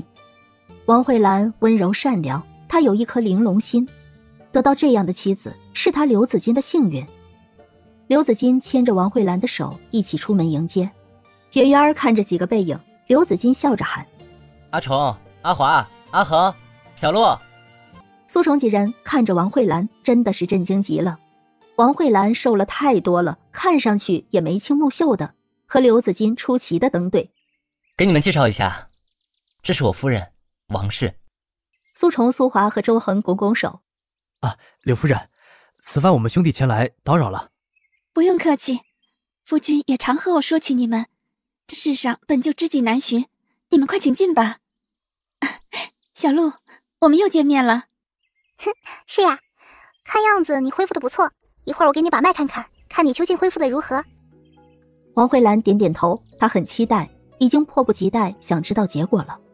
夫人，你带小璐去喝点茶吧，我带他们啊去书房小叙一下，此番定要和他们好好探讨文章了。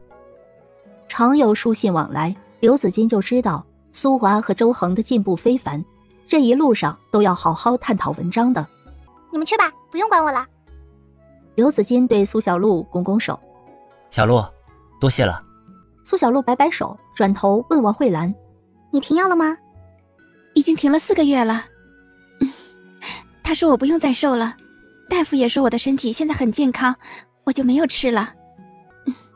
小璐，我现在能不能准备怀孩子了？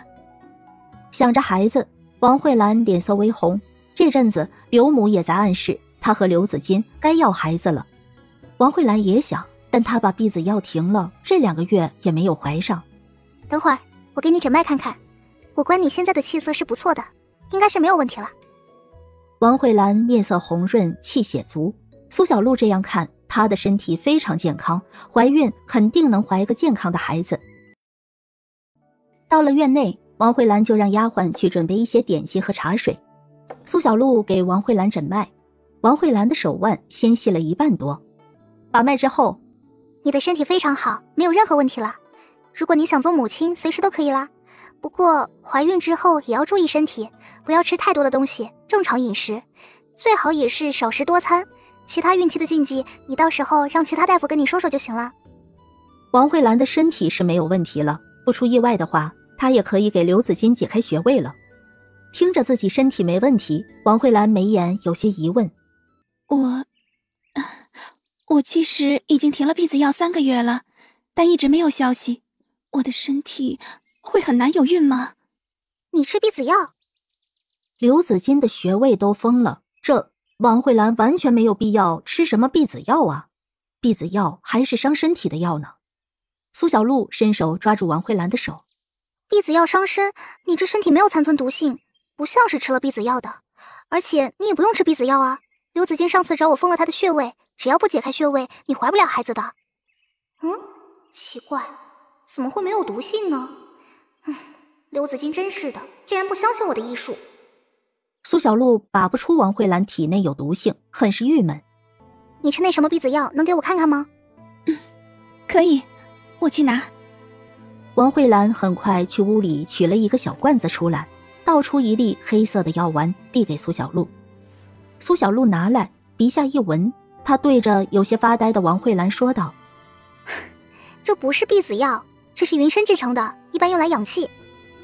不是避子药，苏小璐就不纠结了，她就说嘛，她不可能看错呀。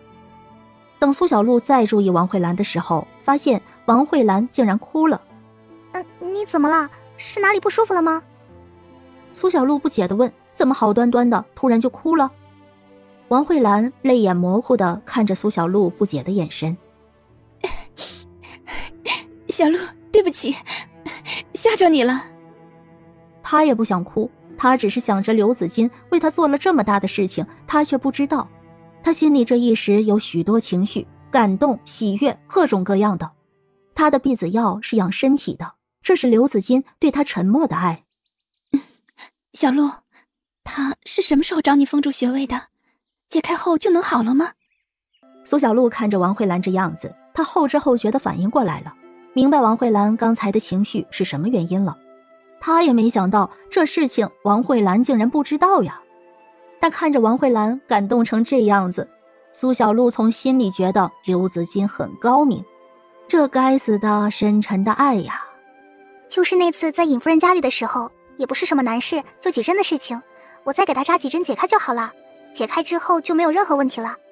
你的身体好了，可能这2天他就会来找我给他解开封住的穴位吧。谢谢你。不用，顺水人情而已。王慧兰给苏小璐安排了住处，苏小璐就过去休息了。刘子金和苏崇几人探讨文章，不知不觉天就黑了。一起吃了晚饭，安顿好苏崇几人休息，刘子金才回院子去，发现王慧兰还没睡。他走过去，温柔地环住王慧兰，声音低哑发问：夫人怎么还不睡啊？我今日太高兴了，忘了时辰，你不用等我的。王慧兰眼睛微红，听着刘子金温柔的话语，眼泪一下子就落下来。夫君，你是不是有事情瞒着我？我仔细想了想，我想不起有什么事情瞒了你。慧兰，你说的是什么事情啊？阿兰，怎么了？为何哭了？你说给我听好不好？你这样我很担心你，我又不知何原因，我会心乱的。听着刘子金温柔细语的关问，王慧兰泪如雨下。这件事她明白刘子金是不打算说的，如果他说自己吃避子药，苏小璐有了疑问，他都不会知道。原来那个时候他说他对他有喜欢是真的。阿兰，别哭，是我哪里做错了，你说给我听，我改就好了。你这样哭会伤眼睛的，也会伤身体。到底是为什么？刘子金不懂。夫君。刘子金擦去了王慧兰脸上的泪水。我在。慧兰，别哭了，我什么都不知道，你让我心慌意乱，没有办法。王慧兰平复着情绪，只是泪意上涌，难忍住。你为什么没有告诉我，你找小鹿封住了穴位？王慧兰心都发颤，她难以想象刘子金为她做到这一步是怎么想的。他难道就不怕以后他永远做不了父亲吗？你都知道了。刘子金心里放心了，知道原因，他就不再心慌。夫人，你为了我也做出很多牺牲了，我不让你吃避子药，只是顺手而为。小鹿是神医，他说可以就可以，这对我身体没有任何伤害的。本不想告诉你的，岂料你还是知晓了。你对我这么好，我只是回你的好。我们做夫妻不这样子吗？我只是做了一件小事情，就把你感动成这样子了。他微微一笑，王慧兰就是太善良了。才没有你说的那么轻易呢。明明是一件大事，偏偏让刘子金2句话说成了小事情。夫君，去找小鹿解了吧。这次我本来也准备找他解开穴位了。你的身体好了，我的身体也正好，我想我们应该已经准备好做爹娘了。刘子金深深地看着王慧兰，深情的目光盯得王慧兰面红耳赤，羞涩地垂下了眼眸。夫人真好看。刘子金露出笑意来，他很喜欢看着王慧兰渐渐脸红，喜欢她在他面前展露的许多模样。明明在一起2年多了，王慧兰看他的眼神还是那么羞涩，带着爱慕之情。第二天一早，刘子金就找到了苏小璐。小璐，谢谢。小事。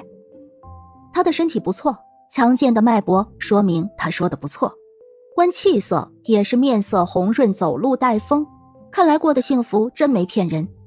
苏小璐让刘子金脱下上衣，背对着他。他取了银针，在刘子金腰间就下针。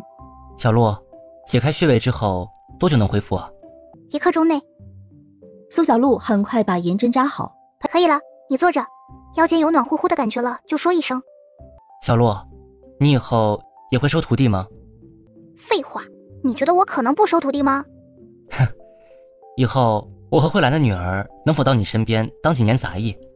苏小璐看着刘子金，这才哪儿到哪儿啊，就打他主意。到时候看吧，你话真多。他觉得刘子金莫名的想亲近他，好像他也是他妹妹一样。他觉得可能是因为刘子金没有兄弟姐妹，在他最困难的时候又是苏虫相帮，他和自己的大哥二哥们又交好，所以爱屋及乌了。但他不想太过熟络。听阿虫说你喜欢吃零点，我让厨房做了许多，你试试看，有喜欢的给丫鬟说，让厨房多做一些带路上吃。拿人手短吃人嘴软的道理他还是懂的。苏小璐摆摆手，谢了，不用。小璐，我觉得腰间暖乎乎的。苏小璐过来取针，取完了针。好了，你可以走了。好，那我出去找阿虫他们了。你要是无聊，可以让我夫人陪你出去走走，明天一早才从这启程。刘子金穿好衣服就出去了。苏小璐可不觉得无聊，她和王慧兰不熟，所以她不会去找王慧兰。她盘腿而坐，修炼内功心法，一天就这样过去了。晚上的时候，丫鬟来请她过去吃饭，是王县令请的。苏虫等人正等着苏小璐一起去。王县令也有些微胖，笑眯眯的，看上去很和善，叫众人坐下，不用拘束。总听紫荆提起你们，今日一见，果然个个都是好男儿啊，才学过人，让老夫佩服。特此设此宴席为你们饯行，祝你们此次参考金榜题名。苏虫、苏华和周恒都对王县令拱拱手，多谢王大人夸奖，那便借你吉言了。苏华面上带着浅笑，谦和有度。刘子金和王慧兰也露出笑意。谢爹祝福，此番定不负所望。好，好，好，什么也不多说了，吃好喝好。苏姑娘有什么喜欢的，尽管说。王县令对苏小璐慈祥地笑了笑，这小姑娘可不得了，小小年纪就已经是神医了。谢谢。王县令家里不差钱儿，厨师的手艺也好，但在苏小璐心里，还是她三姐姐厨艺更好。吃饱喝足就回去休息了。第二天早晨起来，收拾好东西就准备离开了。刘子金带着王慧兰一起坐上了王县令给他们准备的马车。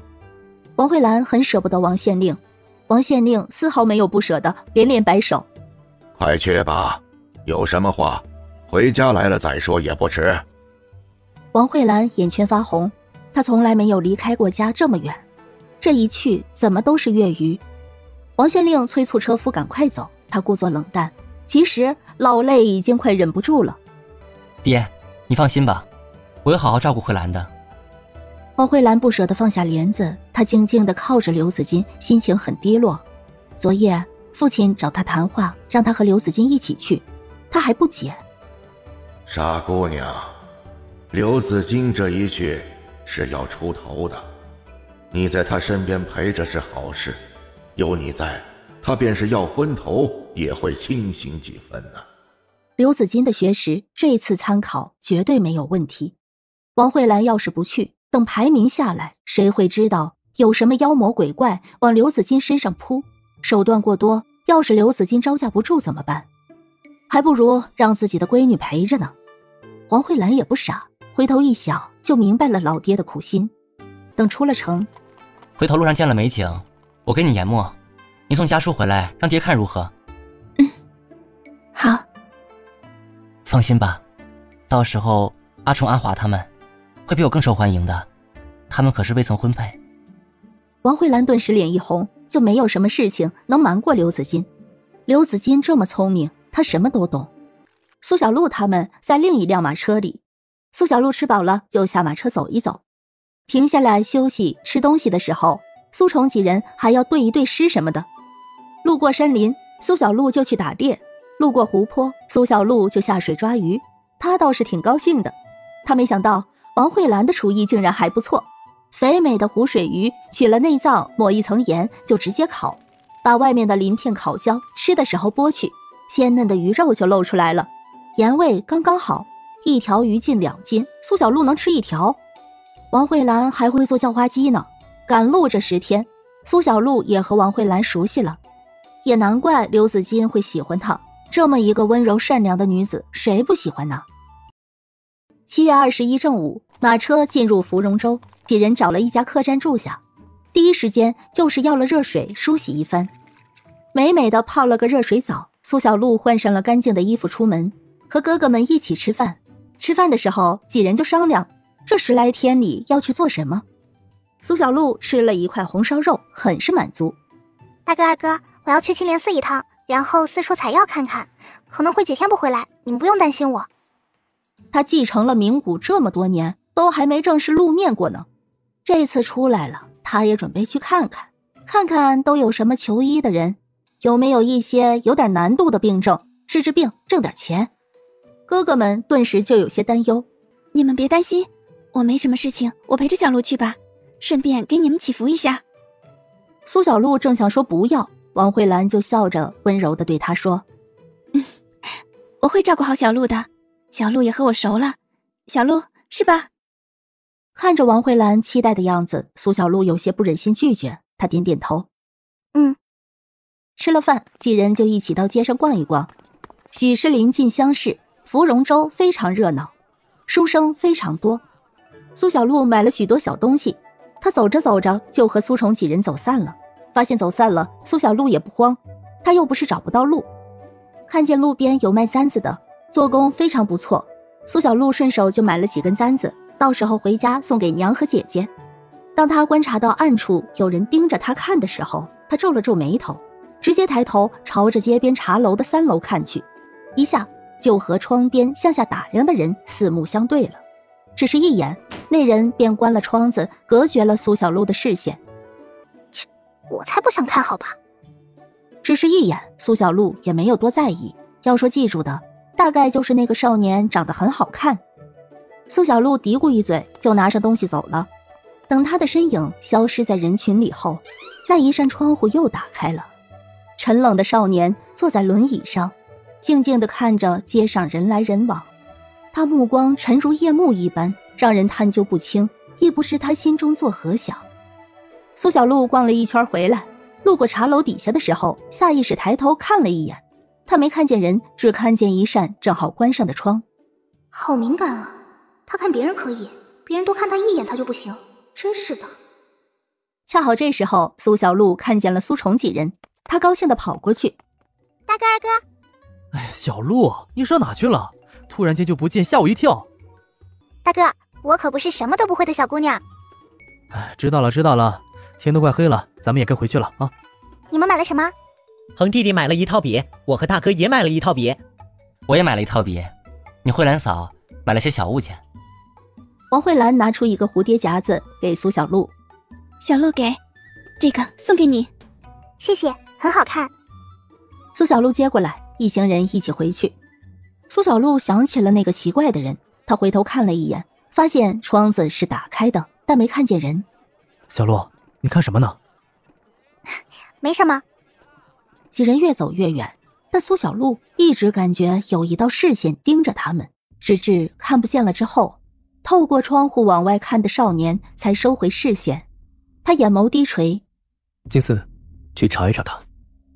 他身后传来一道冰冷的声音。是。随后便是金四轻声开门出去的声音，留下的一人如雕塑一样站立在一角，面无表情。金七，你把信准备好，明天我要去一趟青莲寺，下去吧。是。他还摘了鬼兰子，这次乡试需连考9天。苏小璐准备了一些应急的药，这些都是必须的。王慧兰过来找苏小璐。小璐，我能帮你做点什么吗？我要。王慧兰也就帮忙处理药材。这里王慧兰人生地不熟，她也没什么事情做，跟在苏小璐身边还安心点，帮着做点事，和苏小璐说说话。虚实刚过，苏小璐就收拾东西准备睡觉了。王慧兰也回房间去了。苏小璐躺在床上，很快就睡着了。7月22，苏小璐起来去找王慧兰，王慧兰已经在磨药了。小璐，饿吗？他们已经出门去了，你睡的时候就没吵你。你饿了没？我让小二送早饭来怎么样？好，谢谢慧兰嫂。王慧兰微微一笑，很快就让店小二送来了早饭。苏小璐吃饱之后，走吧，咱们也出门去青莲寺。苏小璐和王慧兰一起坐着王家的马车。苏小璐靠着软垫子就昏昏欲睡，这马车走官道有一点颠簸，就像是小孩子喜欢摇篮一样，他也喜欢这样的颠簸，很有困意。一觉醒来已经到了。小璐，已经到了，你要不要喝点水？不用，那我们这就下去吧。两人一起下了马车，进入青莲寺。青莲寺很大，烧香拜佛就在前院大厅，有小沙弥招呼前来上香的香客。你要拜佛的话就在这里吧，我还有点事情，等会儿你弄好了就在这里等我。听说里面有斋饭，你要是饿了也可以吃斋饭。王慧兰点点头，她什么也没问，嘱咐了一句让苏小璐自己小心些，就去领香了。苏小璐找了个小沙弥，拿出自己身份自牌。小和尚，带我去见见你们住持。小沙弥看了看苏小璐的自牌，双手合十。阿弥陀佛，小施主这边请。小沙弥带着苏小璐去往青莲寺的后面，远离了大厅就安静了下来。一路上小沙弥也不说话，苏小璐只是静静跟着。前方有一位小沙弥领着一个人走过来，苏小璐一看那身影，这可真巧，就是他昨天看了2眼的那个人。两个小沙弥见面，各自见礼。苏小璐看见周志，他眉眼弯弯，带着笑意，挥挥手。你好，又见面啦。周志看着苏小璐，淡淡的点了一下头，算是打招呼。两人侧身而过的时候，苏小璐闻到他身上有一股浅淡墨兰香，看着年纪不大，不过长得挺高的，人家清冷得很，苏小璐自然也不可能追着问什么，所以说了声就跟着小沙弥往后面走去了。等苏小璐走了很远，周志的脚步停顿下来，小沙弥不解地看他。施主，怎么了？那位姑娘只着平民衣裳，何故她能见住持？据我所知，辽指大师已经不见圣人了，达官权贵更不见。周志能见着那顽固的老东西，还是因为他亮了身份。小沙弥也蹙眉，这个小僧不知。周志看着小沙弥，几息后他没有再说什么，朝前走去。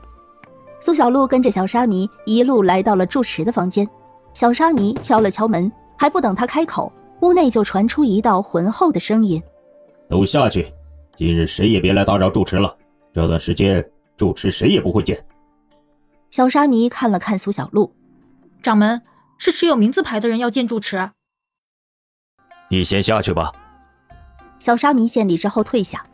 小丫头，你就是老头子的爱徒吗？身份牌拿给我看看。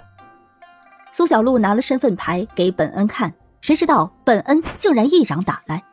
苏小璐还没有反应过来，身体已经下意识一个后仰翻滚躲开了。老头子说你受龟油教导，早就想领教天下第一剑是什么实力了。苏小璐觉得这个大光头一点礼貌都没有，就是要讨教那也得说一声，这样出其不意出手，万一他学艺不精，岂不是要白挨他一掌？苏小璐随手折了手边的树木枝丫，对着本恩就娇喝一声：哼，老光头，输了可别说我不尊老爱幼，恃强凌弱。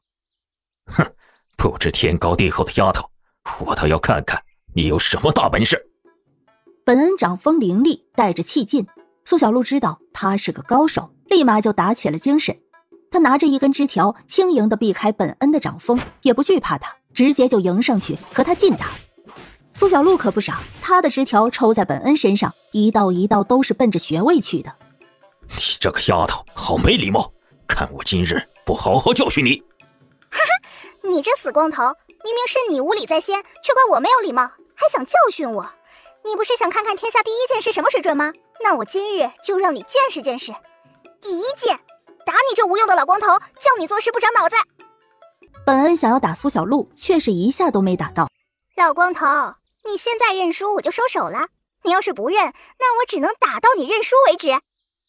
苏小璐看着本恩脑门几道红印子，不想和他打了。真的交手下来，他就知道本恩的实力和他相差太远了。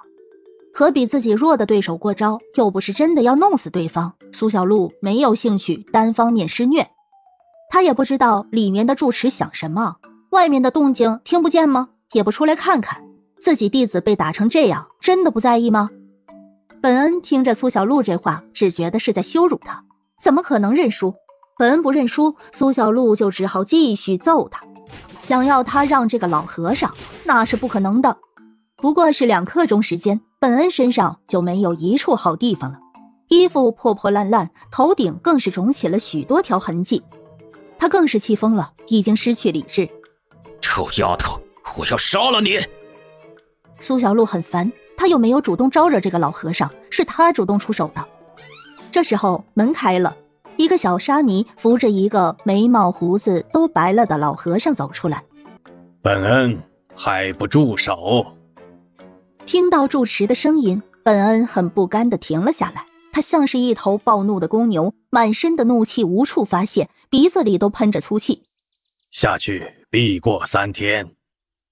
辽指皱了皱眉头，本恩狠狠地看了苏小璐一眼。主持，我们都被骗了，明明龟油说他学艺不精的。切，龟油师傅说的不错，我本来就是学艺不精，离他差远了。本恩咬牙，被一个小丫头堵得哑口无言。辽指看着本恩，神色冷淡，声音带了微压。本恩，你还不知错，贸然出手，心智不静，你还敢狡辩？弟子知错。本恩咬牙，垂下头转身，没有再看苏小璐，就下去了。小施主，莫怪老衲出来迟了，实在是这个弟子心智不静，老衲是想借你之手给他个教训。这样的事情没有下次，下次我可不会这么轻易的接过了，这次就算了。小施主请进。辽指说完，就对身边的小沙弥说道：本天去把近来收到的信都取了过来。看着老和尚的背影，苏小璐忍不住问：主持，虽说是你弟子错在先，但他被我打成那样，你真的一点都不生气吗？这要是换了老头，老头肯定不管是不是他对，肯定是要帮忙的。我不生气，本恩这个人心一直不静，胜负欲太重。之前败在龟友手中，确认了你的身份，就想从你身上找点平衡。那他挨打就是因果，这是要他自己承担的。辽直请苏小璐坐下，给苏小璐倒了一杯茶水。苏小璐看着辽直手腕的佛珠，看上去很有禅意。辽直取下佛珠递给苏小璐：小施主，这佛珠送于你，可保你一生平安。哼，谢了，我不要。苏小璐摆摆手，经过本恩的事情，他对青莲寺没什么好感，所以东西什么的还是算了，不熟不要。辽直笑了笑，也没有强求。本天抱来了一个盒子，他把盒子放在苏小璐面前，行了个佛礼。小施主，信在这里面了。苏小璐打开盒子，里面只有7封信，还有几十张银票。苏小璐疑惑地看向辽直：这是给你的，算是问医费吧。你拿了信，可以选择去，也可以选择不去，全凭你的心意。苏小璐看着上面的一封信，她被名字所吸引，信纸上只有一句话和地址：先生，听说神医可活死人肉白骨，敢问先生，断肢可再生否？这个署名让苏小璐皱眉，因为上面署名是周志。这一封信是什么时候送来的？几刻钟之前。苏小璐想起了他来的时候遇到的少年，他是周志吗？苏小璐心里有疑问，如果是周志，他为什么能走路？老头明明说过他的双腿已经截掉了，他走路的样子看上去并没有什么异常。主持，这个银票你们寺庙拿几成？3成。有一些奇病者拿不出问医钱来，只要病足够奇特，则分文不取。有没有医缘，就看天意了。光是问医费，每个人就是1000两银子，而且还不算治病的银钱。神医不是谁都有资格请的，那些患了奇病的，没有银钱的，也能留下封信，但是能不能等到神医，就看天意了。苏小璐对辽直微微一笑，摆摆手：再见啦。辽直对本天挥挥手，本天点头，送苏小璐出去。出了禅房后，小和尚，怎么你的辈分比其他人高了那么多？住持说我与佛有缘，特意收的我，待我学成佛法，我就能下山去度那些苦难人了。喂，小和尚，你觉得那个本恩会嫉妒你吗？明明都是弟子，他年纪比你大很多，住持也优待很多，你说他是怎么看你的？师父待所有弟子都是一样的，对待师哥也是一样的，甚至师哥佛心不稳，师父对他还更宽容。唉，你看着一样，别人看着可没觉得一样。我觉得你最应该度的就是你那师哥，在你看来是宽容，在他看来说不定啊就是故意让他难堪。哼，给你们提个醒啊，这样的人在寺庙说不定哪天就做出什么可怕的事情来了，你可不要小看了人的愤恨心。不用锁我啦，你回去吧。苏小璐笑着说完，就足见一点，飞过屋檐，直奔寺庙正堂而去。本天看着苏小璐的身影，若有所思，最后转身回去禅房。苏小璐来到拜佛大厅，大厅里面有许多佛像，有许多香客虔诚地跪在蒲团上，嘴里念念有词，磕头下去，把面前的地面磕得咚咚咚响。王慧兰在请平安符，和许多信徒一样，跪坐在蒲团上，手里握着平安符，而穿着袈裟的和尚手里捻动着佛珠，念着佛经。苏小璐找了个位置坐下，准备坐着等。外面传来一阵哄闹声音，苏小璐听见了几句。哎呀，他可真了不起，背着儿子一步3颗头上来的，说是青莲寺灵验，想让佛主治好他儿子的怪病呢。可不是嘛，我看他是真的跪呀，头都磕肿了。苏小璐都有些好奇了，起身朝外走去。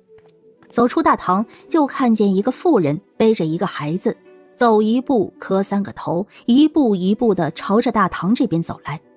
有小沙弥双手合十，阿弥陀佛。妇人走一步，他们就走一步；妇人磕一个头，他们就念一声。这样一直到了大堂来。妇人跪到了大堂最大的一尊佛像面前，双手合十，眼眸含泪。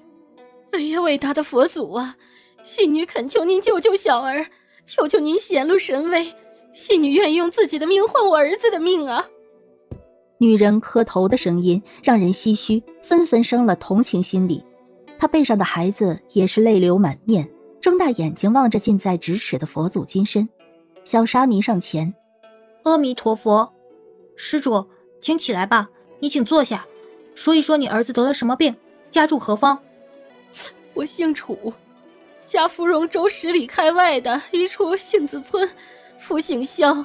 1年前我儿肖兵呼唤奇病，却查不出来病因，也不知道是怎么回事，他突然就不能走了。我带他看遍了芙蓉州有名的大夫，都找不到任何病因，都说我儿身体健康，都说他没有病，可他好端端的，为何忽然脚就不能走，手就不能拿了？这到底为何呀？我不明白，还望佛祖显灵，给民妇提示啊！小沙弥面露悲伤。阿弥陀佛。苏小璐看了看妇人，对她的孩子患的病也有些好奇。她走到一个小沙弥身边，拿了身份字牌给小沙弥看。给我准备一间禅房，我要见那对求医的母子。小沙弥点点头。小施主，稍等一下，小僧这就去安排。苏小璐回到座位上等待，当看见了见了几面的人朝着他走来的时候，苏小璐打量他，他的视线下移，落在来人的双脚上。很快，来人就已经走到了他的面前来。看来你已经知道我的身份了。苏小璐打量他，他又何尝不是在打量苏小璐？一个很鲜活、很自信、很好看的姑娘，她的眼睛非常好看，莫名的有种吸引力，像是某种小动物一样灵敏警惕。是我师父消息错了吗？我看你的双脚好好的。苏小璐看着周志，她觉得他这样问，周志肯定要发火了。但周志神色很平静，双眼里也没有情绪起伏。先生的消息没出错，我现在的双脚是假肢代替了，是绑在膝盖上的。苏小璐没有再和周志搭话，她已经在想后路了，要怎么离开，怎么摆脱周志这个麻烦才好。她记得老头说过，周志这个人精通阴谋诡算，是一个心狠手辣的人，只不过多看了几眼就让他起疑心，偏偏今天又遇见，只怕是刚刚遇见他就猜出他身份了吧。苏小璐许久不说话，周志却平淡地开口：你见过他吗？他的双腿应该好了很多年了吧？啊，这个我也不是很清楚啦，也就见过那么2面。后来师父就把他带走了，听师父说是治好了，但到底好成什么样子我就不知道了。苏小璐也不知道这样能不能骗过周志，反正他不可能告诉周志实话。他祈祷周志最好是相信，这样的话他的家人至少能安全点。他记得我老头说过，周志、周恒是双生子，但这相貌真是没有一点相像。要不是周志直接透底，他真看不出这是2兄弟，真是一点相像的地方都没有。小神医，你看过我的信了吗？我想问的，你能给我答案吗？我能给你的答案就是不可能。活死人肉白骨只是夸大其词了，断肢再生和医术无关，能让断肢再生的那是神学，神才能做得到。我和师父只是普通人，顶多不过懂得药理多一些罢了。做不到吗？周志淡淡地看着苏小璐，淡淡的语气里似乎有很大的失落。这时候小沙弥走过来对苏小璐说道：小施主，禅房已经准备好了，你是现在过去吗？现在过去。我还有事情就不和你说了，我先走了。好，你去吧，有缘会再见面的。说完起身走了出去。他走得不快，但从走姿上看不出任何问题。苏小璐看了皱了皱眉。周志很清瘦，又是残疾，想他也不会武功，但就是这样一个人，却让苏小璐第一次感受到了危机。周志并没有停顿和回头，他真的走了。直到看不见他的身影了。苏小璐才对等候他的小沙弥说道：走吧，现在过去看看。小沙弥前面带路，苏小璐跟着去。楚氏和他的儿子萧冰已经在小沙弥的引领下在禅房等着了。青莲寺真的很好，还有小沙弥送来了斋饭，楚氏眼眶微红。冰哥来，咱们先吃点饭，这庙里的斋饭会有佛性，吃了对你身体有好处，我们多吃点啊。娘，你也吃。哎，好，咱们娘俩一块儿吃。不知道是不是心理作用，楚氏真的觉得这斋饭好吃极了。两人就这样一口一口的把斋饭吃了个干净。刚好吃完，就听见了敲门声。楚氏擦了擦嘴巴去开门。小师傅，你们来了。小沙弥带着苏小璐进屋，楚氏朝后面张望了一下，没有人了。小沙弥似乎知道楚氏的疑虑一样。夫人，这位小姑娘医术造诣极高，派来为你儿子诊脉的。夫人你好，我叫苏小璐。有劳了。对苏小璐，楚氏没有抱什么希望，只是觉得苏小璐是青莲寺找来的，去了不好。而不管她学医精不精，看一看也不会有什么损失。萧冰靠在椅子上，眼睛也在看着苏小璐，他没有表情。苏小璐走近了，他露出个微笑，表示礼貌。苏小璐给萧冰把脉，他仔细的感受。夫人，他的脉象薄弱无异常，我要用针灸做进一步的诊断，请你把他抱到榻上去，先褪去衣物。哎呀，你这个针好细呀。苏小璐没说话，取了一根针，先从萧冰的心口扎了几针，护住心脉，然后才开始在其他穴位施针。很快头部就被扎满了银针。头疼吗？有什么异样的感觉吗？酸痛和胀痛难受之类的？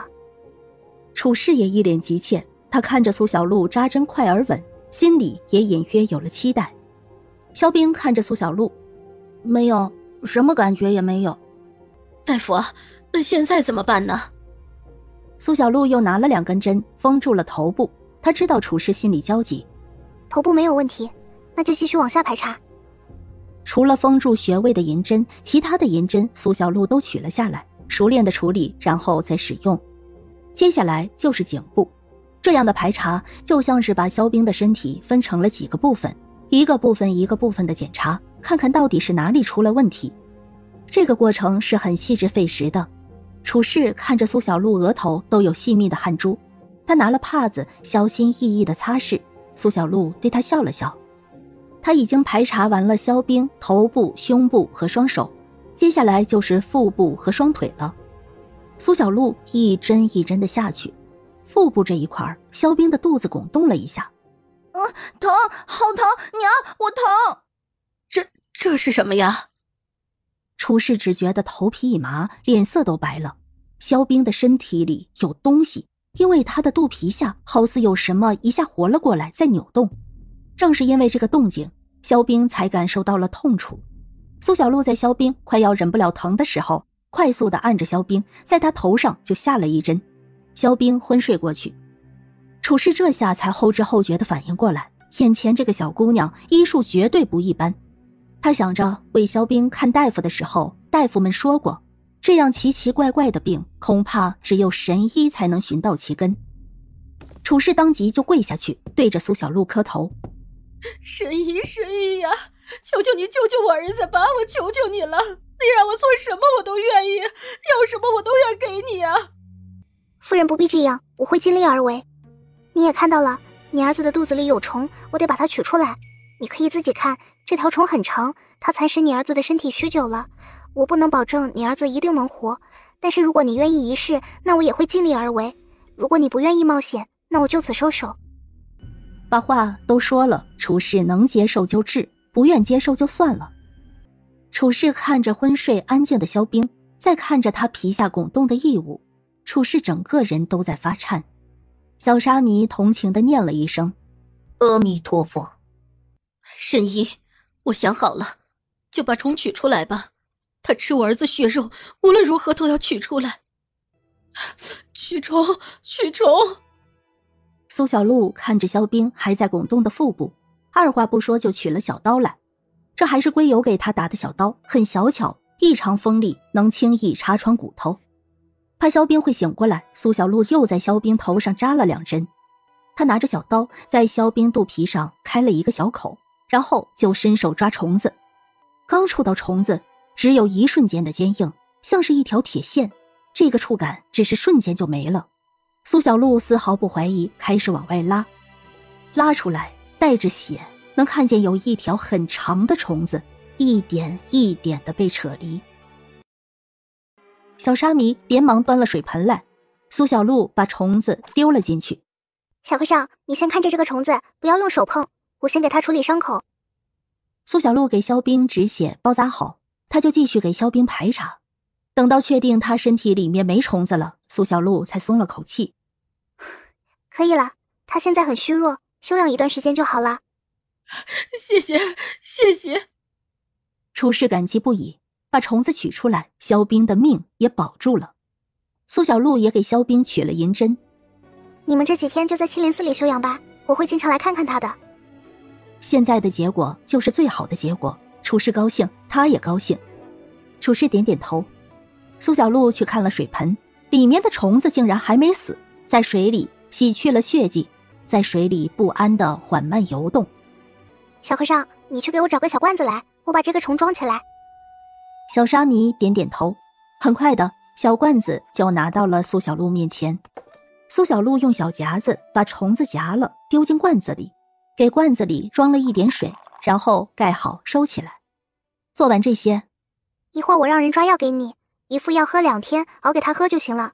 他醒来之后，如果还是觉得很痛，你可以多给他喝1碗药。处士点点头，他从怀里拿出银子就要递给苏小璐。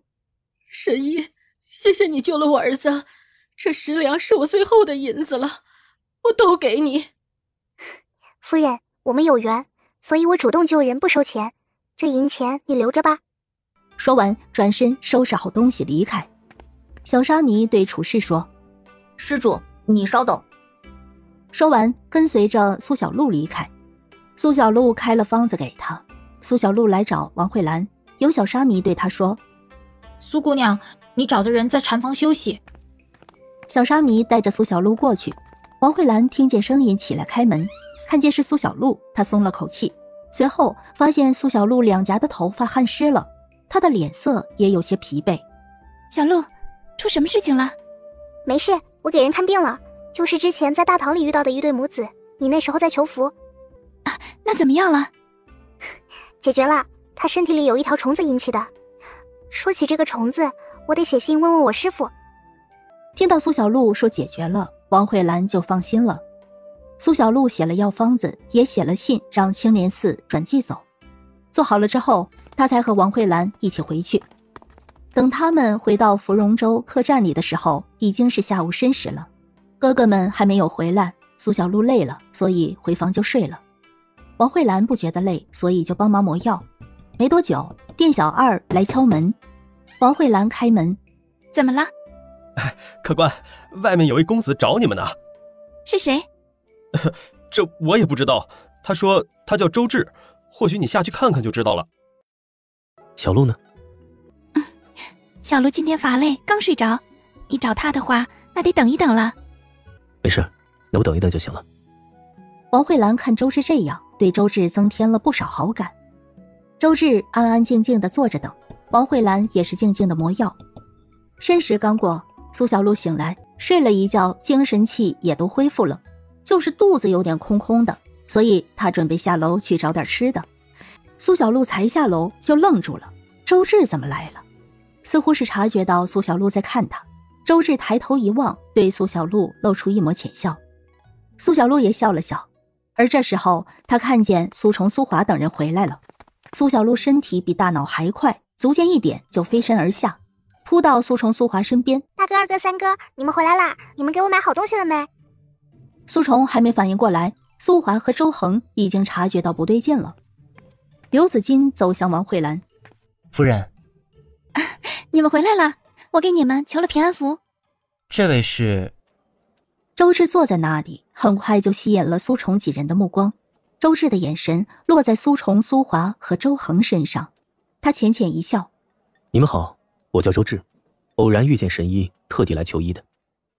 大哥、二哥、三哥，我毕竟是师傅的徒弟嘛，有人来求医很正常啦，你们可别大惊小怪的。周志这个名字，在苏崇、苏华心里都惊讶了一下，他们心里有许多疑问，但这个时候都面色如常。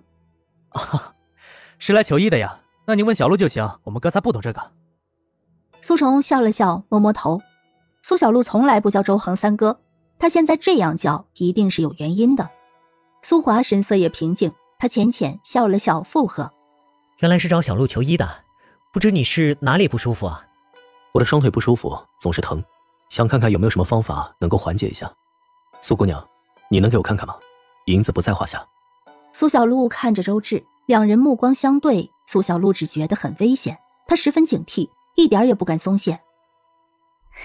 可以啊，不过我今天已经看过一个病人了，累了，你明天再来吧，我明天给你看怎么样？他都做好要动手的准备了，如果周志一定要为难，那他也不会怕什么。在这光天化日之下，周志再怎么厉害，也不能随便杀人吧？谁料周志温温一笑，点点头。好，是我考虑不周了，那我明日一早过来。周志走得不快，也没有任何异样的行为，就这样淡淡的离开，如同之前在青莲寺里，他说离开就离开的样子。周志出了客栈，苏小鹿看着他走到不远处一辆马车边，上了马车，马车也离开了，苏小鹿才松了口气。他看向周恒，咱们先回房细说吧。苏小鹿知道周恒现在心里很乱，别看他神色平静，但实际上从知道那是周志之后，他整个人身体都紧绷僵硬着。刘子金先开口：那我们也回房了，一会儿一起吃饭啊。刘子金带着王慧兰回房，他能感觉到这之中许是有些事情。刘子金知道他们需要独立空间。刘子金带着王慧兰上楼回房。苏崇看了看周恒，开口：我们也回房再说。几人一起上楼。周恒心情很沉重，周志这个名字在他心里掀起了滔天巨浪。他知道苏小鹿是在保护他，他从来没想过会在芙蓉州和周志见面，一切都让他猝不及防。他的身份不能暴露，一旦暴露，只怕他活不到去京城。周恒心里倍感愧疚，他还想瞒着苏崇、苏华这件事，苏崇、苏华还什么都不知道，但他们却坚定地保护他。周恒看着苏小鹿，他显然已经知道了，他那么聪明，应该知道他们现在做的到底有多危险，但他还是在周志面前叫自己三哥。阿愁、阿华还有小鹿，谢谢你们拥护我、保护我，我要和你们说一声对不起。刚刚那个周志就是我亲弟弟。这我猜到了，但是你们为什么不相认？苏崇很不解，他记得周恒说过他有个弟弟叫周志，和他是双生子，现在亲兄弟见面没有相认，却如临大敌。苏华看着周恒：恒弟弟，你说吧。周恒眼里有些哀伤，他缓缓地把自己的身份和周志的身份细细地说给苏崇、苏华听，包括他们得志明大师批命和被暗害，他是怎么被带出来。他的双腿好了，周志的双脚却再也恢复不了。他的亲弟弟恨他，想要他的命。当所有困难除去后，周志却阻止他归家。为了那皇位，他不惜要杀他，这是他心里永远的痛。这件事我本想等相识之后告诉你们的，我没有想到会在芙蓉州遇见他。这有什么的？你也是我们的家人，而且我和华弟弟以后也要进京城，怎么都避免不了他。你的身份能瞒一时就是一时，现在呢，你就是我们的三弟，谅他也不敢拿你怎么样。苏崇一直把周恒当家人，也是他保护的人。苏华看了看周恒，这件事没有那么复杂，他要针对的是你，而现在你是我们的兄弟，他要是相信最好，要是不相信，他要动你也不是那么简单的事情。你暂时就叫苏恒吧，考试的时候藏一藏，他就算再厉害也没有通天的本事，有我们护着你，他找不到机会动手的。苏华也决定要保护周恒到底，不说什么灭国明君，只是因为周恒和他们一起长大，他们做不到眼睁睁看他置身危险而不顾。苏华问苏小璐：“小璐，你是什么时候知道的？2年前师傅带着我历练的时候告诉我的。这么大的事情他知道了，瞒得真好，家里人谁都没发现。周恒有心事他们都知道，他不愿意说，自然不会逼问。其实在他们心里也想过周恒身份尊贵，但就是没想到他会这么尊贵，竟然是皇子，而且还是皇后所出，是将来最有可能成为皇帝的人。小璐，你和周志是怎么认识的？还有你明天要怎么给他看病啊？他的双脚都没了，这怎么治啊？苏华微微皱眉，他觉得周志就是故意为难，大约是全都恨上了，所以刻意刁难。苏小璐就把今天去青莲寺的事情说了，他和周志其实就见过几面，周志能在青莲寺把他的身份认出来，苏小璐也很意外。关于他的腿，他今天已经问过了，我也跟他说了，断肢再生是不可能的，他要是想刻意为难，那我也不会惯着他。苏崇点头，对，不能让他，明天我也不出门了。他留下来陪着，真要动起手来，他也不是吃素的。苏华和周恒正想说留下，大哥，他都是一个人来的好不好？咱们这样是不是太看得起他了？小璐说的没错，咱们该做什么还做什么，处处小心翼翼，如临大敌，反而更容易引他们的疑心呢。如果不是必要，他们没有必要和周志针锋相对。苏崇认真沉思，华弟弟说的也有道理。抱歉，都是因为我。小璐，他的腿真的没了吗？周恒神色愧疚，想着周志，他心中是复杂的。对于这个弟弟，他们从小就感情淡薄，他总是排斥他的亲近。那一件事是他们兄弟之间永远过不去的坎儿。很多时候看着苏崇苏华兄弟和睦，他真的很羡慕，他也期望他和周志也能有这一天，能坐在一起把酒言欢。可这个梦终究只是梦，他们二人是水火不容。他自己说他的腿是假的，具体真假我也没有见过，就不知道了。但之前我师父也说过，他膝盖以下的小腿和脚都已经截掉了。刘子金和王慧兰来敲门，先吃饭吧，咱们就平平常常的，兵来将挡，水来土掩。这件事儿不要告诉子金，不要把他牵扯进来。想到刘子金，苏华嘱咐一声，我也是这么想的，只说恒弟弟暂时叫苏恒就行，子金他能明白的。以刘子金的才智，只怕他也猜到有一些麻烦，不让他知道也是为了他好。周恒愧疚又感激，他点点头，好。几人一起吃饭，苏华只对刘子金说了周恒暂时叫苏恒，不要叫错了。刘子金和王慧兰点头答应，并没有追问为什么，大家都一致的当作没有这件事。吃了饭，苏小璐就开始磨药，他又看了看罐子里的虫子，还活着，看来离开人体能活许久。7月23，苏崇、苏华、周恒和刘子金早早起来就出门了。王慧兰有些担忧，她怕自己露出破绽，所以就没有陪着苏小璐，就在房间里帮忙磨药。周志来了，苏小璐请他上楼到房间里，他只身前来，神色温润，看上去很好相处。坐下之后，周志许久没有说话，脸色有些苍白。他伸出手对苏小璐露出一个浅笑，苏姑娘有劳了。苏小璐也笑了笑，她搭上周志的手腕，给你看诊一次500两。好。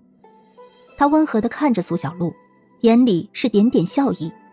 苏小璐移开视线不看他，苏小璐渐渐皱眉。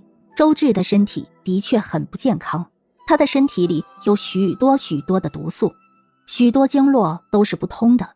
这样的周志能不能活到20，苏小璐都不敢说。苏姑娘，我的身体怎么样？苏小璐迎上周志的眼睛，你的身体很差劲，你中了很多毒。是吗？可御医都说我的身体很健康，那我身体的这些毒可以治好吗？苏小璐没说话。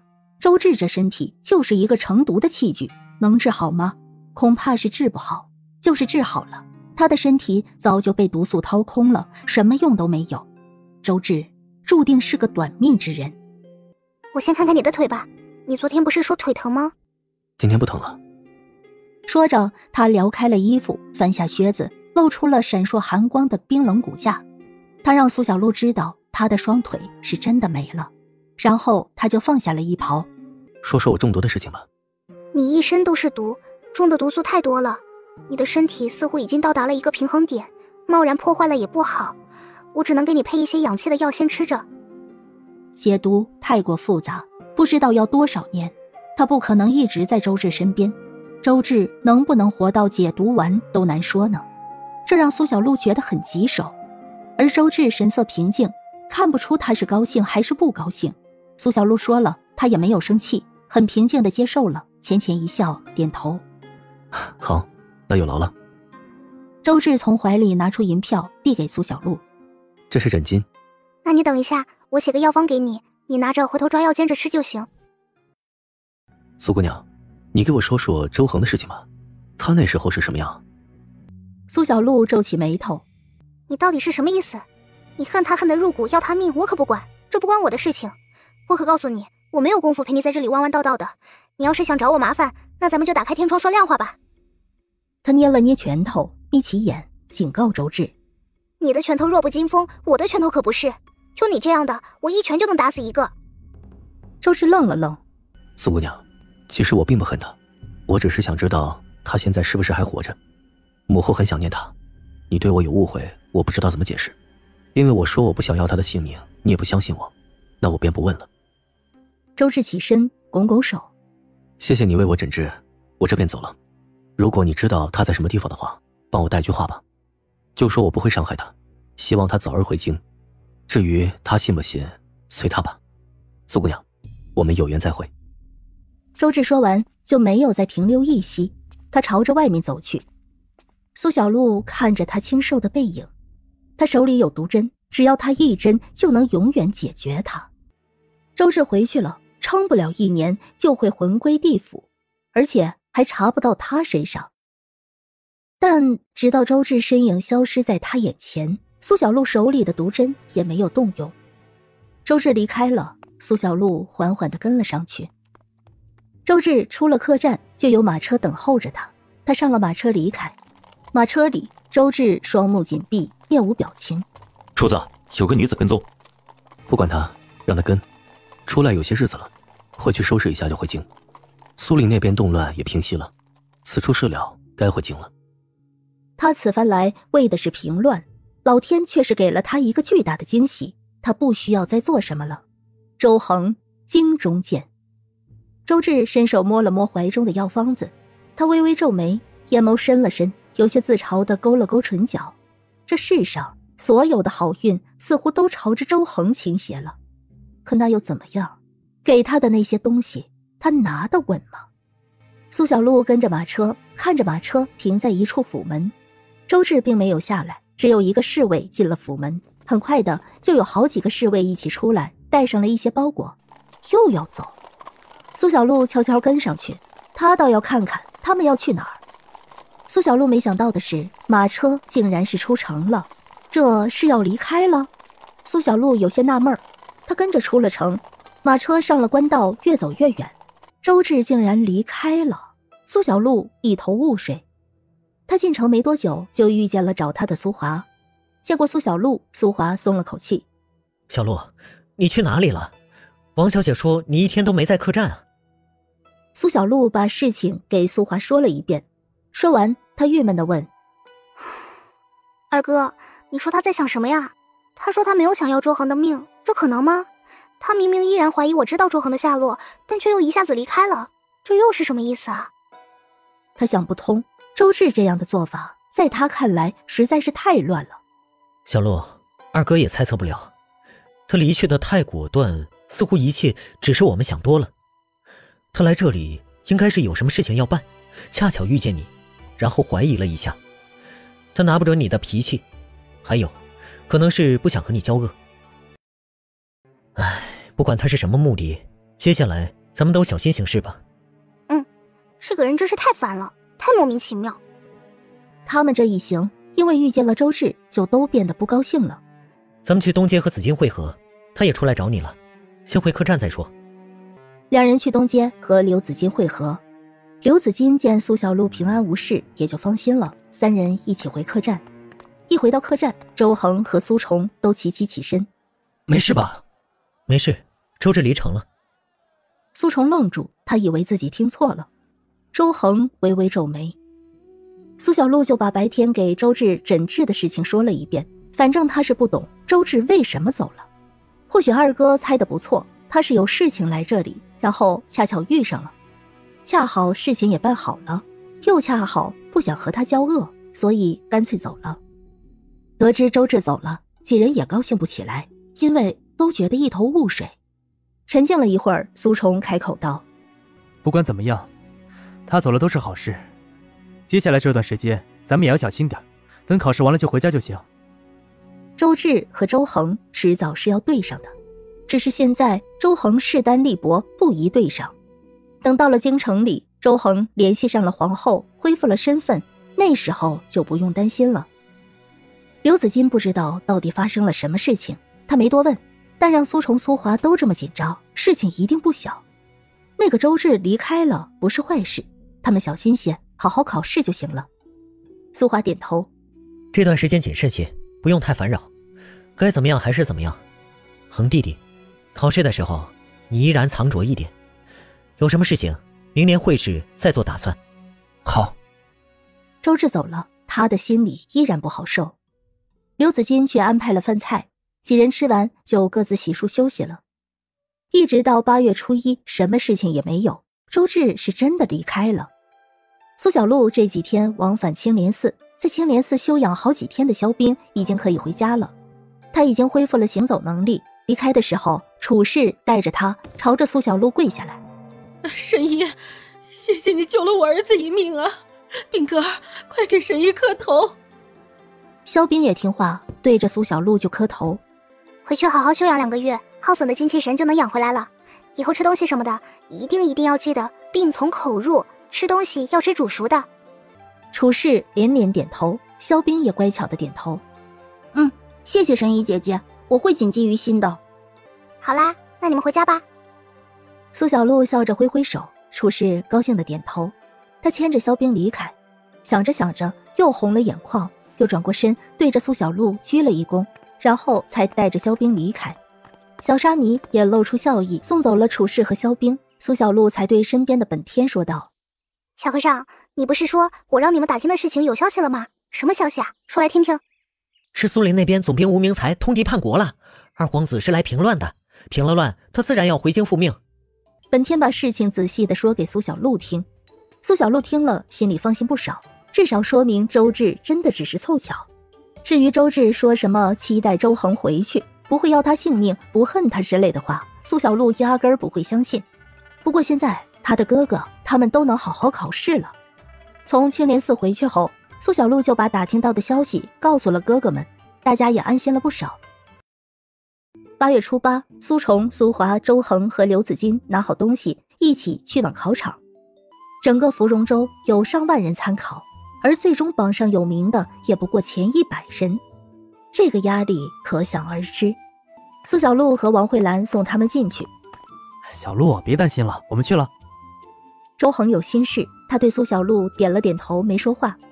小璐，这段时间你慧兰嫂子就有劳你陪着了。行了行了，你们快去吧。他们进场之后，苏小璐和王慧兰就回客栈去了。接下来的几天只需要等着就好。考试这件事谁也帮不了谁，苏小璐倒是没怎么担心，毕竟担心也没用。王慧兰比较惆怅，所以第2天去买了布匹，也不想出门了，就在客栈给刘子金制新衣，等考试结束，刘子金就能穿上。苏小璐不会做衣服，她决定去成衣店买。难得来芙蓉州，她也准备去药馆看看有没有什么珍奇的药材，有的话她要买一些。苏小璐和王慧兰说了一声，就准备出门了。王慧兰嘱咐她路上小心点，早点回来。苏小璐点头，然后出门，直接去了芙蓉州最大的药馆济世堂。苏小璐进去，直奔抓药的地方。她对着小药童问道：你们这儿有没有雪之草的种子？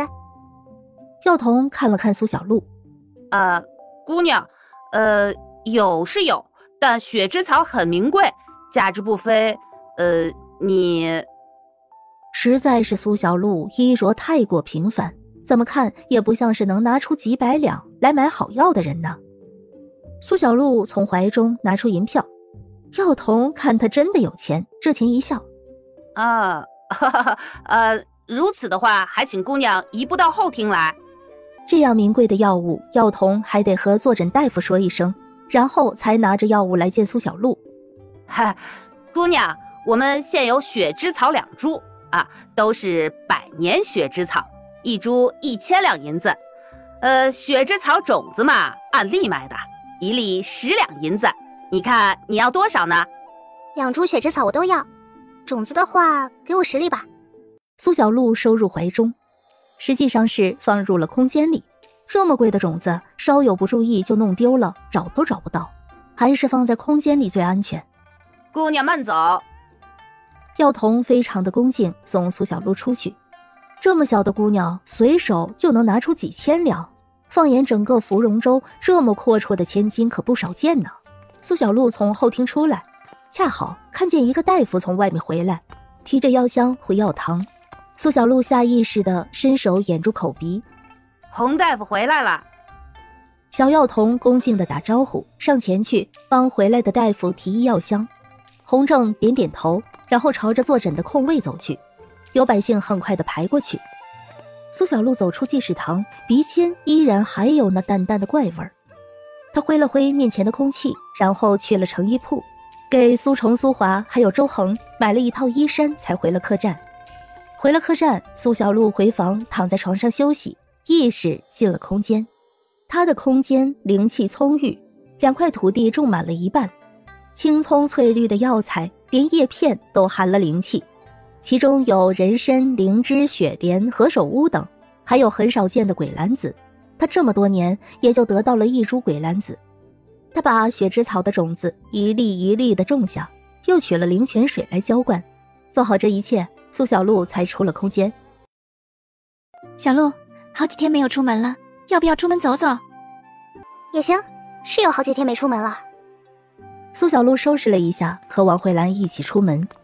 王慧兰看着摊上的小物件，认真挑选。苏小璐有些走神儿，她又闻到了那一股怪异的味道。这股味道是什么？她看着人来人往的人群，有些不安。陌生人的咳嗽声音，似乎很多人都病了。王慧兰拿着一个小兔子问苏小璐，她叫了几声，苏小璐都没有反应。小璐，怎么了？慧兰嫂子，气味有点不对劲儿，咱们先回客栈。王慧兰心里也很惊慌，她什么都没感觉到，只是看着苏小璐不笑了，她心里很慌。回到客栈，苏小璐皱起了眉头。客栈里也有那淡淡的气味。慧兰嫂子，你在房间里等我，我要出去一趟。你先不要出门，城内可能要爆发疫病了。你记着，千万别出门，我先出去看看。苏小璐说完就急匆匆出门了。古代爆发疫病可不是开玩笑的。苏小璐用帕子蒙了口鼻，最先去了医馆。她去了好几家医馆，每一家医馆都有那淡淡的怪味儿。苏小璐打听了一下，近来城内出现了许多高热病，咳嗽、发烧，持续高热难消去。她去了城门口，城门严守，每个进出的人都严格检查。苏小璐不再迟疑，立马去找牙子买宅子。不管是不是疫病，她都要先保证家人有安全的住所。有疫病，客栈就不适合居住。1000两买了一处宅子，利落地办好过户手续，苏小璐就去买粮食。她分了几个粮铺子，买了2000斤米粮和几百斤腊肉，蔬菜不易烂的萝卜买了几百斤。买下这些东西安置好，天已经黑了。苏小璐锁好宅子大门回客栈。王慧兰已经等得快疯了，看见苏小璐回来，狠狠地松了口气。小璐，收拾东西，咱们换个地方住。收拾好东西，退了客栈，苏小璐赶着马车走在前面，王慧兰和王家车夫赶着另一辆马车跟上。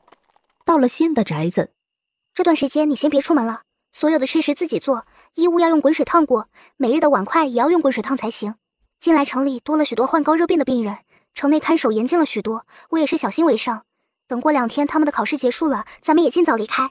我买下这个宅子，囤积了一些食物，只是以备不时之需。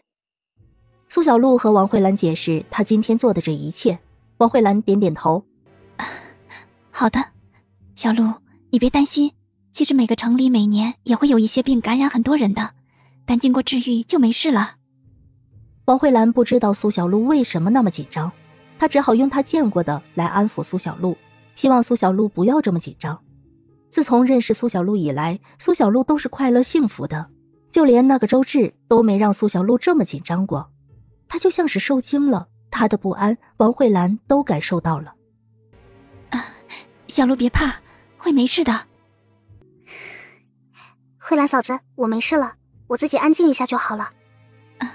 小璐，那我现在去做饭。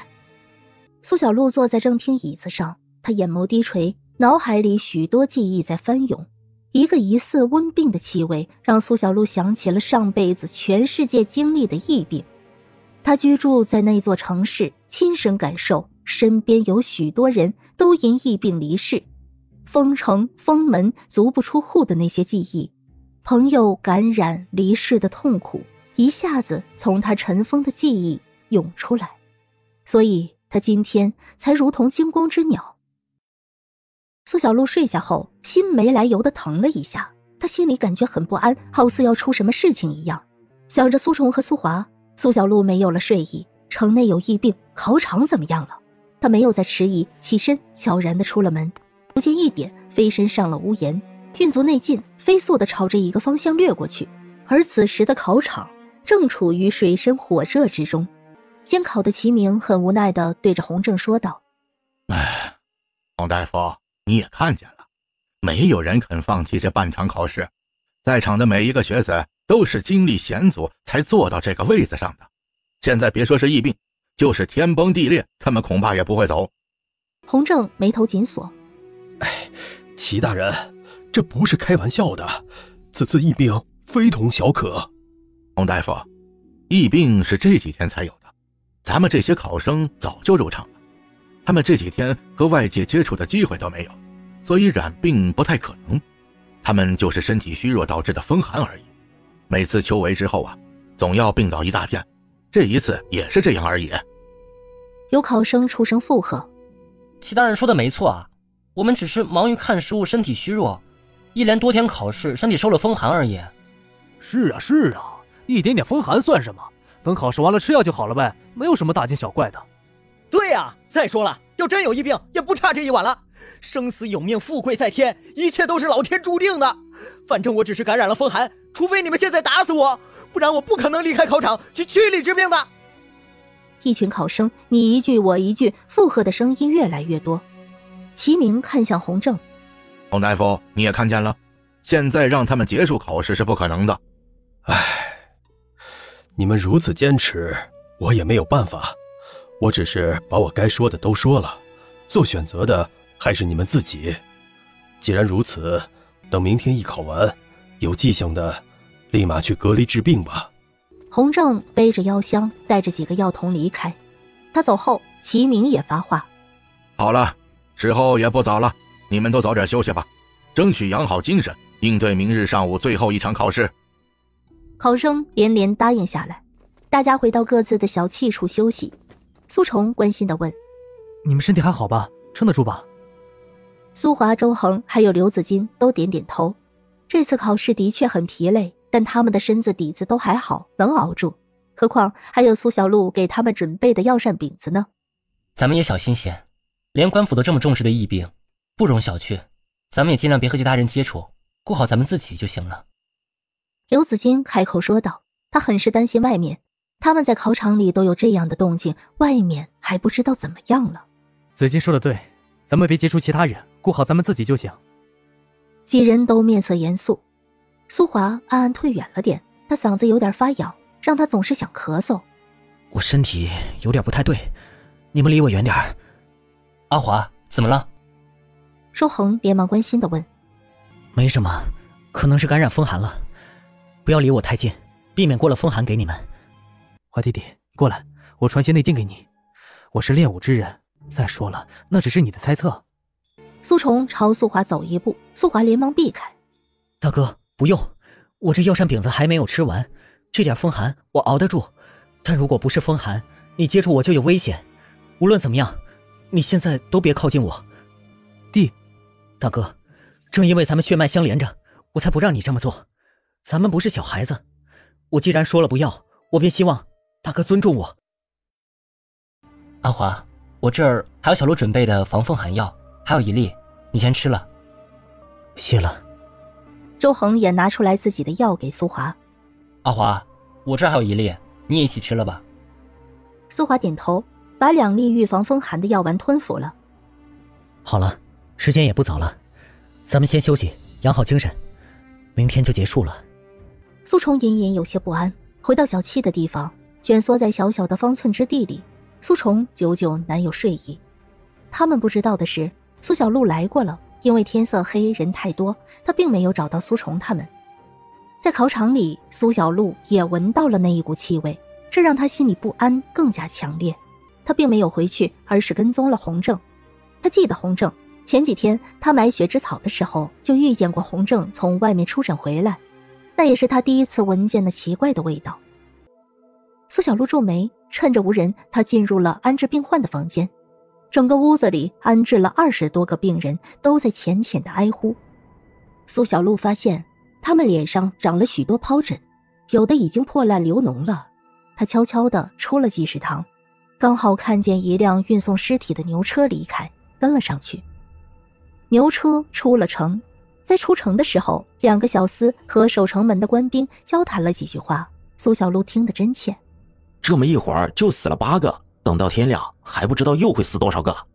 哎，这疫病也太害人了，一天就死几十个，还找不出原因，也不知道还要死多少人，这也太可怕了。哎，谁说不是呢？整天提心吊胆的。苏小璐眉头紧皱，这个疫病比他想象的更严重。想着还在考场的哥哥，苏小璐先回了宅子。已经是半夜了，王慧兰竟然还没有睡。苏小璐正在和车夫交代，王慧兰就开门出来了，她目露担忧。小璐，出什么事情了？你怎么还没睡？车夫神色也严肃极了。慧兰嫂子，我去把他们接回来，你不用去，疫病很严重，咱们可能暂时也回不去，这段时间就住在这里，一切小心为上，等我把他们接回来再说。现在这样的情况，出城想必是不行，但还是要试一试。好，我会打点好家里的。小璐，你也小心。王慧兰神色严谨，没有多说，她知道苏小璐不会故意夸大吓唬她。苏小璐这么晚没睡，定是去查了什么，能让她这么严谨，肯定是知道了什么。王慧兰神色也难藏担忧，她睡不着，心里一直不安定，现在更睡不着了。好，那我去考场等着。苏小璐说完就走了。王慧兰叹了口气，她也没有了睡意。车夫神色也露着担忧。小姐，怎么办呀？你也别出门了，咱们就关起门来安心住着，一切会没事的。车夫点头。王慧兰回了房间，她坐在床榻上，没有一点睡意，双手合十，无声地祈祷着。伟大的佛祖，请保佑我的夫君一定要平安，还有他的挚友都平平安安的。等卷子被收了上去，此次监考的考官齐明也发话，此次乡试正式收卷结束。苏华缓了几口气，看见苏虫他们朝他走过来，他伸手制止。大哥，你们别过来，我不能和你们一起回去了。苏虫露出急色。华弟，你瞎说什么呢？你就是普通的风寒，回去让小璐给你看看就好了。周恒和刘子金都皱起眉头。大哥，你们先回去吧，放心，我和他们一起驱离，我治好了就回来了，不用担心我。苏华说完，不等苏虫再说，他就朝着大夫走去了。苏虫皱着眉，只能眼睁睁看着弟弟和他们分两路。周恒和刘子金担心苏虫冲动，苏虫只是捏紧了拳头。我没事，我知道我该做什么。华弟会没事的，我们先出去吧。苏虫和周恒还有刘子金一起出了考场，他们一眼就看见了在外面等着的苏小璐。苏小璐看见哥哥们，眼神快速的扫过，发现二哥不在，他只怔了1秒，就走上前对大哥微微一笑。大哥辛苦了，咱们先回家再说，等安顿好了你们，我会去看二哥的。苏小璐没有见到苏华，他就知道苏华肯定是在驱离的人里，他没有慌乱，冷静地做了安排。苏虫点头，这个时候谁都没有过多说话，先回去，不是回客栈，是回宅子。对于苏小璐买宅子，谁都没有多问。一到家，苏小璐先给他们看了脉，没有异常。王慧兰端来了做好的饭菜。小璐，我早上让车夫去打听了，现在已经不能出城了。听到不能出城，刘子金几人也很震惊。这么严重？苏崇有些失神，他没想到竟然这么严重。想着苏华，他担忧不已。周恒也拧眉，却不知道该说什么才能安慰到苏崇。刘子金回握王慧兰的手，也是沉默着。不用担心，我囤积了不少粮食，应该足够应对这一场疫病了。我知道二哥在哪里隔离，我是大夫，这件事我义不容辞，我会照顾好二哥的。不能出城，那他们就先住在这儿。这时候苏小璐庆幸他买了宅子和粮食，有能稳定居住的地方，心里多少也安稳些。小璐，你看我能帮上什么忙吗？苏崇是长兄，他应该要保护好弟弟妹妹的。这种什么都做不了的感觉太无力了，也太痛苦。如果可以，他真希望染病的是自己。大哥，这次疫病来势汹汹，你不要担心自责。我相信如果是你也会和二哥做一样的事情。你别忘了，我现在可是神医，我一定能够找出病因的，我也一定会把二哥安全的带回来的。你等我们回来。好，大哥等你们回来。小璐，来，多吃些，吃饱了才有力气做活。王慧兰眼里的泪默默落下，她给苏小璐夹了菜，苏小璐点点头，她专心的吃饭。周恒担忧的看着苏小璐。小璐，我们等你回来。对，我们在这儿等你们回家来。苏小璐浅浅一笑，点点头。她吃了饭就出门了。